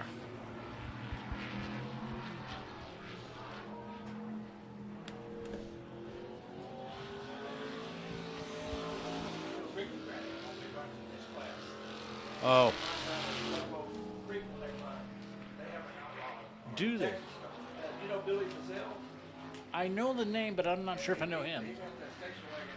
He won out of the fly. Yeah. Really? Is that right? Yeah, I got away from it for so many years that this whole IMCA, USDRA stuff is new to me. Well, they're fairly new. Your leader's coming out of 4 right now, going by the flagman. And it was fun listening to our Tyler announcer, the 136 Volkswagen. What power is that? Alan Lindau. Yes, Alan. And what power is that? A whole lot of V8 motor. 5.3 LS. As LS, that's right. 5.3 LS in a Volkswagen. Right beside him almost. Now he's got a protection firewall and all that. Oh, but he could actually reach out and adjust the timing if he wanted to. Go down the speed, which he's not going to do. Do you think he's got points, plugs, rotor, and condenser? I have mechanics that do not know how to set points, what dwell means. I remember hooking up an old dwell meter to a Chevy just to get that point set right where you want it. With that, you had that old wiggly screwdriver. Wiggly screwdriver. You had to open the window, and the distributor had a window in it, and you could put that Allen wrench head in there and adjust that dwell. You had to have a dwell meter. But and all the old Fords and all the old tractors, they actually had a feeler gauge you had to use to set the points. You had to get that cam just right on the distributor and set your points, and then do that. On tractors and trucks and cars back then. And also, do you remember dual point setups? Sure. Now, that was the latest thing. You had dual points. You was firing twice as hot. And it was Do you ever feel like you come out here on a Saturday night, we're simply having way too much fun? Yeah. This is really great. Yes, it is. I really enjoy it.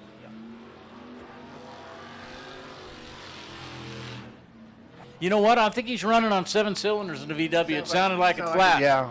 White flag. White flag in the air for your leader. White flag. That's Dylan Glass in the 0. Yeah, there's something going on. He's got maybe had a plug wire come off, which I hate to guess, but something's happened. He's still not running as like he said. He's running flat for sure. Well, maybe he could just stick his hand on that spark plug, in that wire. Sure, why not? Exactly. Okay, I'm going to do the first row, first, second. You do second, third, fourth. Okay. Oh, there you go. No, we don't. I know. Here comes your winner out of turn 4. That's going to be Dylan Glass in that 0M. Excellent. If you're a fan of the Glass family, you're going to realize that orange color and blue markings means something to that family. They have a history of racing, and I'm really glad for Dylan. And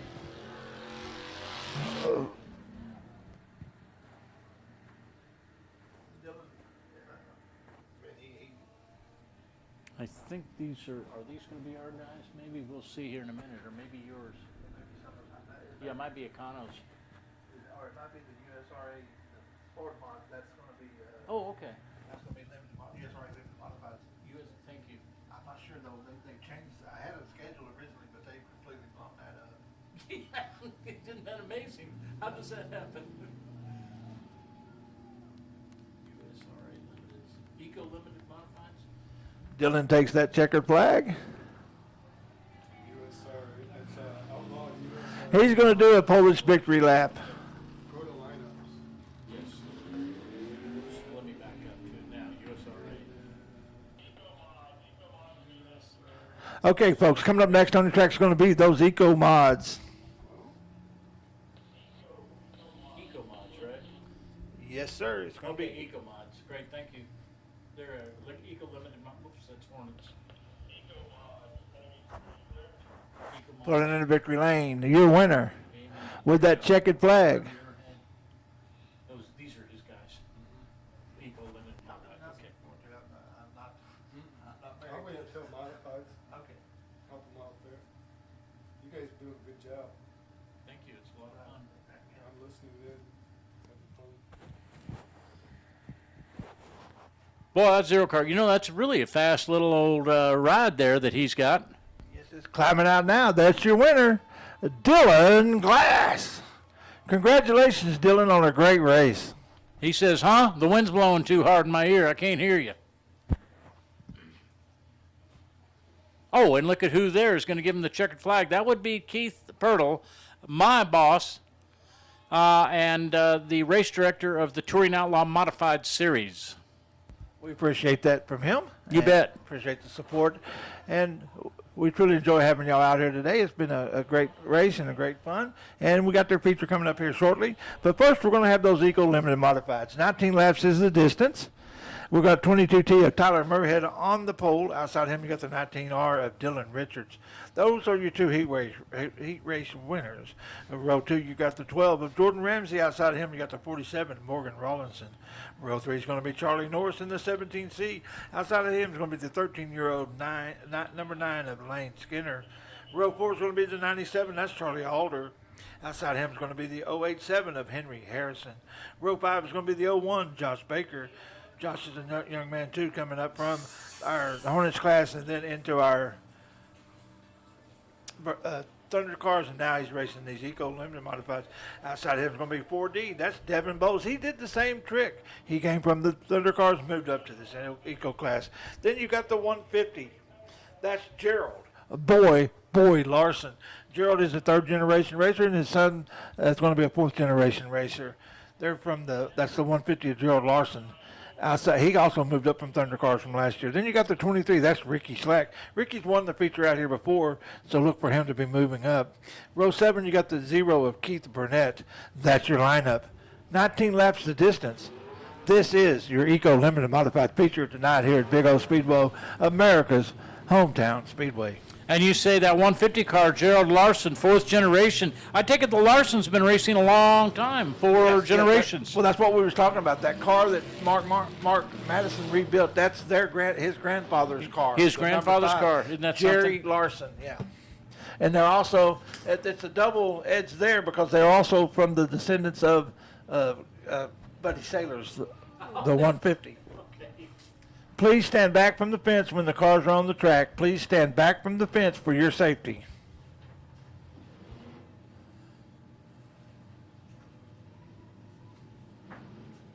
Afraid I'm going to step on the wire and smush something, but I guess I'm okay. Yeah, the orange ones are all yours. The black ones are all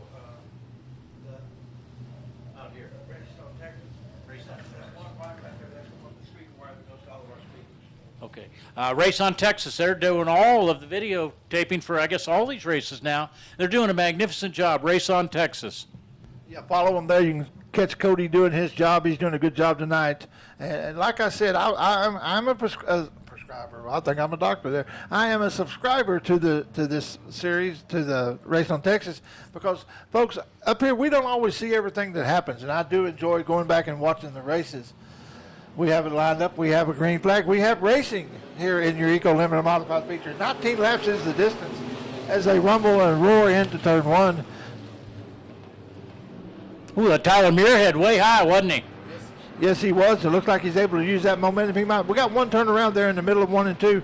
It looks like we're going to have caution on the speedway if he doesn't get that started. We're going to have a complete restart. No laps completed.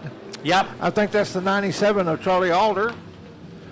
And he'll go to the back now, and we'll get him set up and ready to go racing. They say, oh, mercy, this track changed since we were out here in our heat race earlier. It's definitely a little squirrely in that back end, isn't it? Yes, sir, it sure is. It's going to make for some exciting races in those modifieds. I'm here to tell you those guys are going to hammer down and take the advantage of this track and the dry slick. They know how to do it. They've been doing it for a while, and we're really looking forward to our Toms, our Texas Outlaw, Touring Outlaw Modified Series. Touring Outlaw Modified. They used to be Texas. Yeah. Yep. And, I got brain lock, they call it. Something gets in there, I got to really work around to change it. Got that file folder going, and I come across that TOMS Toms. I say, Texas. Well, it's Touring. Well, it used to be Texas. It was 8 years ago, but John Webb of Oklahoma is now our number one man with the checkbook, and Keith Pirtle is, of course, the race director down there at his 150, F-150 pickup. That's Keith in the shorts. He's doing double duty. He's our flag representative in the victory lane, too. Yeah. We got green flag again. We're racing, folks.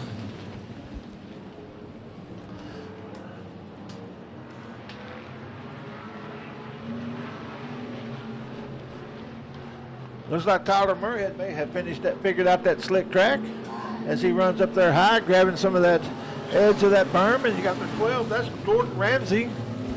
He's running second with Dylan Richards running third in the 19R. Then you got the 47 of Morgan Rawlinson. Here comes the 4D of Devin Bowles. We got 3 wide coming out of 4 right now for the 6th position, folks. They're racing all through the field as they could put the hammer down. We got Henry Harrison there running 6th. Tyler Moorhead is your leader, followed by Dylan Richards, followed by Jordan Ramsey, followed by Morgan Rawlinson. That's the top 4. Devin Bowes has now moved up into 5th.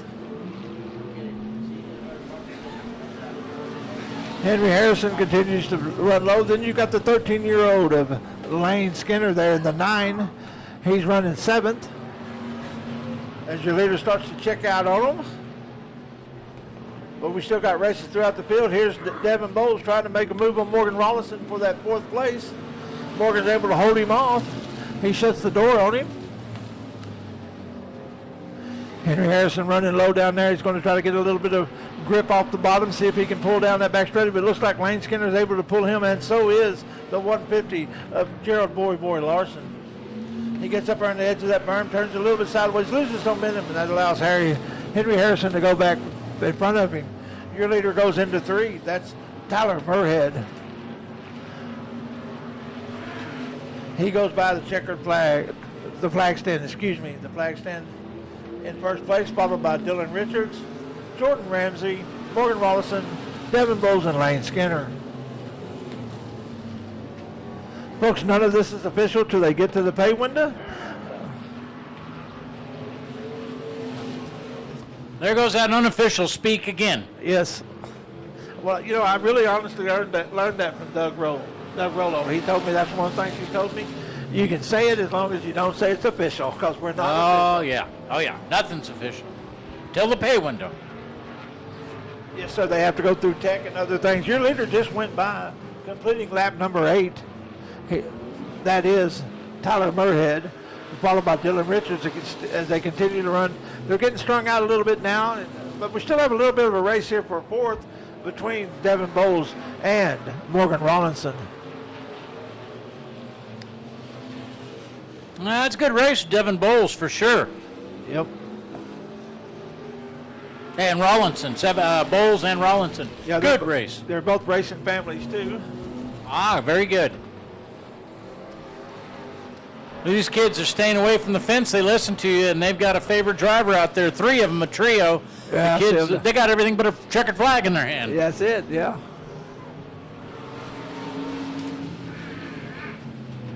Well, it looks like Charlie Allender took our cone out there.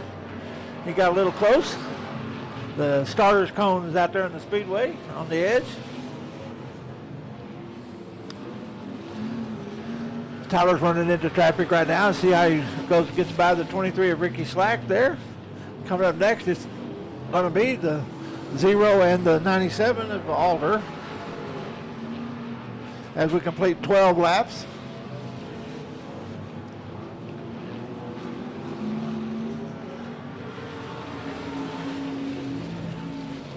Tyler's letting Ricky Slack know, hey, I got to go, fella. Gives him that chrome horn. Dumps underneath him now, going down the front straightaway. Moorhead slides on around. He's still racing Ricky Slack pretty hard there.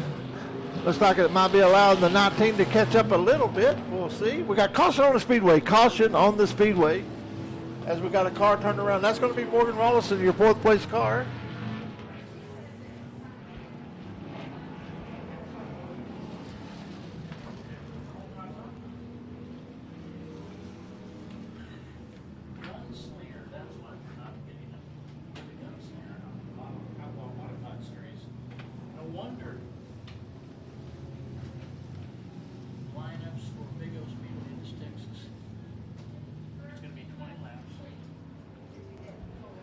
We have 13 laps completed in your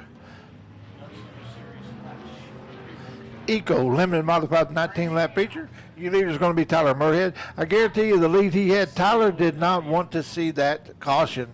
It's going to bunch the group up. It's going to allow Dylan Richards and Gordon Ramsay a chance to catch on to it. And we get ready. The line's being called down to him. We got a car coming off the back straightaway. It looks like Henry Harrison, the 087, may have had to have an early night. By the golly, and look what that was lucky number 13 lap, wasn't it? Yes, it was. Oh, man, 13. Oh, never mind. I'm not superstitious. We'll just go racing. But I don't go walking under ladders, and I don't. Okay, your leader's going to be Tyler Murhead, followed by Dylan Richards. Dylan here at Big O Speedway has lane choice. He seems to be choosing that high side. Then you got the 12. That's Jordan Ramsey. He's such a good guy. Well, so is she. She's sweet as can be. Then you got the 4D of Dylan Bowles, the 150 of Gerald Boy Larson, the 9 of Lane Skinner, the C17 of Charlie Norris, the 97, that's Charlie Alder. Then you got the 01 of Josh Baker, the 150, that's going to be the 23 of Ricky Slack, the 47 of Morgan Rollison, and the 0 of Keith Burnett. Looks like they got lined up. As we continue to go, the lights are out now. It's up to your leader, Tyler Murray. He can hit that go button anytime he wants to. He hits the go pedal. We're racing again, folks. Green flag in the air. Green flag in the air.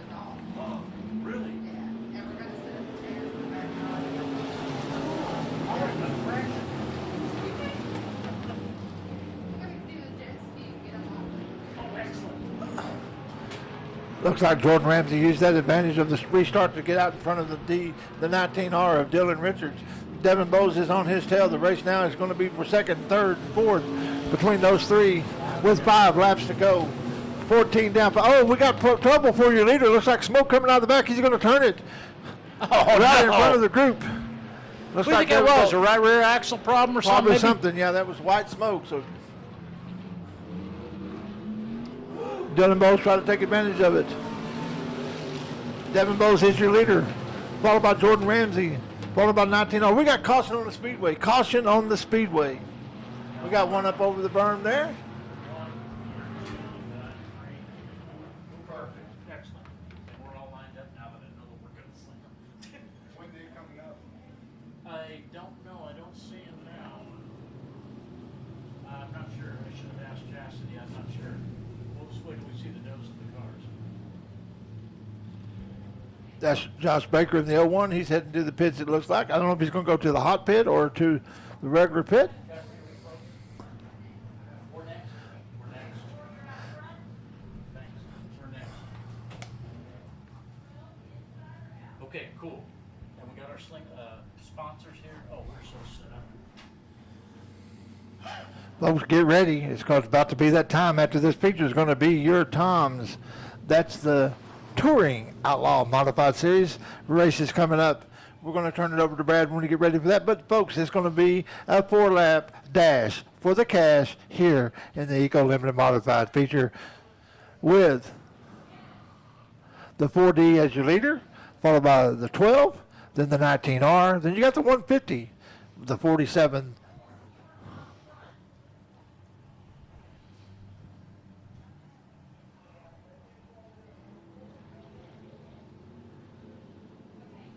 getting the lineup called down to him over race receiver.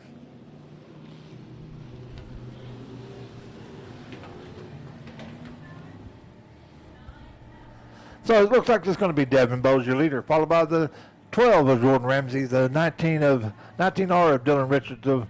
Then you're going to have the 150 of Gerald Boy Larson, the 9 of Lane Skinner, the 47 of Morgan Rollison, the 23 of Ricky Slack, the 47 of, that's Morgan Rollison in the 47, the 97 of Charlie Alder, Ricky Slack in the 23, and the 0 of Keith Burnett. The line has been called down to them. They'll get them lined up. They'll get them bunched up. Your leader, the lights are still on. Lights are still on. Light goes out. He hits the gas. We're racing. Green flag in the air. Green flag in the air. Looks like the 13-year-old of Lane Skinner had moved up to third, got caught up on the edge a little bit. That allows Boy Larson in the 150 to come back inside on row 3. In third place.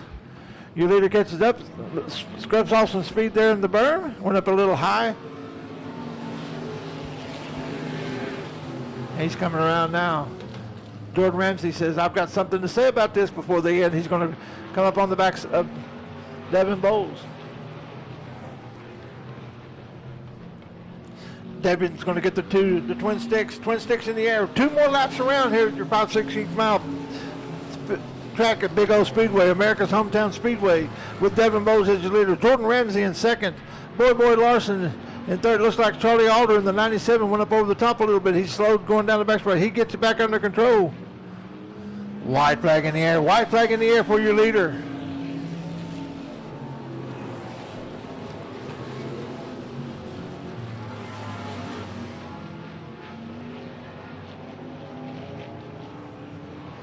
Your leader goes into 3, comes out of 4, and takes the checkered flag as the winner, Devin Bowles. Jordan Ramsey in second, Boy Larson in third, Dylan Richards in fourth, Lane Skinner in fifth. That's how they finish on the track, folks. Hope you enjoyed your Eco Limited Modified feature tonight. 19 laps was the distance, and the winner was Devin Bowles.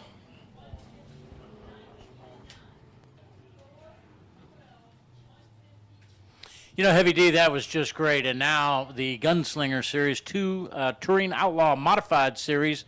This will be our 9th year that we're starting. It's an 8-year-old series, but the 9th year coming up.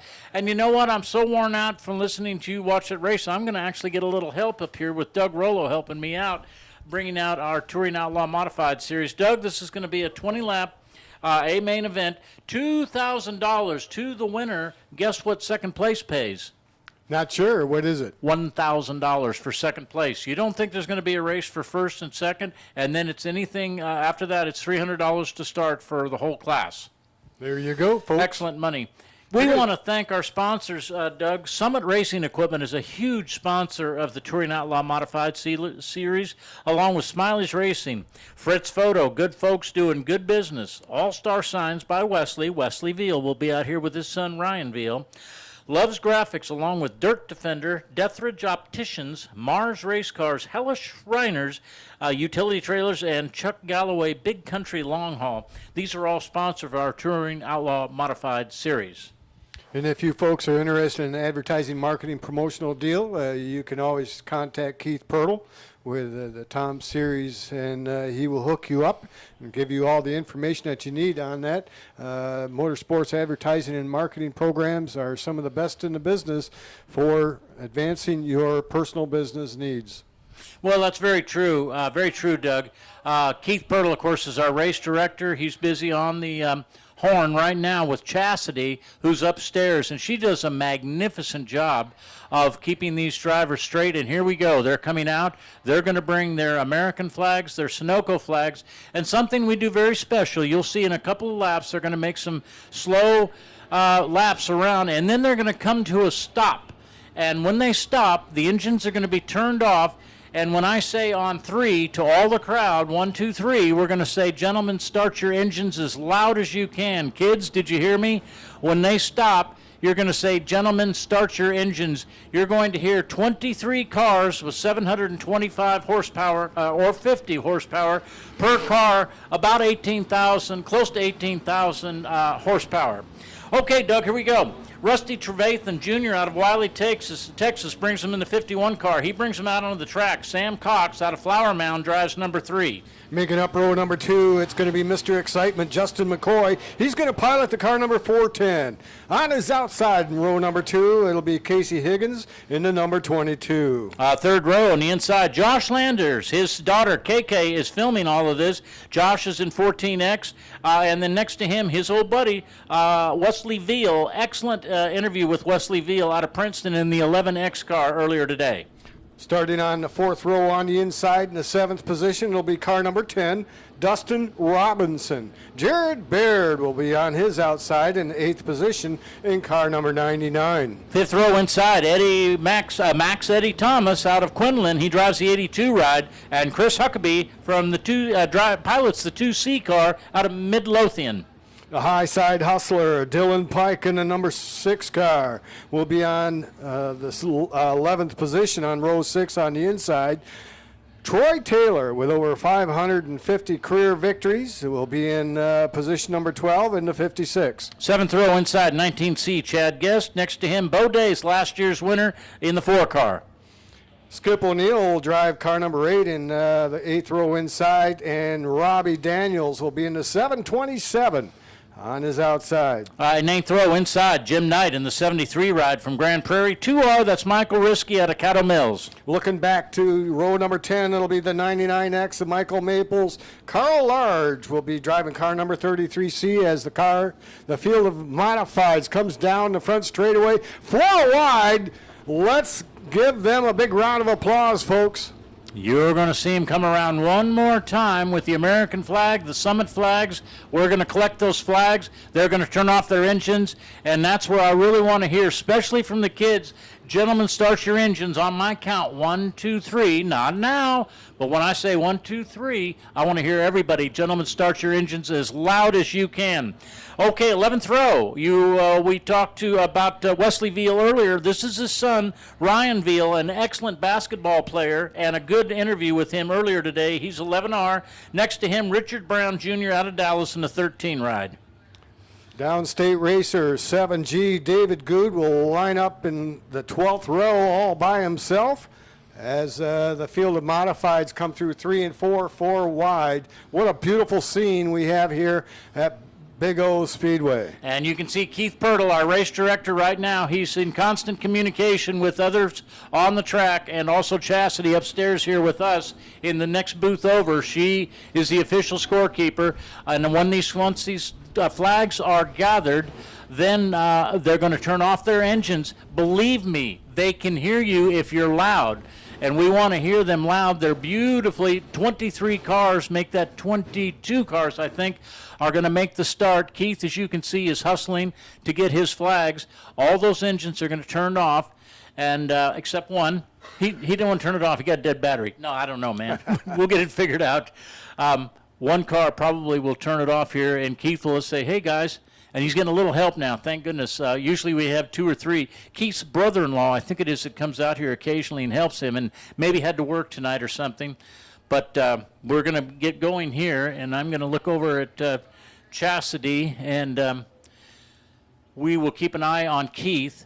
And let's see here. I just hear one car, I think, idling still.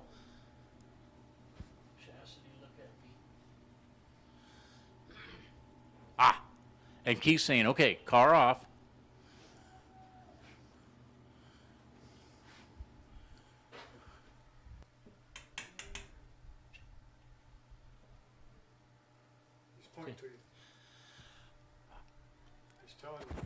All right, race fans, are you ready? On my count, on 3, remember it's loud. I want to hear it loud. 1, 2, 3. Gentlemen, start your engines. There you go, folks. 18,000 horsepower right there coming at you. The Touring Outlaw Modified season is underway for the 2022 race season. We thank you very much. They can hear you inside those helmets, and now they're going to listen to Chastity as she gets them all lined up. They're also going to listen to Keith Pirtle as he helps out. Keith is our race director, and Chastity is his right-hand woman. That's right. You can see Wesley Veal's number 11 car. His dad is 11C, and Wesley Veal, Ryan Veal in the all-white car. His dad has not been able to get to his son's car as far as wrapping. And you heard 18,000, right out, 18,000 horsepower. That's if we have a full field of 24. I think we've got 23, I'm thinking. When they fire it off. And we will go 20 laps in this A main event. Once again, we want to thank Summit Racing Equipment, Smiley's Racing, Fritz Photo, All-Star Signs by Wesley, Loves Graphics, Dirt Defender, good people doing great business, Deathridge Opticians, Mars Race Cars, Hella Shriners, Utility Trailers, Chuck Galloway, Big Country Long Haul. Keith Pirtle, we've known each other for many, many years. He was a scorekeeper at Cowtown Speedway just as I was leaving many years ago. I had to go away for about 20 years and put down the microphone, and Keith was the head scorekeeper out there. He's been doing it for a lot of years. Has he ever raced? No. Have I ever raced? Only as a child. We're getting ready to look for a 20-lap A main event, and here we go. Double green flags. Our flagman, Ricky, lets him know, let's go racing. And you know what? There's a lot of rubber that's been laid down in this track. Yeah, there's plenty of dust out there, but it's not nearly as dry slick as it was. So we've got rubber laid down on the track with problems. Turn 1 and 2, caution comes up as our flagman, Ricky Randall. Ricky Randall is our flagman, and also he's a busy guy. He also races one of the little small mini cars that he just loves doing. He's retired. He can do what he wants to do. I've never worked so hard in my life, and I retired 6 years ago, man. It's hard work being retired. Jared Baird in the number 99 was involved in that one. Also, I believe Dustin Robinson in the number 10 was involved in as well. Yeah, I don't think anybody got hurt in that deal. No laps complete, so it'll be a complete restart. Everybody will reline up in their original starting position. Yes, there will be a complete restart. Rusty Trevathan, a longtime veteran racer with Angles Racing Products modified underneath him, and he's got between the frame rails Chevrolet motor. Not a Briggs and Stratton or a Tecumseh in sight here in this race. You know what? We might have a Ford or a Dodge out there. You never know, but we got lots of Chevrolets. All right. It looks like Mr. Randall up in the flag stand is looking him over carefully. He flashes on the green light, shows the green rag, and we are underway. Sam Cox gets a good move on the outside. The Flower Mound Racer out in front as he comes out of the turn number 2 down the back straightaway. Oh, Sam Cox got it dialed in. The number 3 ride stays right smack dab in the middle of 3 and 4. Everybody gets through 1 and 2 smoothly. Everybody gets through 3 and 4 smoothly. We got a great race. That's 1 lap of 20. The A main event for the lineups for the All-Star Toms. Here I go, All-Star Modifieds. They've been dead for years. The Touring Outlaw Modified Series. Toms at your service, with Cox doing a great job in that 3 ride, leading them all. Rusty Trevathan working from second as the caution flag comes out. Looks like we had a problem over there in 3. You bet. And looks like the racer is slowly getting himself going once again. Looks like that's Dylan Pike in the 6-star car. It sure is, out of Waxahachie. And, of course, in 3rd position, a beautiful 22 car, really good-looking ride of Casey Huggins from Greenville. Northside RV Resort sponsors that 6-star of Dylan Pike. And the 14X car, Josh Landers running the number 4 spot, been racing a lot of years. His father was the flagman at Buffalo Park Speedway years and years and years ago. Buffalo Park Speedway now is a huge high-dollar community. Ain't no racetrack there, hadn't been for many years. Smiley Sitton ran Buffalo Park Speedway when Josh Landers' dad was flagging, and that would be KK Landers' grandfather that flagged, and I don't think KK was even around. She's running the video camera up here with her tripod that came down, delivered by Neil Palmer to me last night at Boyd. It came down from Oklahoma. It's a good deal. And don't forget, all of tonight's races, of course, we have with us great people doing excellent work, and that's, of course, raceontexas.com, raceontexas.com. And let's see here. We got a couple laps down, and here we go. 1 lap down. Here we go. Back underway. Trevathan gets an equal start with Sam Cox, who works up on the high side. Crosses down underneath him. Oh, and he climbs the tire. We've got problems on the back straightaway. Yeah, buddy. Sam Cox is going, oh, man, go around me, guys. And they do. I don't think anybody, in problems in 4. What did I say about tire rubber being laid down, not so dry slick? Never mind. Wesleyville was involved in that one. It looks like Dustin Robinson also got collected. Looks like the 27 was also involved in that one as well. I think that actually being scored as the 727. Right, Robbie Daniels. That would be Robbie Daniels. That's and you see where he is? He's from Bonham, and he's got a racetrack up there right close to him. At beautiful track up in Petty, Texas, and of course that's where I've announced the last 3 weeks. I'm going to keep an eye on Bo Day our 2021 series champion in the number 4 car. That 4 car is for sale. It's a proven winner. He won lots of races, and oh, by the way, a briefcase full of $10,000 worth of cash. I had to ask Bo Day today on an interview, who got to carry that cash to the car? He said, I did. I'm the only one that had, well, I won't say what he had. He had heat. Let's say that. He had heat. His wife did not. So they went together and made sure that $10,000 cash got to their truck. Joanna says, oh, man, I could do lots of stuff with that. Bo says, uh-huh. We're going to buy a new race car, honey. And they did. He's waiting for it to be delivered now. Jim Knight is a privateer. You can see him in the 73 ride.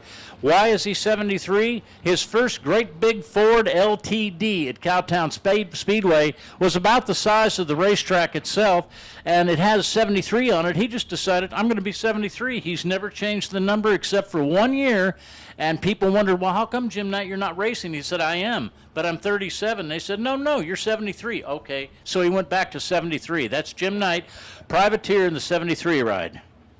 As you can see on the back straightaway, Sam Cox out of Flower Mound, Texas, with his IRP, Ingalls Racing Products modified chassis with a Chevrolet Power. Looks like he does have some front end damage, and the cameraman may be panning over to our leader over there in turn number 1. If you look at the left rear, that is where Sam Cox tire hopped out the left rear of another IRP chassis. Driven by Rusty Trevathan, so some damage there. Yeah. Trevathan is checking it out, probably trying to scrub a little bit of heat back into the tires under this caution. All drivers at this time are checking their gauges, making sure that everything's up to snuff, and also checking these track conditions. And darn it all, look at Sam Cox. Really got a wasted front end. That whole dog cage, unfortunately, looks bent up in the front end there. Hopefully he didn't do any engine damage. Sam Cox is a heck of a mechanic, got good people working for him, and they'll wrench on that car during the week. We are going to be at Heart of Texas 2 weeks from now. We're taking off next weekend, as some of the racetracks are too. It's Easter, and so we're going to appreciate that. But they'll have 2 weeks to get that 3 car. If Cox is ready, we'll be down at Heart of Texas 2 weeks from last night, Friday, 2 weeks from now, and then 2 weeks from tonight, on Saturday, we're going to be out at Abilene Speedway. Here we go. 1 lap complete. Dustin Robinson with a GRT chassis, working back there in the field, trying to make a move early here in this restart. Down the back straightaway they go. Trevathan with the momentum takes over the lead. Ricky Randall, boy, I'll tell you what, I'm surprised he's not wearing a full-faced helmet with goggles. He's just looking at him, and he is our flag man. He also likes to race. Everybody smoothly makes it through that 3rd or 4th lap as we continue to race on the track. Oh, well, I thought it had not gotten so dry slick with a lot of rubber laid down, but as you can see, they got their hands full with a lot of horsepower there. Keeping a watch on Bo Day in the 4 car, last year's series winner in 221. He is now running in the racing for the number 5 spot. Next to him is Wesley Veal, who worked his way back up from towards the back of the pack up to the number 4 spot. Wesley Veal looking good in the 11X car, running, make that the number 5 spot, 6 spot. Rusty Trevathan continues to lead this one, putting a little real estate between him and second place runner Josh Landers in the 14X car as they come out of turn number 4 down the front straightaway. In the 3rd spot is the number 22. He started on the front row outside, Casey Huggins. Well, I'll tell you what, I don't know what's going on with the scoreboard. We've been on lap 19 for the last 37 minutes, I think. I know we got more laps than just one. We're running 20 laps. As you said, Doug, Rusty Trevathan Jr. out of Wiley, Texas, is your leader. He hooks way high in 1, trying to find some traction for that right rear, and on the left rear got a lot of body damage, but it doesn't look like it's hurt the chassis at all. He's doing a fine job of leading these Tom's racers with Landers in second place. Josh Landers doing a fine job holding on to second, and that beautiful 22 purple rod, Casey Huggins out of Greenville. He does run 3rd. And right behind him is Max Eddie Thomas in the 82. Yep. And working the top side. And he's a local driver. You know, there's a lot of local guys. Well, you know, within Max Eddie Thomas out of Quinlan, that's pretty close out here. In the 5th spot is Dustin Robinson in that good-looking number 10 ride. Excellent battle for 8th place. Troy Taylor in his 56 ride is in the number 8 spot or 9 spot, racing for it right now, as we ought to be coming up about halfway on this track. We'll keep our eyes on our flagman, Ricky Randall. He's a great flag person. Oh, and he's got the blue and yellow crossover, letting Ryan Veal know that the leader is right for him. Ryan says, I got you, boss. I'm moving out of the way. That's a really good move.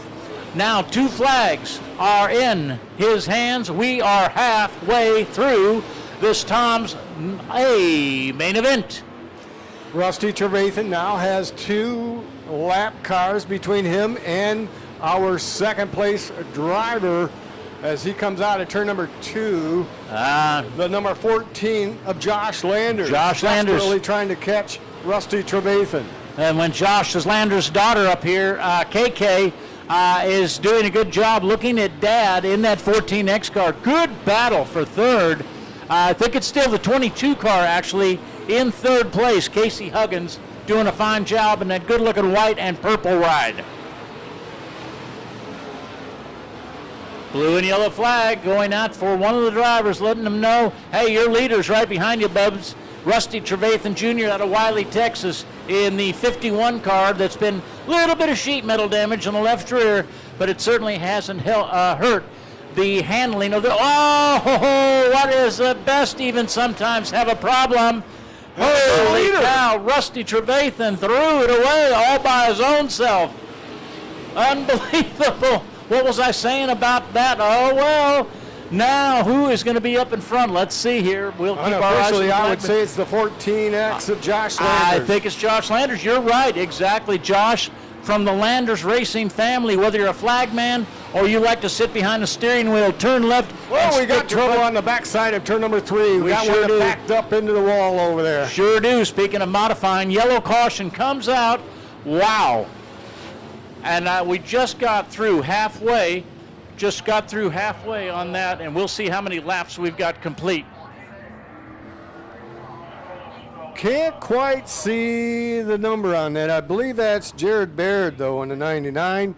Looks like it is him. We'll check to be sure. Yes. 16 laps complete, ladies and gentlemen. 16 laps complete. That's how fast... And 14X, of course, is our leader, Josh Landers. Josh, really a very good guy. You know, these guys a lot of them are businessmen. They're successful. And guess what their number one gripe is? Not the expense of the car.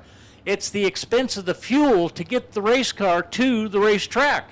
We're all complaining about it. Josh Landers says, man, we got to stay local. So 2 weeks from now, we will be Heart of Texas. 2 weeks from last night, we'll be at Heart of Texas on Friday. And 2 weeks from tonight, we're going to be in Abilene Speedway. We'll be back here later in the season. And this is a great track, and hopefully the wind will lie down for us and, get back to our usual, 80-degree nights. We'll see. Well, our current leader is the number 14X of Josh Landers, former track champion at Super Bowl Speedway up in Greenville, Texas. He is the man to beat right now. He started on the 5th position, the 3rd row on the inside. He did. Right there in 2nd is that good-looking number 22, Casey Huggins. And he started in the 4th position, row 2 on the outside. He did. Casey Huggins out of Greenville doing a good job. And it's really sad, the Greenville racetrack not doing too good lately. We're not going to go into any of the particulars on Super Bowl Speedway at Greenville. It's been around for a lot of years. It's great people that are running it, but they've got a few problems, and we were supposed to start 2 weeks ago with our kickoff for the 2022 season with Tom's. We had to bail, and as I was talking with Big D earlier, Heavy D earlier, we're always the last ones to know, the announcers, and that's okay because they know we'll stick our foot in our mouth. Good grief, I had James Day dead and gone. James Day is very much alive. That's the grandfather of the Day family. Jimmy's dad. Had a great interview with Jimmy Day, the dad of Bo and Rowdy. Had a great interview with Rowdy Day last Saturday night at Rocket. And tonight, our 2021 winner of $10,000, Bo Day. Good interview. I hope you'll catch it all, man. Here we go. Josh Landers. Excellent, excellent start. Higgins in second. Max Eddie Thomas working from the third spot as he goes down the back straightaway. Drafting our second place runner, Higgins. Huggins. And he's doing a good job. Huggins doing a fine job. And that's okay. That's all right. They call me Craney, so it's no big deal. All right, in fourth place, I think that's Justin McCoy in that 410 car, I'm thinking. That's correct, with Rusty Trevathan right behind him. He's You the bet. man that spun and caused an earlier caution. And Rusty Trevathan. Oh, and at the top of turn 2, looks like we've got another car that is throwing it away all by himself. I think that might be Robbie Daniels in the 727 car, I'm thinking. Remember, this is our first race, so I'm getting used to these cars. David Good in the 7 car. Okay, there. it sure is. You're right. Yeah. I'm getting used to these race cars. Doug's helping me out get used to these cars, and yes, it was. It was David Good Jr. out of Coppers Cove. You'll see him racing down there at the Heart of Texas Speedway. And, you bet. And he's got he used to race at Texas Thunder Speedway also. He sure did. And he got a beautiful, beautiful ride. A lot of these cars got a lot of money of them. We had a tremendous interview with Troy Taylor 2 weeks ago. His wife had just flown in from a girls' week out. The girls in Georgia, I think, is where they were, so she was very tired. I said, okay, now make sure that my mic reception unit is plugged into the camera. Guess what? It wasn't her fault, but we didn't get any audio. It was so bad that we didn't want to run it. Here we go. Josh Landers is your leader. He is on the point. Trouble in turn number 3. We got 2 of them collected over there. Yeah, we do. And it looks like, is that Michael Maples out of Choctaw, Oklahoma, in the 99 X car backing up? Yeah, they got reverse in these cars. Yep. And he was one half of the duo in the middle of 3 and 4. Josh Landers says, come on, guys. I want to lead, and I want to see the checkered flag. Rowden, good grief. Bo Day's car, 1, 2, 3, 4, 5, 6, 7. I'm not sure if he's in 7th place. I think we got a couple of back markers in there, I believe.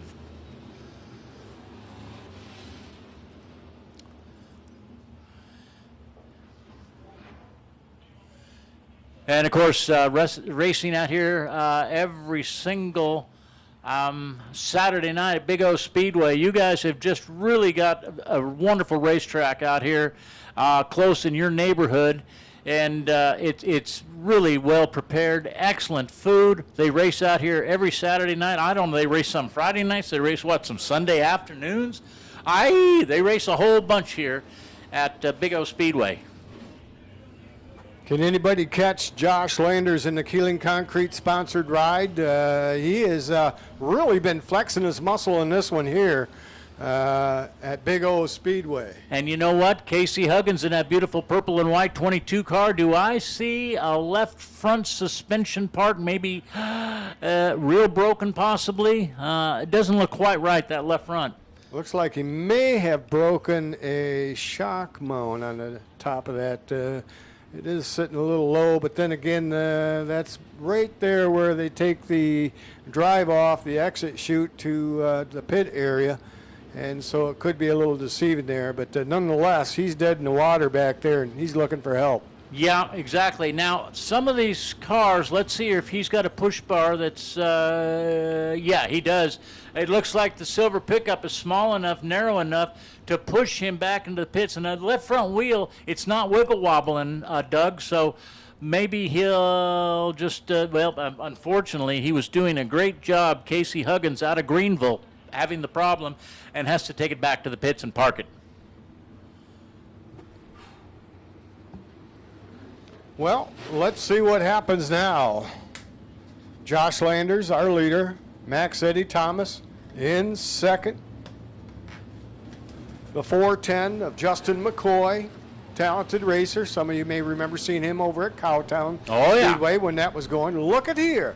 Rusty Trevathan is now up to 4th. Wow. Yeah, buddy. Wesley Veal is right behind him in the 5th spot. Green flag drops. Our flagman again, Ricky Randall, doing a great job. We're back underway. These drivers really having to tippy-toe through the turns as there is rubber laid down, but man, I'll tell you what, they got their hands full with using a lot of throttle control, trying to get through the turns, and of course, left steering, right corrections, maybe a little adapt a brake to set up the car for turn 1 or turn 3. Landers just doing a phenomenal job out in front. Max Eddie Thomas out of Quinlan still doing a good Trouble job. in turn number 2. Problems in 2. Oh, and that was Wesley Veal's son. That's Ryan Veal. We had a really good interview with Doug Rollo's company, All American Motorsports. And Doug, this has been, about 2 years now for you in All American Motorsports? Oh, much longer than that. All American Motorsports was a multifaceted deal. We had the All American Motorsports Award and some other things, and also used it for tax purposes when I was doing the racetrack announcing. But nonetheless, here at Big O Speedway, the flagman up on the stand, he's going to get him back to work real quick here. Those guys put away that lunch pail. You ain't got time to take a snack right now because we're about ready to go back to green flag racing action, with Landers still out in front. Max Eddie Thomas in the 82 working from 2nd. Justin McCoy in 3rd. Rusty Trevathan 4th. And looks like one of the day boys is now sitting in 5th.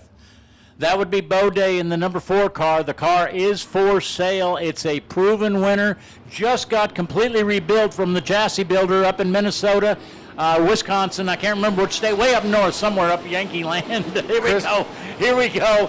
And Josh Landers say, y'all just follow me, boys. Get behind me. Let me get a little real estate over the rest of you. And he's got about 6 car lengths over the 2nd place car. Chris Huckabee in the number 2, working the top side in 6. Troy Taylor massaging the bottom side, trying to get the forward bite. Oh, he takes over that spot as he crosses the stripe. And remember, $2,000 to the winner. Landers can smell that money. Oh, there was just I thought I saw a car in turn 1. It was a reflection in my window. Anyway, $2,000 to the winner, $1,000 for 2nd place. 5 laps to go in this one. Can anybody catch that number 14 with a caution over there in turn number 4 at the bottom side? The bottom side of turn 4, you are right. And it's right where those darned old weeds are. Wouldn't you know it? And they were supposed to be weeded. I'm just kidding. Anyway, Heavy D's looking at me go, why, you son of a gun? I weeded that my own self. Anyway. Max Eddie Thomas in that number 82 with the Everflow Plumbing Supply sponsored ride was sitting in the 2nd spot there. He's kind of a restart artist. I noticed on the last restart, he stayed up to the high side while Landers went down low coming out of turn number 4 to take the green after the restart. Let's see what Max Eddie Thomas does again, because he was carrying a lot of momentum coming out of 4, using that high side. Maybe he can make it work this time. So let's see what happens on this restart. Well, we're getting down to the final few laps of this main event. $2,000 for the win, $1,000 for 2nd. So 2nd's not too bad a place. And just to start this race, you're going to pick up a $300 bill. Don't you worry about a thing. Here we go. We're back underway. Ricky Randall, our flagman, drops the green. We're back racing. Josh Landers, I'll tell you what, he came to Big O with his race face in place. Got the crash helmet, got the good-looking fire suit. Josh Landers, a successful businessman, and still does not like the fuel bills that we all have to pay. That's what he's talking about at Rocket. Whoa, look at here, man. Rusty Trevathan just threaded the needle. And look at Troy Taylor. Take 3rd. Oh, man, 3 wide going down the back straightaway. Troy Taylor. Troy Taylor low. Trevathan. Yeah. Going at it. Excellent racing. Troy Taylor got that 56 ride dialed in. Troy out in Midlothian. Beautiful home on 15 acres with his wife and kids. And a beautiful shop with incredible machinery inside of that shop. And he's doing a Veal good went job. over the backside of turn number 1 and 2, but no caution. He got it back underway, but lost several positions with Josh Landers still leading the field. Max Eddie Thomas still trying to catch our leader. Justin McCoy working from third. Rusty Trevathan fourth. In the fifth spot, it is Troy Taylor. 2 laps to go. Josh Landers out of Princeton doing a magnificent job, staying right smack dab in the middle of the truck. That 14 ride of Josh Landers is working well, right smack dab in the middle of the racetrack. He likes it. Right rear comes out of turn 4, get a little traction, a little higher. White flag flies. We've got 1 lap to go. Beautiful racing action. Our first race of the 2022 Caution flag comes out. Caution flag. Veal brings out the caution over there in turn 2. Yeah, dadgummit all, Ryan Veal. We had an excellent interview with him. He's also a heck of a basketball player and is just 16 years old. Got his first truck, a beautiful truck. Went out and waxed that truck perfectly all day long. They live in a really nice neighborhood, the Veals do. Waxed on that truck, his first vehicle he's ever owned with maybe a little help from mom and dad. Waxed it perfectly, and guess what? The next day it rained and there was mud and it got all nasty and dirty, and oh well, we can all relate. We've all been there before. So here we set. It's going to be the 14 of Josh Landers as our current leader. Josh says, I'm getting worn out. Max Eddie Thomas in the 82 sits second. And you know what's kind of scary when you have a lot of cautions is, remember, these cars have to be weighed at the scales. I think it's top 4 or 5. I can't tell. I can't remember. Chastity would know, but it's been a while since I've announced these races, since last year. But anyway, these cars have to be weighed. And if you use too much fuel and you're underweight, you can say, bye-bye to your money, your earnings. So we'll see. Hopefully, Landers and Max Eddie Thomas and all those guys up in front have got lots of fuel on board. They know how to read racetracks. As a dirt mover knows how to read a racetrack, he can go out there and say, well, we got this wind. Why are we going to keep putting water down? It's just going to waste water because the wind is going to dry us out before the heat races are even halfway through. And that's exactly what happened. So the West Texas, actually North Texas winds and South Texas, wherever it is, have been just brutal for all of us, and we're all tired of it. Here we go. We're tired of this Amarillo wind. Let's go racing for just a few more laps. Josh Landers on the gas, got his foot buried, and putting a little real estate, I think, over Casey Huggins. I'm sorry, I can't remember. Oh, let's try this once again. White flag flies. We have got 1 lap to go. Let's hope we can get through 3 and 4. No problems. Josh Landers says, boys, you follow me to the checkered flag. I smell that $2,000 coming up real close. Josh sets up for turn 3. Stays high in turn 4. Checkered flags come out. Unofficially, it is Josh Landers with the win. Josh winning the first 2022 race of the season with Max Eddie Thomas out of Quinlan. A close second place. Max Eddie's going to go up and say, way to go, Josh. I got me $1,000. You got $2,000. And they go, uh-huh. And let's see here. Who was third?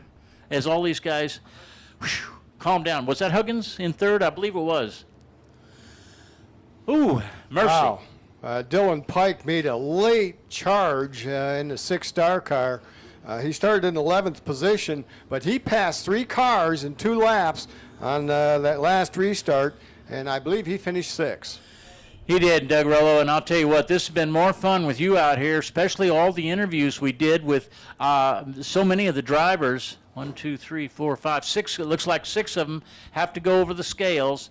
And they're pretty strict on, man. Look at this. They've got templates. And oh, no, okay, never mind. It's not a template. That's some kind of belt buckle looking deal. That Neil Palmer. Wrong. He's up at Southern Oklahoma Speedway. Keith Pirtle has. And I don't know if John made it down here from Southern Oklahoma Speedway. He had a magnificent interview with his wife, Nikki, just a few nights ago. And They're the ones who told us that everything's great for 2022 and that 2,000 would be for the win thanks to some sponsors and 1,000 for second. He's got his helmet off, ladies and gentlemen. Josh Landers, your winner. Nice run by Josh Landers and the rest of the field of modifieds here in the Tom Series. They put on a show here for the fans at Big O Speedway. You bet. Josh Landers, man, I'll tell you what, the Landers Racing family, ooh, and this is not pretty, as the number 3 car of Sam Cox comes by. I was talking about the left front wheel. The right front looks real ugly, too. Not at all pretty. It was that right front that climbed over the left rear of Rusty Trevathan. That's exactly right. That's where the damage is. That is probably a control link on the front steering control link, maybe. Might be an easy fix, too. You never know. Well, Brad, thank you very much for having me on the mic with you. I'm going to let you finish up here, and we'll have our home track announcer, Heavy D, take over. Thanks a million, Doug. I really appreciate it. You know, it's more fun to have visiting announcers coming up or retired announcers coming up. Heavy D likes it. I like it. And Josh Landers like it. That's his wife. She really likes it. Where's my money, honey? Okay. Well, you know how wives are, guys. You know what it's all about. Josh says, wait a minute, we need to put some into the car. It needs to be washed. She says, well, okay, that's your part. Where's my part? Josh, really a good family man, very successful. And, yeah, he's the one that said, just told me just last week, I think, or maybe it was 2 weeks ago, at Rocket Raceway Park up in Petty, Texas. He said, this fuel's killing us. And then he lives in Princeton or Greenville. And he's got half the distance to drive that I do. And I said, yeah, I know. That's why my pickup truck stayed at home tonight, and I'm in my wife's car. It gets a little better mileage. There you go. Winner. Josh Landers doing a magnificent job. Got his wife in the winner's circle with him, and his daughter, KK, just videotaped her dad. What do you think of that, KK? Pretty cool, huh? Oh, big smile from KK. And she's got a tripod that we got delivered from Oklahoma just to get her set up. Excellent race, man. I hope all of you like that. And don't go anywhere because Heavy D's here, and he's got more to talk to you about, like lots of racing. Here we go. Well, it's an honor to listen to both of you men call that race, and sure enjoyed it. I hope that I know the fans did, and all those at home watching on Race on Texas with Cody supplying that video, and we also have the Tom series on there showing live too tonight. We here at Big O Speedway, America's hometown speedway, do appreciate them coming out and all those that come with and travel and follow this series. Coming on the track now is going to be your USRA tuners. It's going to be 19 laps is the distance. On the pole, you got the 15S. That's Carl Orton. Outside him, you got the 62 of Jonathan Chatterby.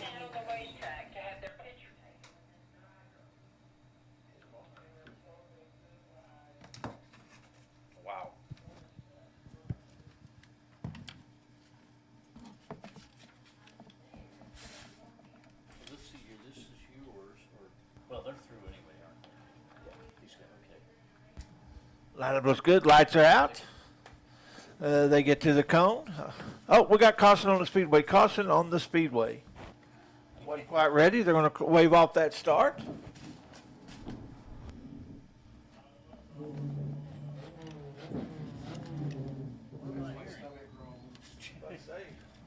was going to say, I'm going to get some ACD before I do.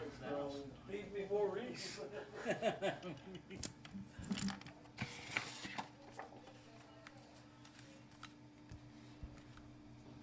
Once again, you can follow this series on the Toms on their Facebook page. You can see their local schedule, see what they've got coming up. They're going to be off next week, but then the following week they'll be down in Waco at the heart of Texas. But as usual, a great race. We have lights out. We have a green flag, and we have racing. This is your USRA tuner. Feature of 19 laps is the distance. Carl took that one hard, coming sliding up there across there. Managed to get a little traction and pull on down the back straightaway.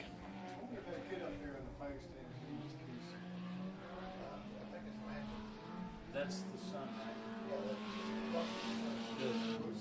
right? Five-man sun.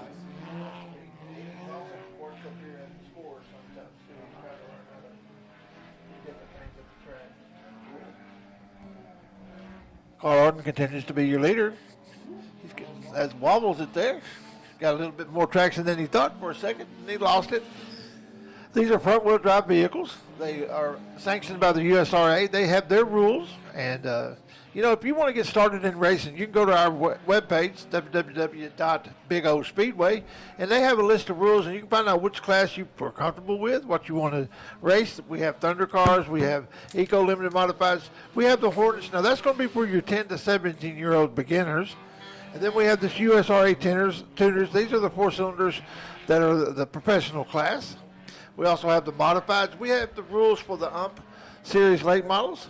And you can get that there and find out what you want to do. Now, the Interceptors, the class is going to be coming up here shortly. They are a good starting point, too, if you're first getting into racing. It's not near as expensive, and that's what we want to remind people here. If you want to get into racing, there's several levels available for you to start in, depending on your pocketbook and your ability to race. Here at America's Hometown Speedway, Big O, we offer you many opportunities. We love people coming out, the beginners, all the way up to the professionals.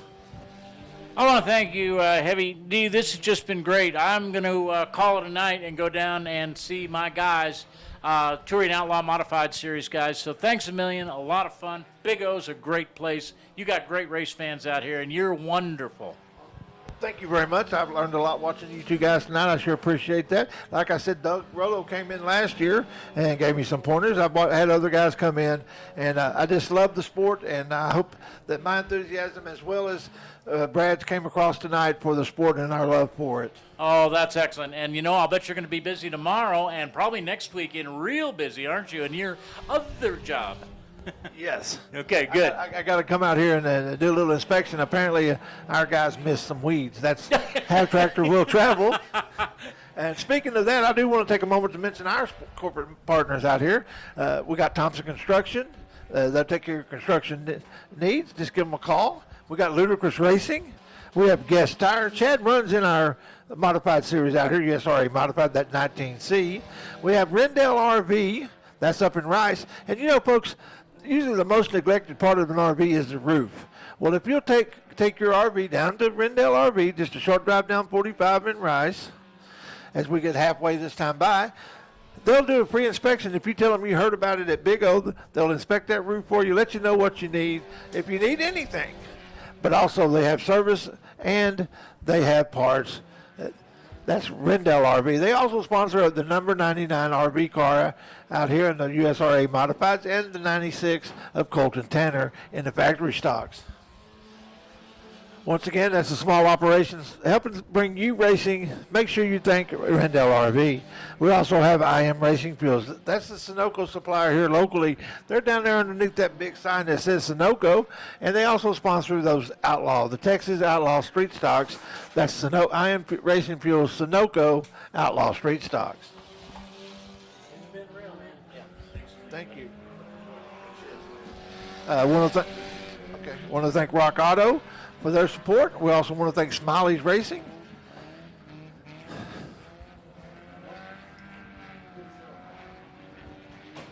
As they come around to finish lap 12, it's going to be Carl Orton, followed by Jonathan Chatterley. Jonathan, sponsored by KNS Tire and Wheel. That's a local little store, a little tire shop, and they do work there in 7 Points right on the 274. And go in and talk to James there, and he'll hook you up on some tires.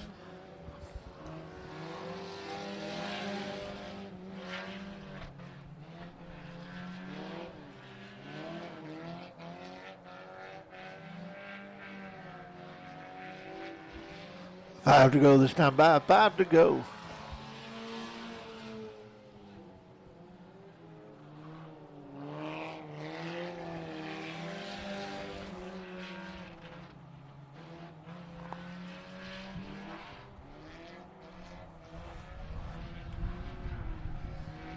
There's your leader. That's Carl Orton there coming around now.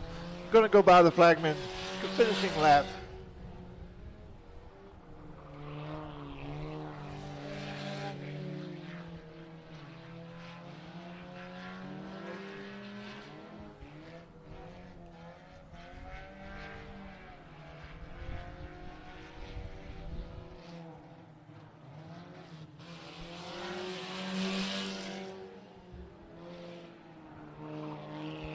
Your leader coming out of 2 now, going down that back chute.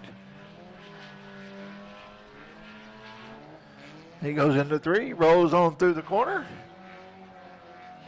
He's going to get the 2 to go this time by. 2 to go here in your USRA tuner feature.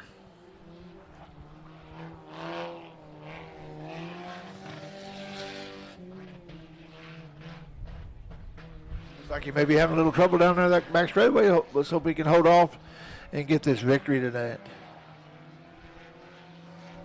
He comes around. He takes the white flag. White flag in the air for your leader, Carl Orton.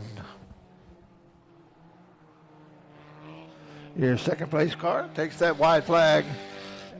As we finish up this race, your leader's going down the back straightaway. He goes into 3 as the leader. Comes out of 4 and takes the checkered flag as your winner. That's Carl Orton in the 15S, followed by Jonathan Chatterley in the 62.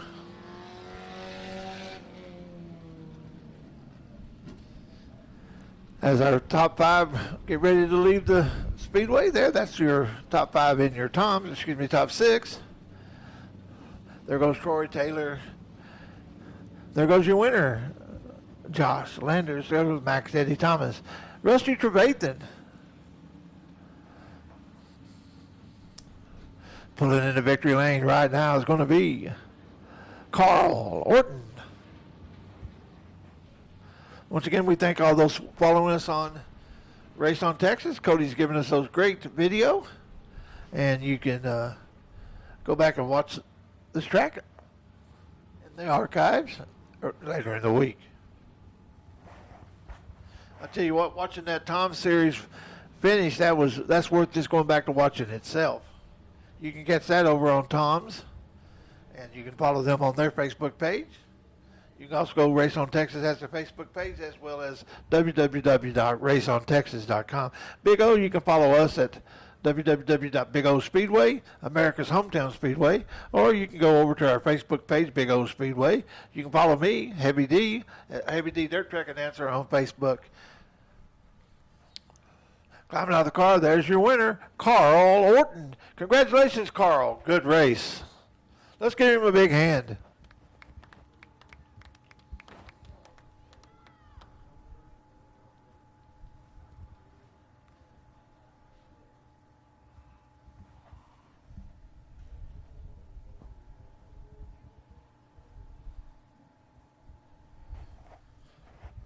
Okay, folks, I hope you're ready. Coming on the Speedway next is going to be your USR.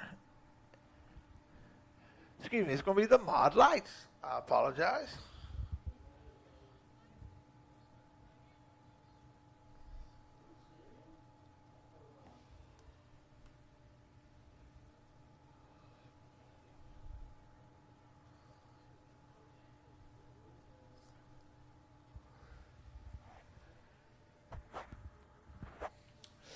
Coming out, these dwarf Mod Lights. On the pole, you got the 6X. That's Kyle Berry. Outside of him, you got the 6 of Dana Chittenden. Row 2 is going to be the 44X of Joseph McIntyre.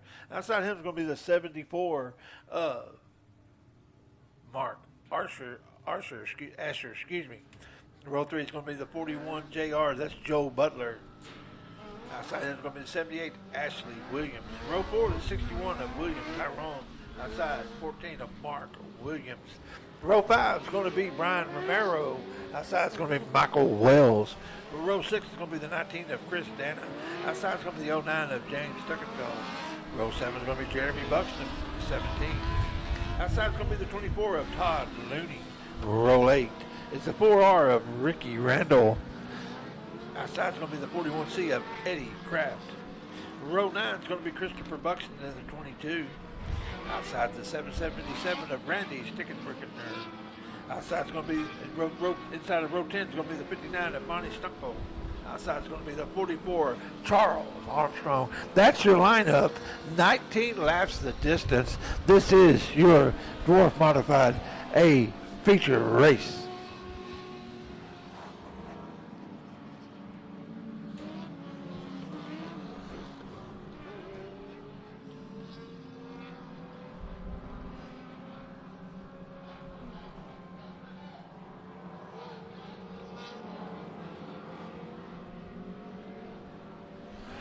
They're getting the one to go from our flagman. They'll get lined up, bunched up.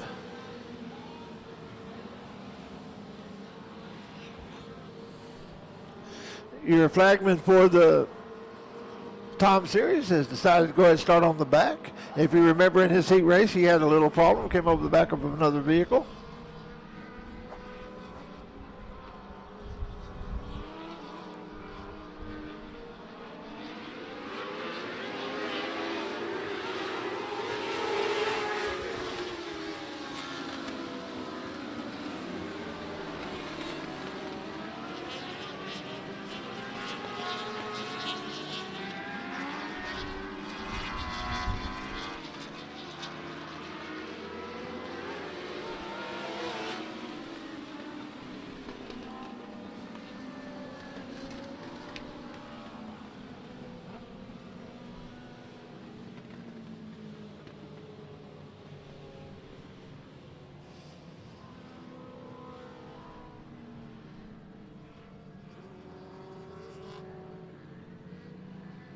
Okay, folks.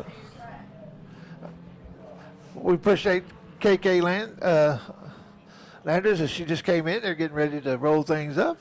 Appreciate Tom's being out here. Appreciate Landers running that race. We got 3 on the track now. We'll get this straightened out. We have 0 laps complete. We're going to have a complete restart here in your Dwarf Modified Light A feature. The early leader was the 6X.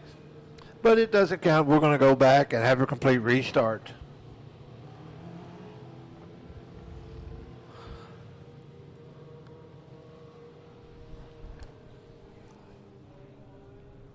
Like we talked about earlier, these cars have a very short wheelbase and have a whole lot of horsepower. That's what we see as these guys come into the corners for the first time. They need to fill it out, get ready to go racing. The old saying is you cannot win a race on the first lap, but you can sure lose it. So we'll get them all lined back up, get them started. Looks like one of them's going to have the hook there. We'll get the other one push started. We'll see if we can get that one push started there. Like I said, one of them looks like he's going to have the hook.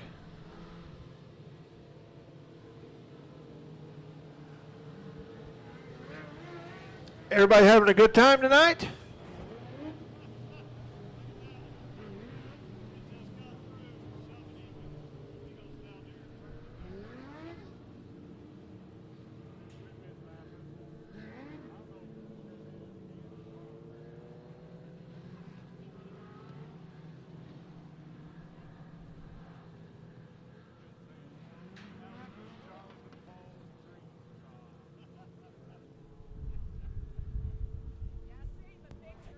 Driving that push truck is going to be Fred. He's our track maintenance man. He works out here 5 days a week, keeping this track ready to race.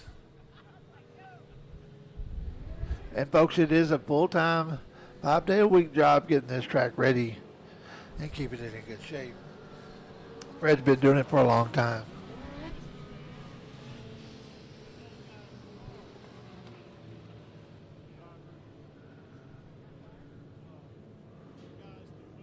Looks like that one's having a little bit of trouble getting push started. We'll see.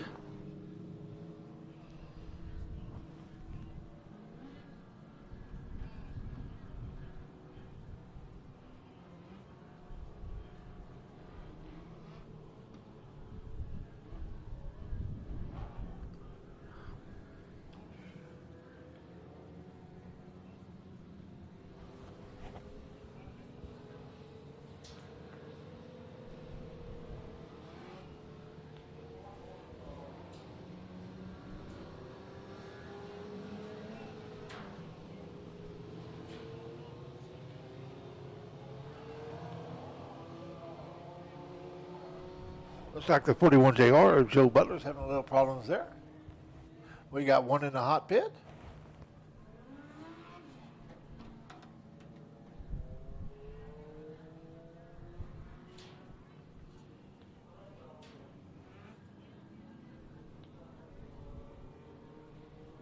Well, it looks like we got the cars cleared out of turn 2. We may need to hook over here in turn 4 as the wrecker comes over there to get him off the track and get everything lined up. We will have a complete restart. It's going to be 19 laps. That's going to be your modified dwarf lots A feature tonight, with the 6X of Kyle Berry on the pole, and outside is going to be the 6 of Danny Chittenden.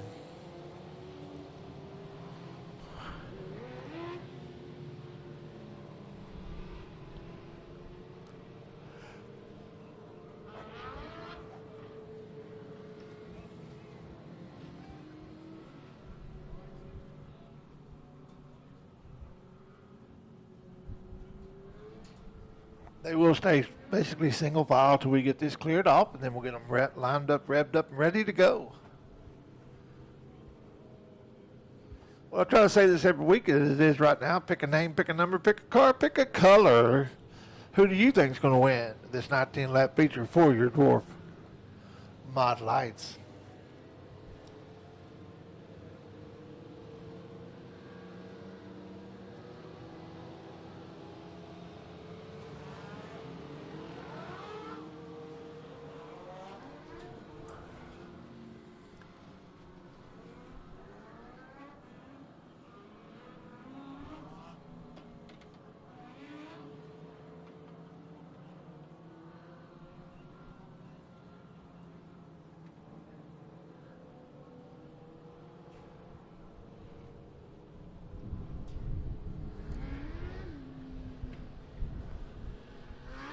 Folks, be sure you follow us on Facebook, and also make sure you get that My Race Pass.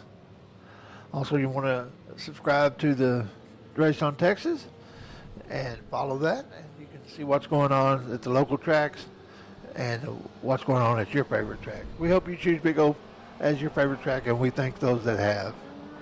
I hope they've enjoyed the night with the Toms out here with our Outlaw Street Stocks, these dwarf cars, and our regular series.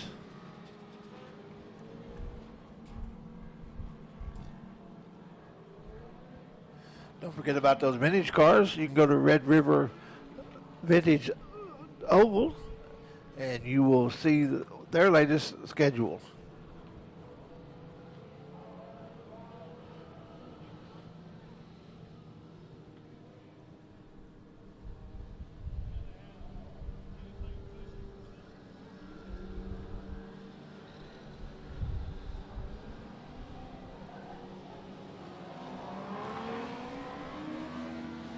Looks like the 74 there, Mark Archer's going to go ahead and give him a push start.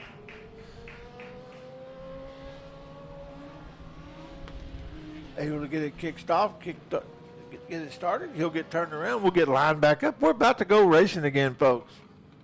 That's sportsmanship. Mark Archer was given a push by Joe Butler. Or the other way around, excuse me. My dyslexia kicked in there for a second. But we'll get these guys now lined up. The lineup will be called down to them, and we'll get back racing.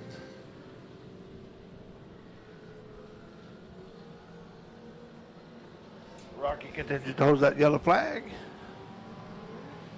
Now the lineup's being called down, and we're about to go back racing.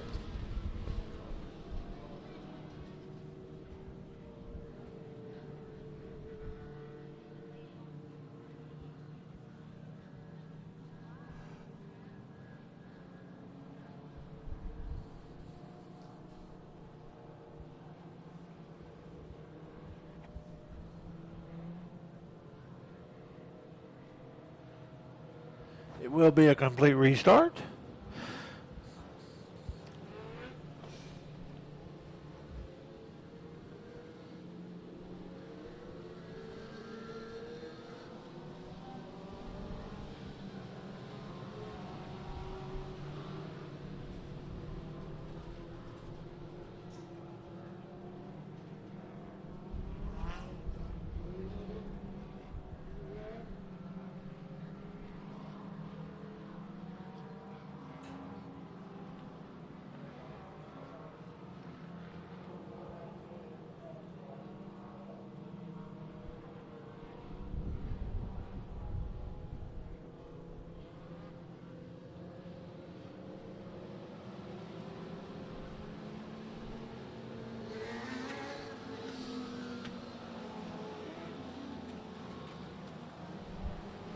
They'll get these things wound up, ready to go.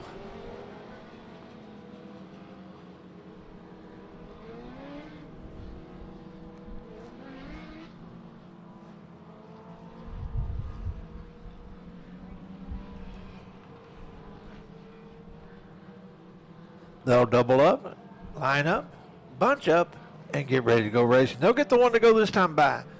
This is a complete restart for your Mod Lights feature. It's going to be 19 laps. Here we go, folks. We're getting them all lined up, getting them ready to go.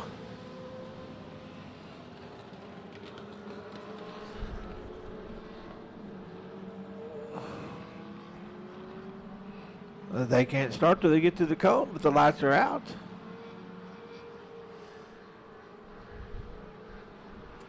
They get to the cone, they hit the gas. We're racing. This is your Mod Light feature, 19 laps. Looked like we had one rubbing the wall a little bit, came up off the ground, but he's able to save it, come on around. Might be running third as we come down the back straightaway. That's going to be that 6 of Dana Chittenden.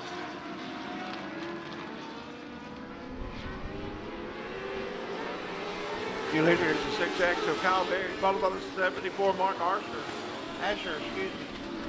Then you got the 6 of Dana Chittenden.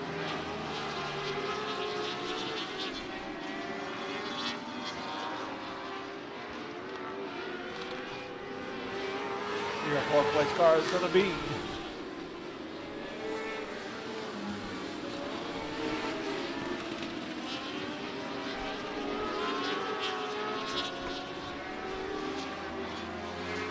your leader's coming out of 4. That's Kyle Berry, followed by Mark Archer.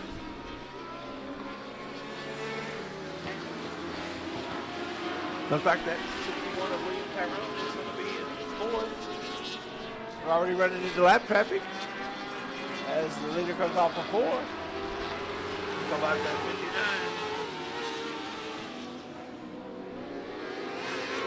That's high around the 4. That's Ricky Randall. Archer clears him.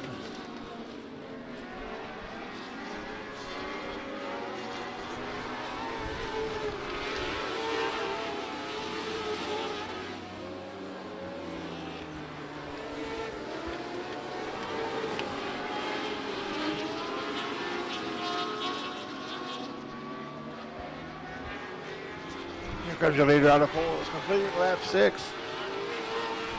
Followed by the 74 of Archer. 6, Chittenden.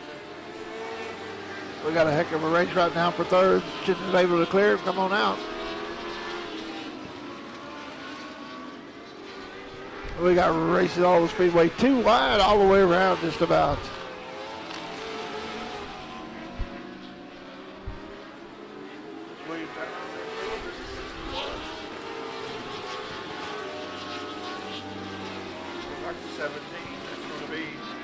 Buxton.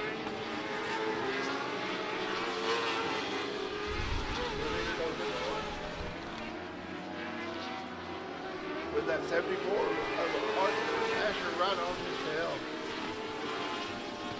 Looks like the lap traffic's slowing him down a little bit, allowing Asher to catch up, but he clears the 37.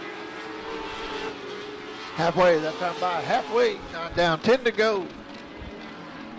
Looks like your leader, as he continues to clear this lap traffic, is going to build up a little bit better lead here.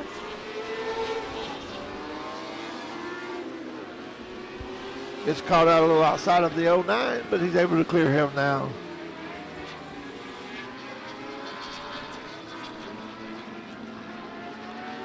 Caution on the Speedway. Caution on the Speedway as we have 2 go up over the top there.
That's getting called down to them. They'll get lined up. Folks, don't forget about coming up next week. We're going to have the inaugural mini bike enduro nationals. That's the mini 100 here at Big O Speedway. We're going to be running 5 different classes of the mini bikes that include the 16 and under juniors, women's class, stock, and outlaw. 4 classes. This is brought to you by Demon City Mini Bikes, the North Texas Mini Bikes Racing Association.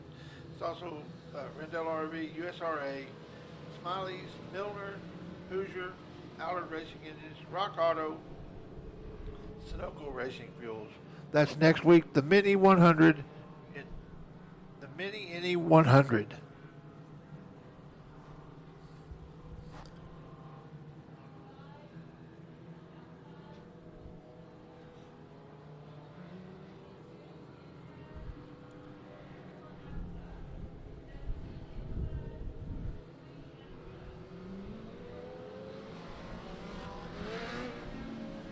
They'll get lined up now. We'll get racing again here shortly at Big O Speedway, America's hometown speedway.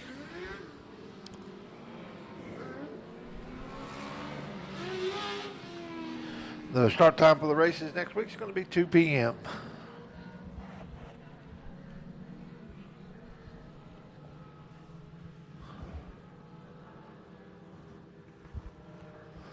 The lineup looks good.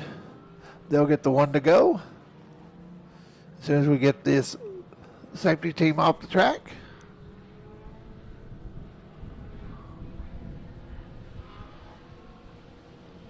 We have 10 laps down, 9 to go in your 19-lap mini dwarf mod light race.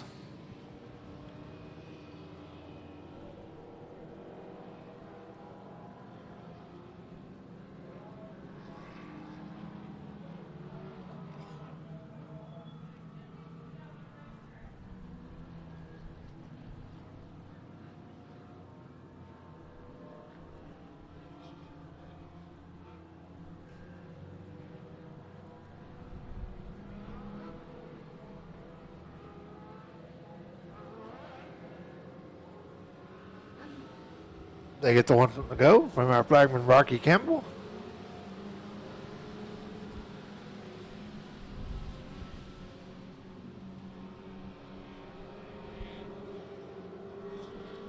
When he goes by the Big O on the speedway there on the back wall, the light will go out, and he can start racing anytime. It's up to your leader.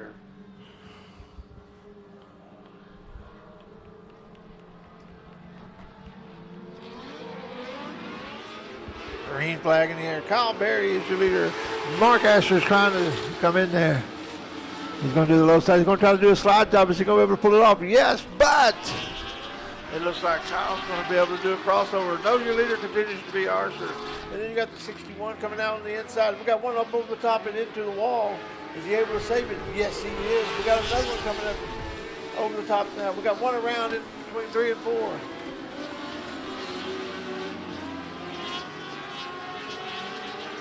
Mark Asher in the 74 is your leader. Bob Kyle Berry in the 6X.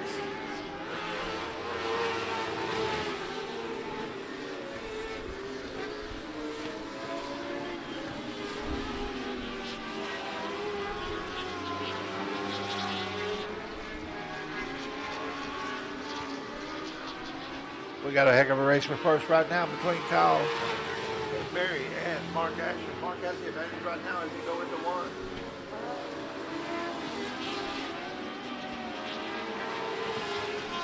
The 777 uses every bit of the track as he goes out of 2.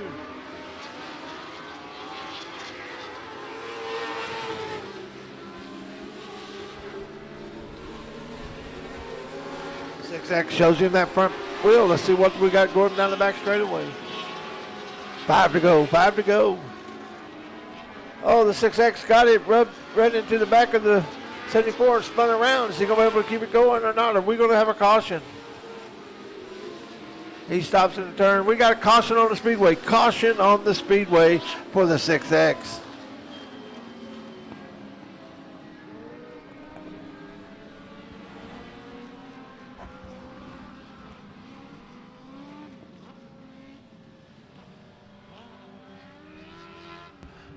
We will have a single file restart with the 74 of Mark Asher as your leader.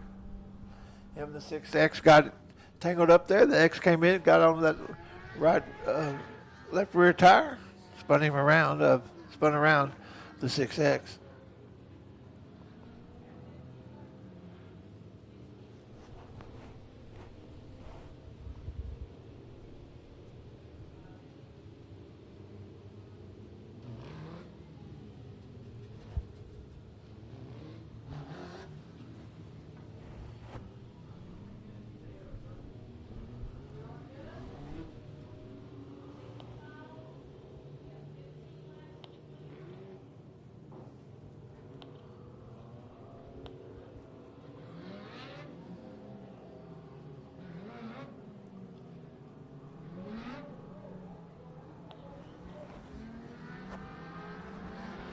Lights out. Your leader takes the gas pedal and we're gone.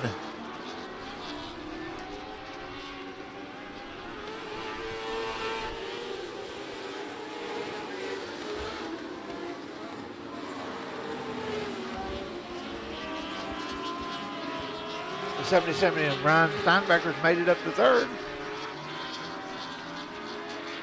Your leader comes out of 4. He's going by the flag main now.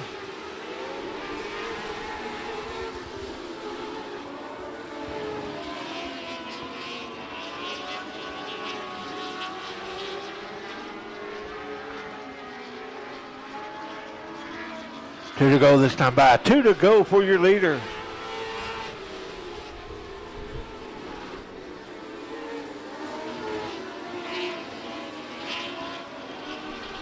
Caution on the speedway. Caution on the speedway.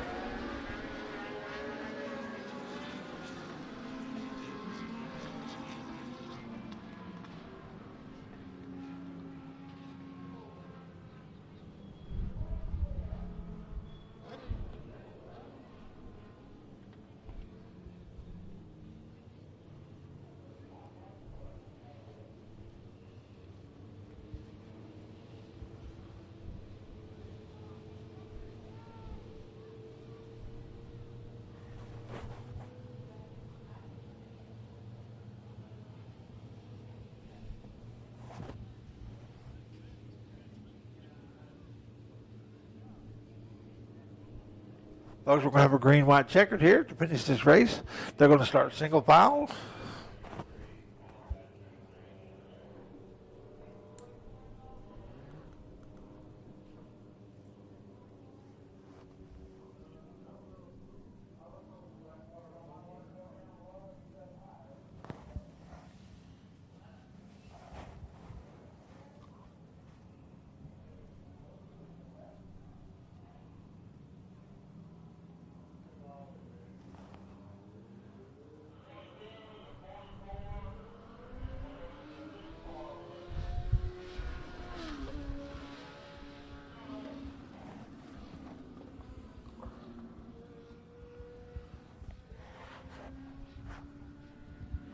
We had the 22 of Christopher Buxton involved. Also, Todd Looney in the 24.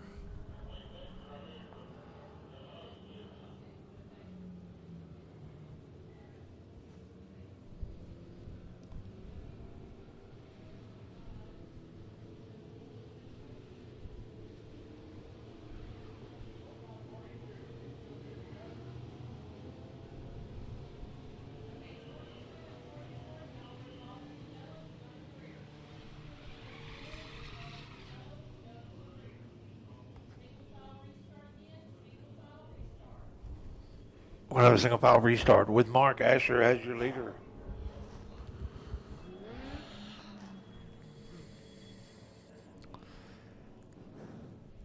You got the 777, that's Randy Steinbrecher, Breckner.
They're getting the one to go this time by.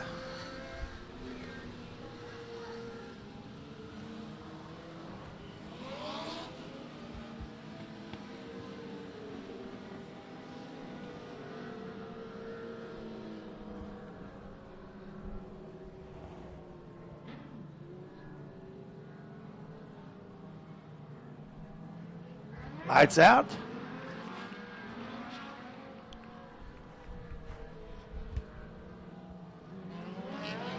Get here, hit the go pedal.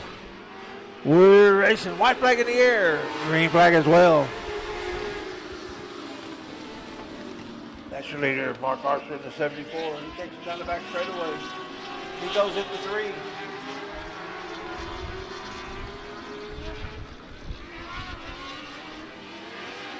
We're going to have a lap blast. Lap blast.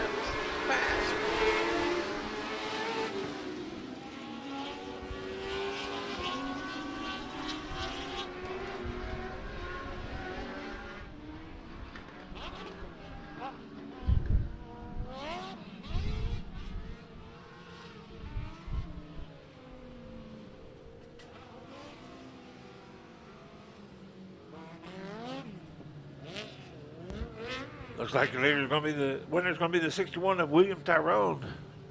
He pulls into victory lane.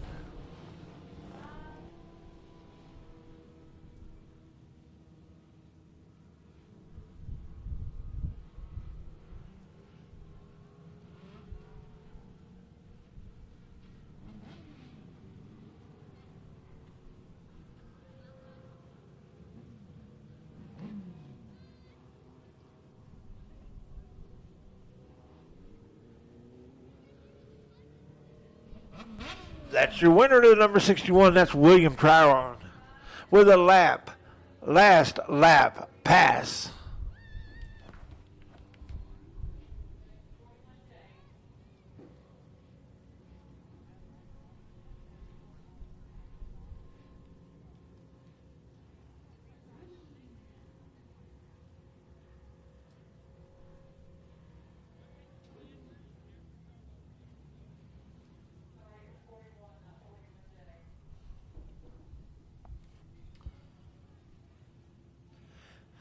Finish order was the 61 William Tryon, the 74 Mark Asher, the 777 of Randy Steinbrecher, and the 41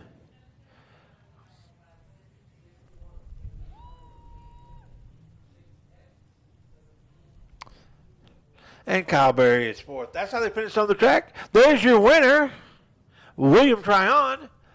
Congratulations, William. Good racing. Let's give him a big hand.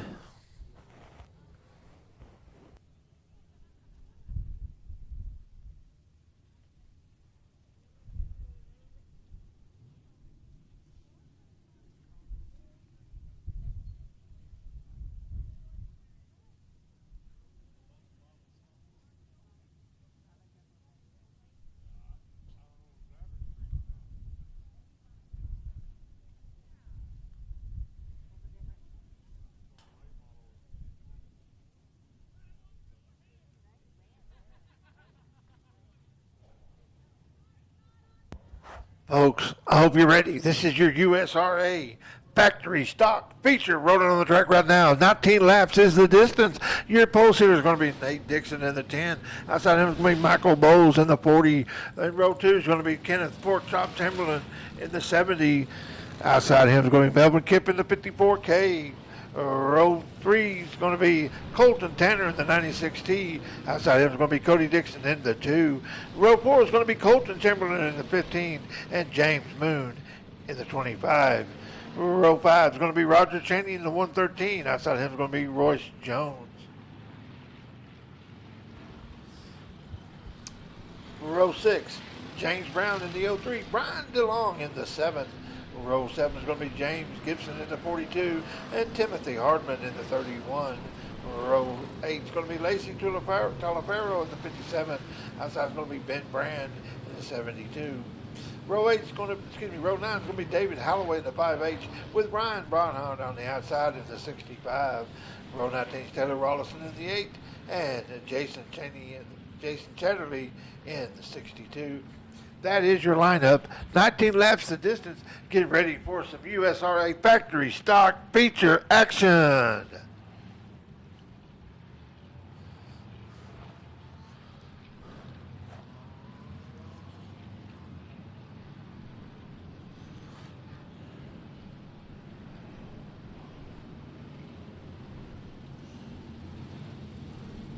That's Royce Jones there in the 00. Royce usually runs the 007, and I think he's running that number tonight. He just hasn't put it on the car yet.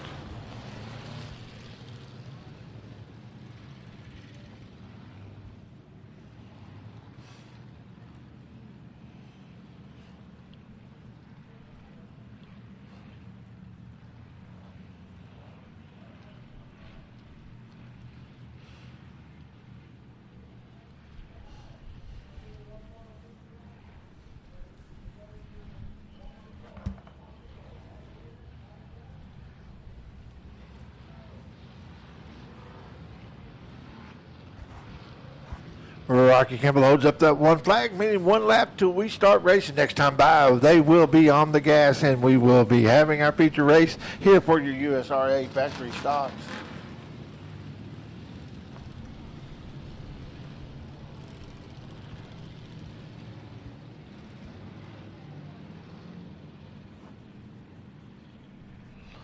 The lineup looks good. Lights go out. When they come around here to this cone between 3 and 4, they'll hit the gas pedal and we'll be racing.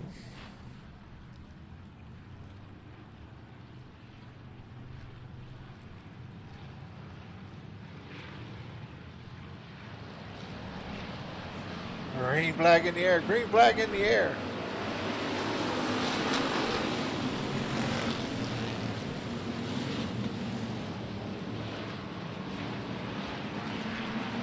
Nate Dixon leads them into 3 now with Michael Bowles right on his tail. Colton Tanner in 3rd. Looks like Melvin Kemp in 4th. Then you got the pork chop in 5th. With Cody Dixon in 6th, Colton Tanner in 7th, and Royce Jones in 8th. With James Gibson in 9th. Looks like Roger Cheney in 10th. That's your top 10 as they run on the track now. Coming around to complete lap number 2.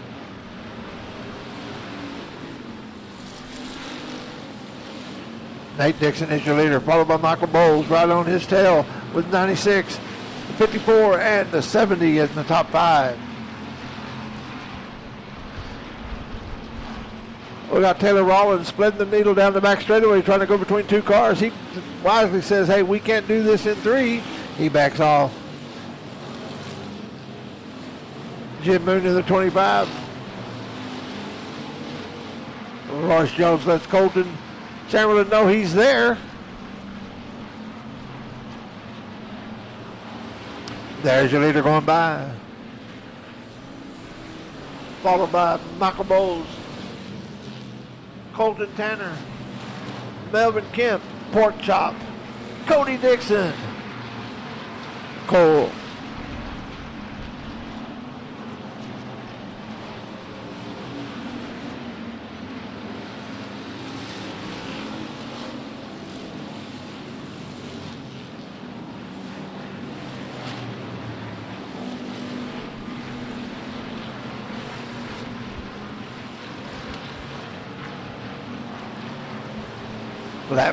As the laps continue to go by, Nate Dixon is your leader. He's followed by Michael Bowles, followed by Colton Tanner, Melvin Kemp Jr., Pork Chop. Then we got a little bit of a space back to the 2 of Cody Dixon. Here comes your leader going by the flag stand with 40 on his tail. Then we have about a quarter of a track distance back, and we got one spun around. That's James Gibson out of Louisville over there between 2. We're going to have caution on the Speedway.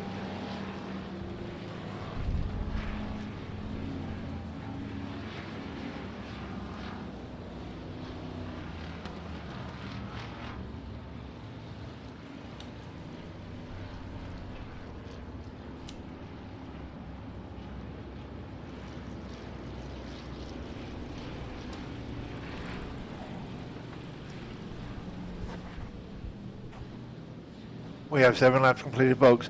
12 to go here in your 19-lap feature for your USRA factory stocks. Nate Dixon has been showing the way. Looks like the 42 might have a little issue with some metal. We'll have to get that pulled off before we go back racing. As Nate Dixon is your leader, followed by Michael Bowles, followed by Colton Tanner, followed by Melvin Cook, followed by Kenneth Porktop Chamberlain, Cody Dixon in the 2, the 15. That's Colton Tanner, the 00 of Royce Jones, the 113. That's going to be Roger Cheney, the 25 of the Moon Man, the 7 of DeLong, the 72 of Ben Brand. Then you got the 4 of Taylor Rollins, the 31.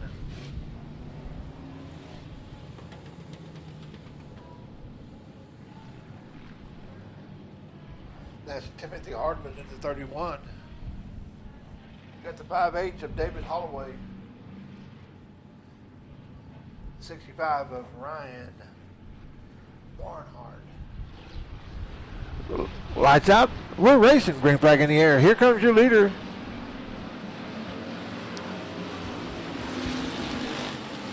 Looks like Porktop took advantage of that. Now it's running fourth over Melvin Cook. Yep. He taps Tanner in the rear, lets him know, hey, bud, we got to go. I got pressure coming from the 15. That's Colton Tanner. Melvin Kemp, and Cody Dixon with Jim Moon now running in front of Royce Jones.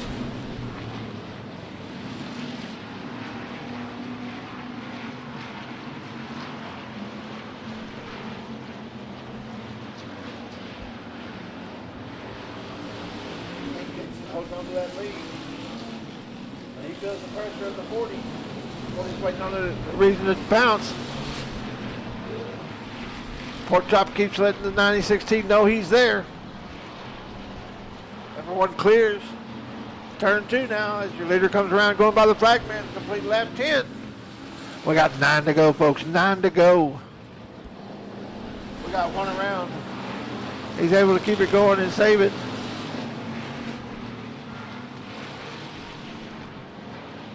We got caution on the speedway. Caution on the speedway as your leader comes around. I think that's Colton Tanner there, Colton Chamberlain there, the 15. As Nate Dixon is your leader, followed by, Michael Bowles, followed by the Porktop, followed by Kemp, Jim Moon, the 00 of Royce Jones. This lineup will get called down to him. We'll go back racing. We got 10 laps down, 9 to go here in your feature.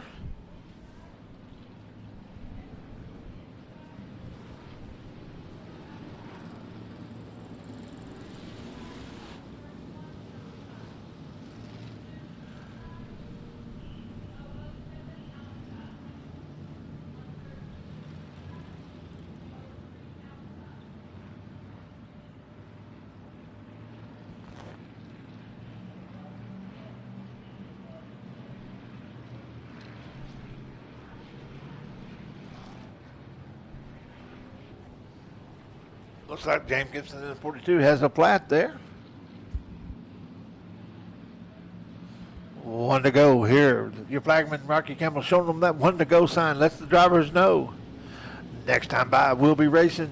When they get down that back straightaway, when they get past the big O, the lights go out and we'll go racing.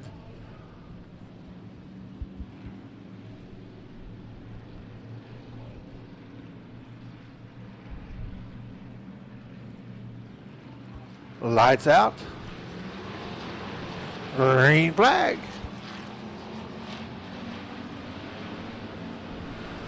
Colton Tanner's trying to get a run on the inside, but the outside group seems to be, we got 4 wide.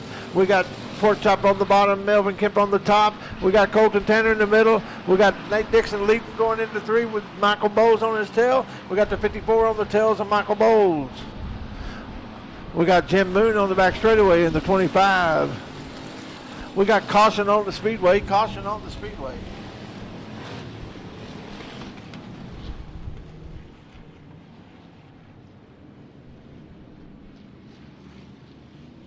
We have 11 laps down. 8 to go here in your feature.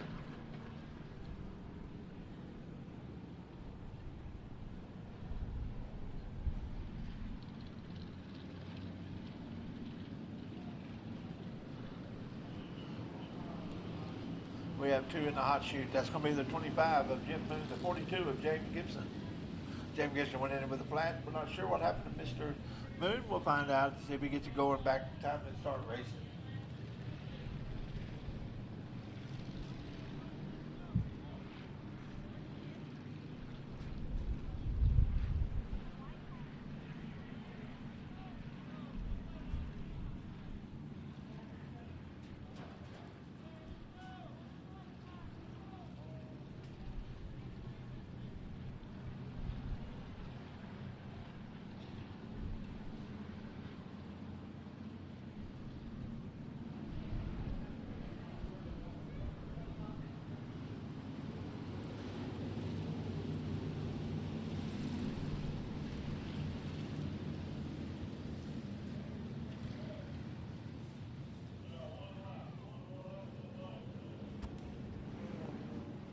We're going to give the guys in the hot pit one more chance. We're going to give them the one to go this time by when they come by the flagman, and after that, the next time they will be racing as we complete this, the 10th lap here of the 19-lap feature for your USRA factory stocks.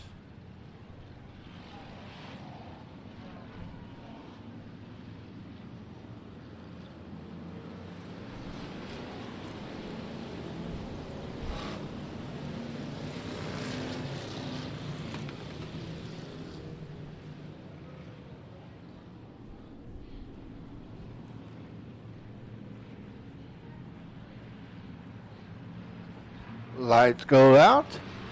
Nate Dixon hits the go pedal, and we're racing, folks.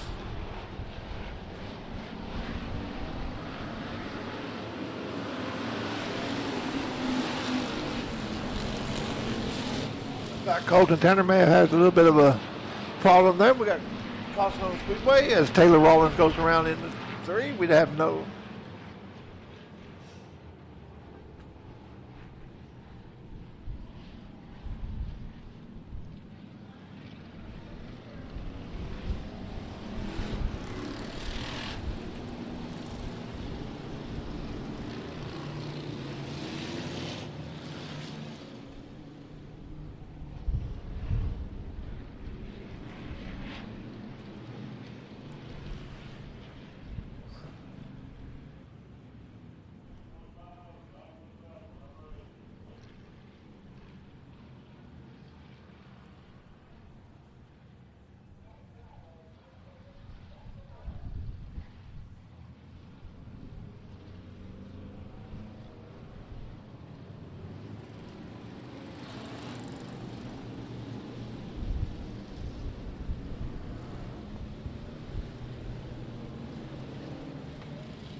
Folks, we're going to try this again here in just a second.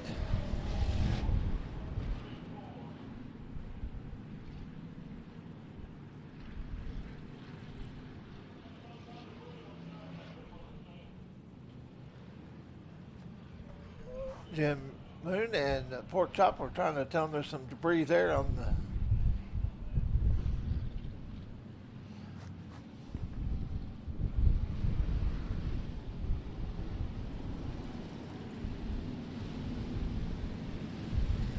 There's our staff picking that up, getting it off the track. Safety first, folks.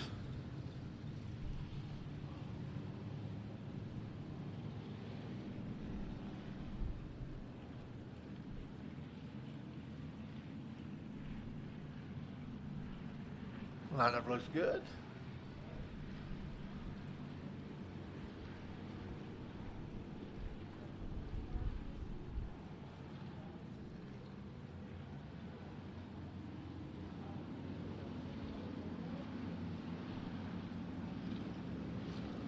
They're getting the one to go this time by. We'll go back racing next time by.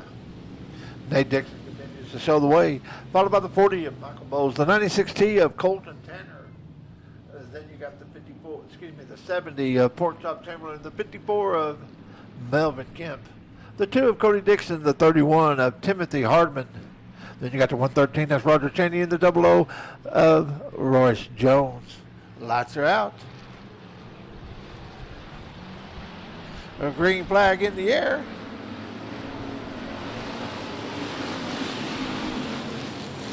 Looks like Pork Chop was able to use his advantage. Michael Bowles pulls up beside Nate Dixon. We have a race scored as we have caution on the Speedway. Caution on the Speedway.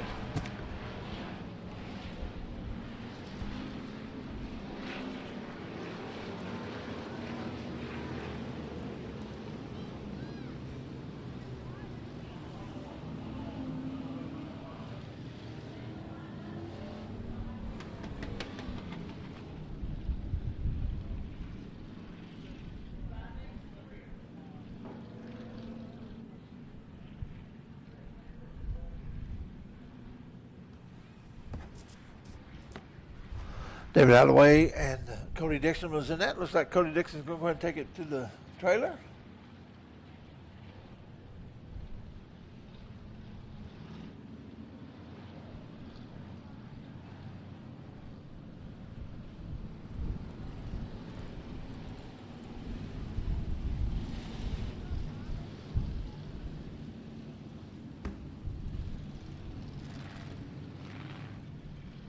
Now it's going to be 10, 40, 96T, 70, 54,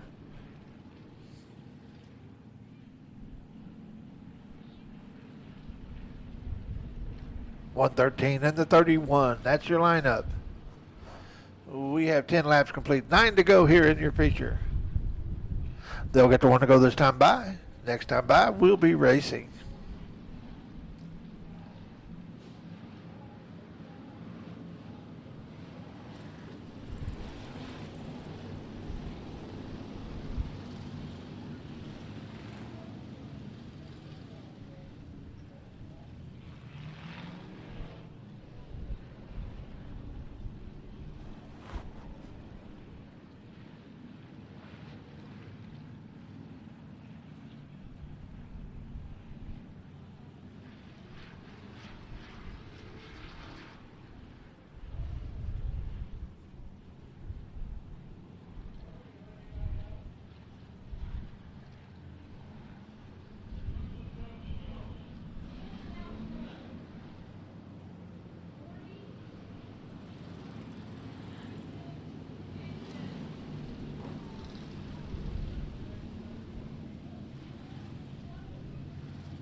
Lineup looks good.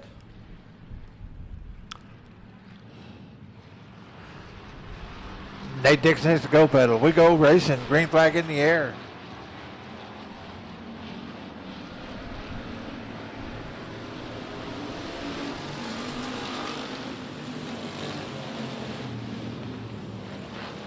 Nate Dixon is your leader. Michael Bowles is right on his tail. Then comes the 70, the 96, and the 54 with 31. Tim Hardeman in 6th.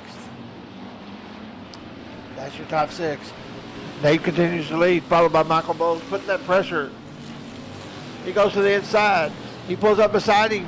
Coming out of 2, they're door to door. Oh, here comes Nate Dixon using that momentum.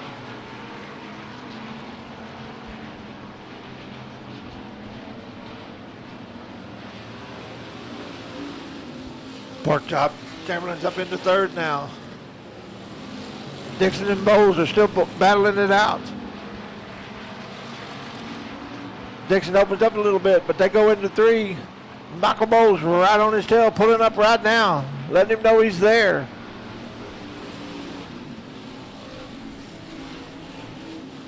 He's on the inside again. Nate Dixon uses that momentum. He doesn't pull him quite as much this time. They go into 3.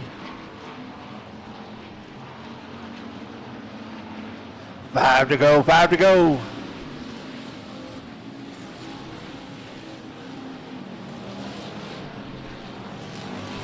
Bowles is pulling it up beside him. It's 5 to go. That means it's money time. Here comes Michael Bowles. Nate Dixon's over to hold him off. Pork Chop's enjoying this as he pulls up on the both of them. The races, they go around now, 4 left. Michael Bowles is right there, ready to pounce.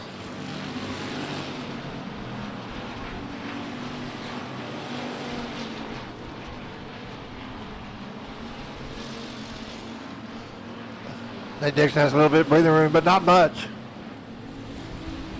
As they come around on lap traffic. Nate Dixon pulls away a little bit going into 3.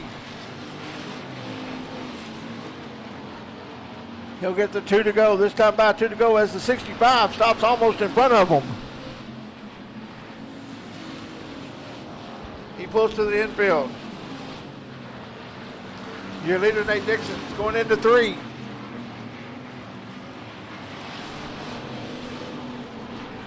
Followed by Michael Bowles as Nate Dixon gets to the white flag. White flag in the air. It's Michael Bowles in 2nd.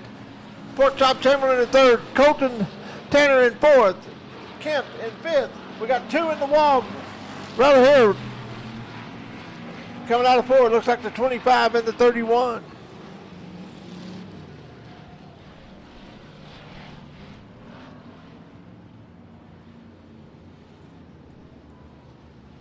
Folks, we're going to have a green-white checker this time. As Nate Dixon continues to lead. Followed by Michael Bowles. And Pork Chop Chamberlain with Colton Tanner. And Melvin Kemp. That's your top 5. Looks like the 113 of Roger Cheney may be 6th. And the 00 of Royce Jones 7th. As we get these 2 cars unhooked. We'll get this lined up. We'll get ready to go racing again shortly.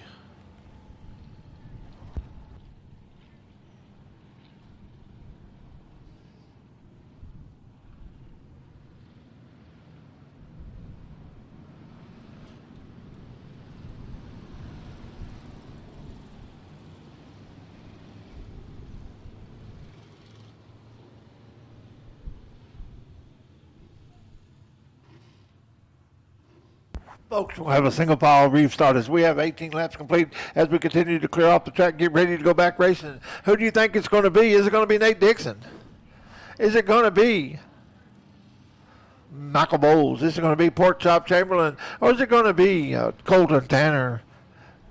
Can Michael Kemp pull it off? We'll find out. Stay tuned as we get ready to go back racing here.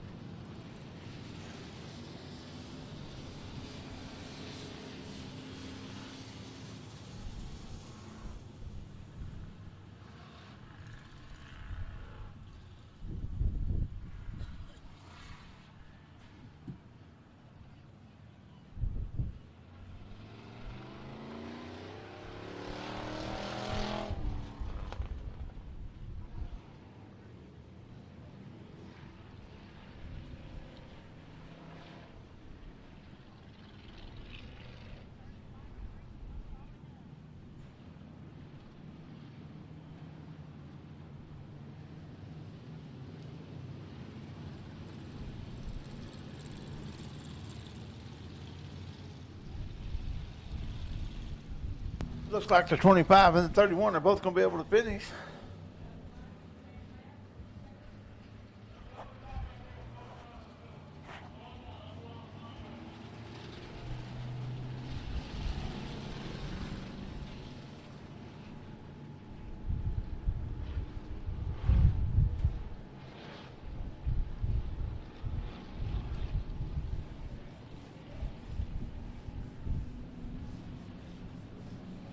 Got a single file restart.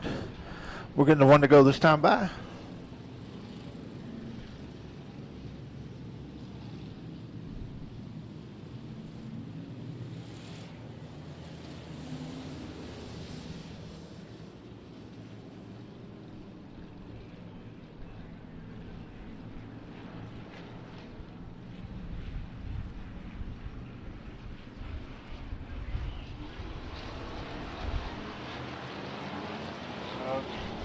Green flag in the air. Here we go racing. Here comes Nate Dixon.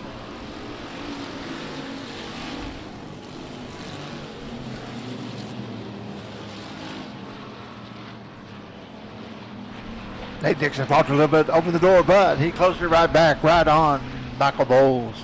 Here comes Nate Dixon around. Going to take the white flag this time by. White flag in the air.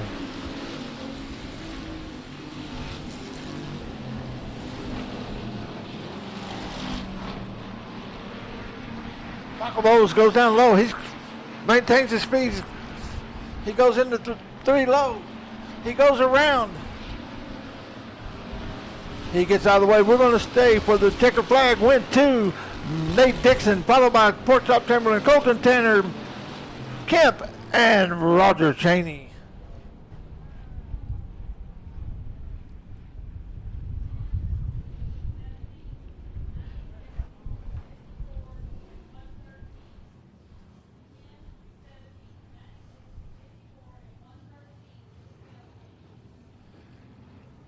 Going into victory lane is going to be the 10 of Nate Dixon.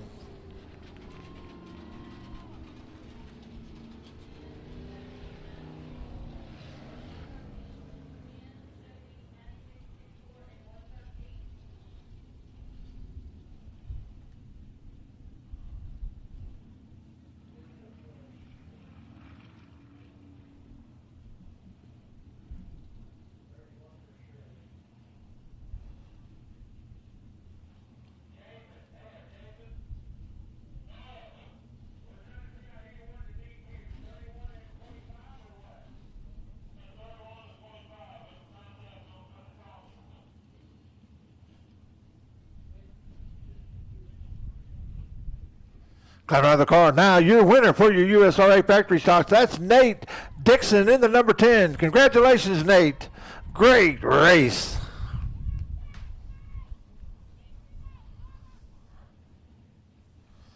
Nate is no stranger to victory lane here at Big O Speedway. We appreciate him coming out. We appreciate each and every one of you.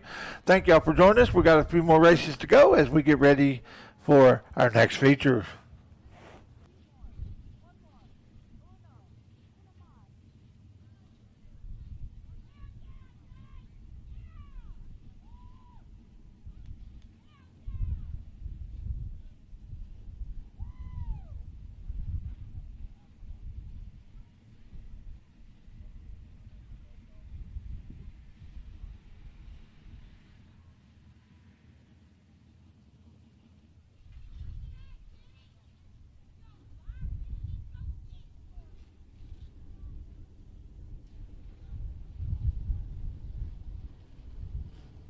Rolling up next is going to be your USRA limited modified feature.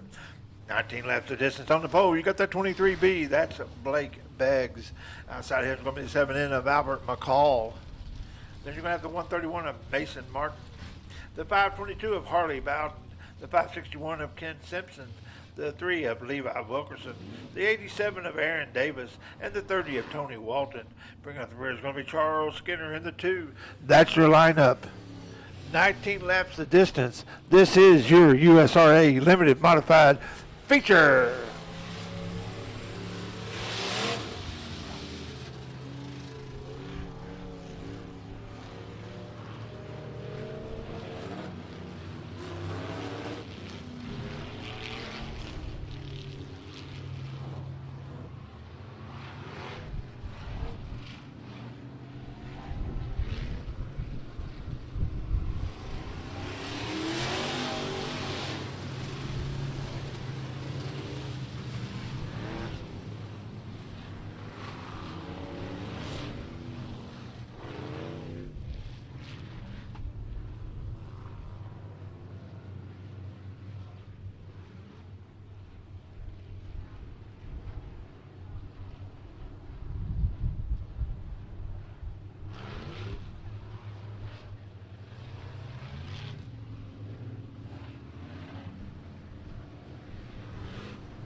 Hang in there, Cody. We appreciate you, man. It's been a long evening.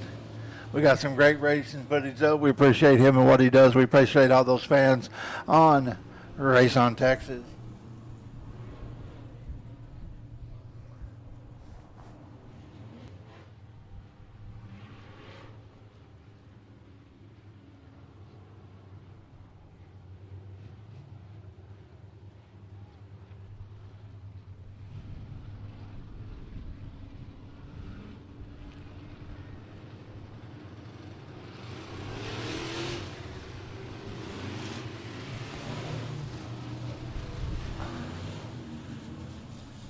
That's Harley Bowden in the 522. Got it fired off. We're ready to go here. Just let's get these trucks and vehicles off the track, and we'll be ready to go racing.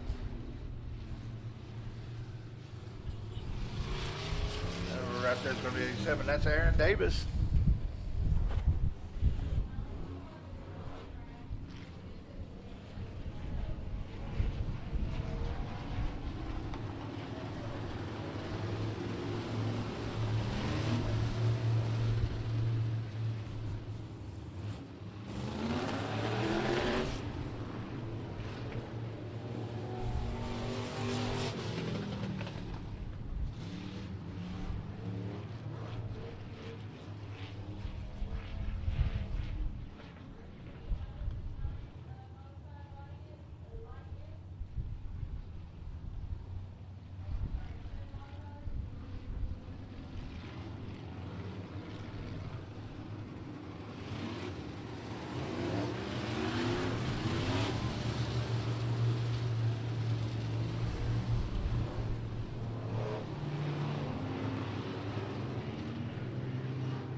Well, folks, look like we're ready to go racing now. Lineup looks good. We appreciate your patience as we get this ironed out. We do want to give everyone an equal opportunity to race tonight.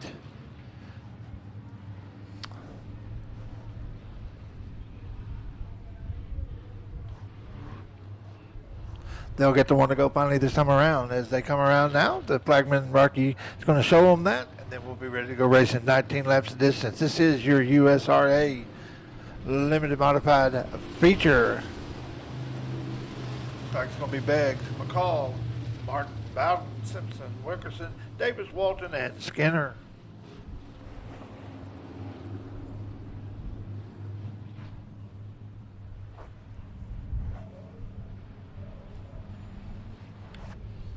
Light goes out.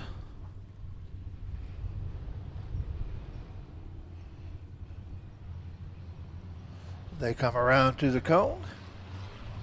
They hit the go pedal and we're racing.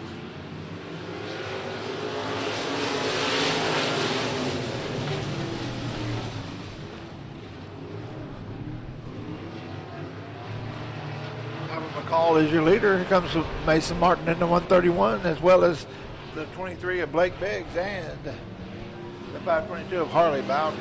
Caution on the speedway. We got one turned around. That's going to be the 31 of Tony Walton. It will be a complete restart. No laps completed.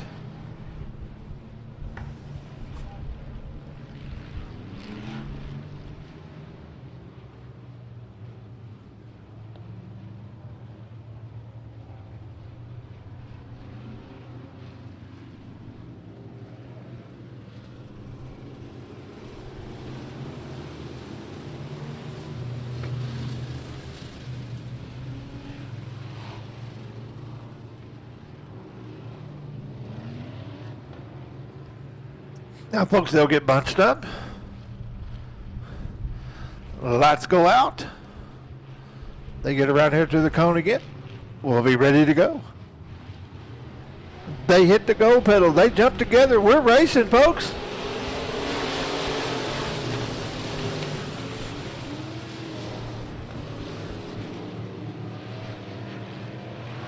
$23 your leader. Albert McCall's right there.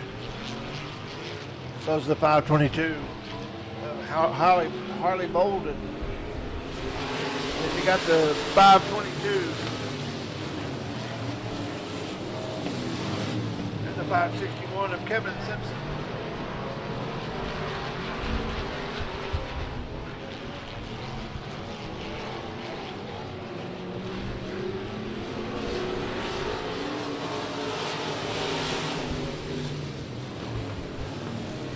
Blake Baggs there in the 23Bs. Starting to stretch out his little bit. Alvin McCall's feeling the heat from the 522 of Harley Bowden. We got one around. That's going to be Levi Wilkerson right there between 1 and 2. He fires it back up. He gets rolling. But we're going to have a caution with 2 laps complete.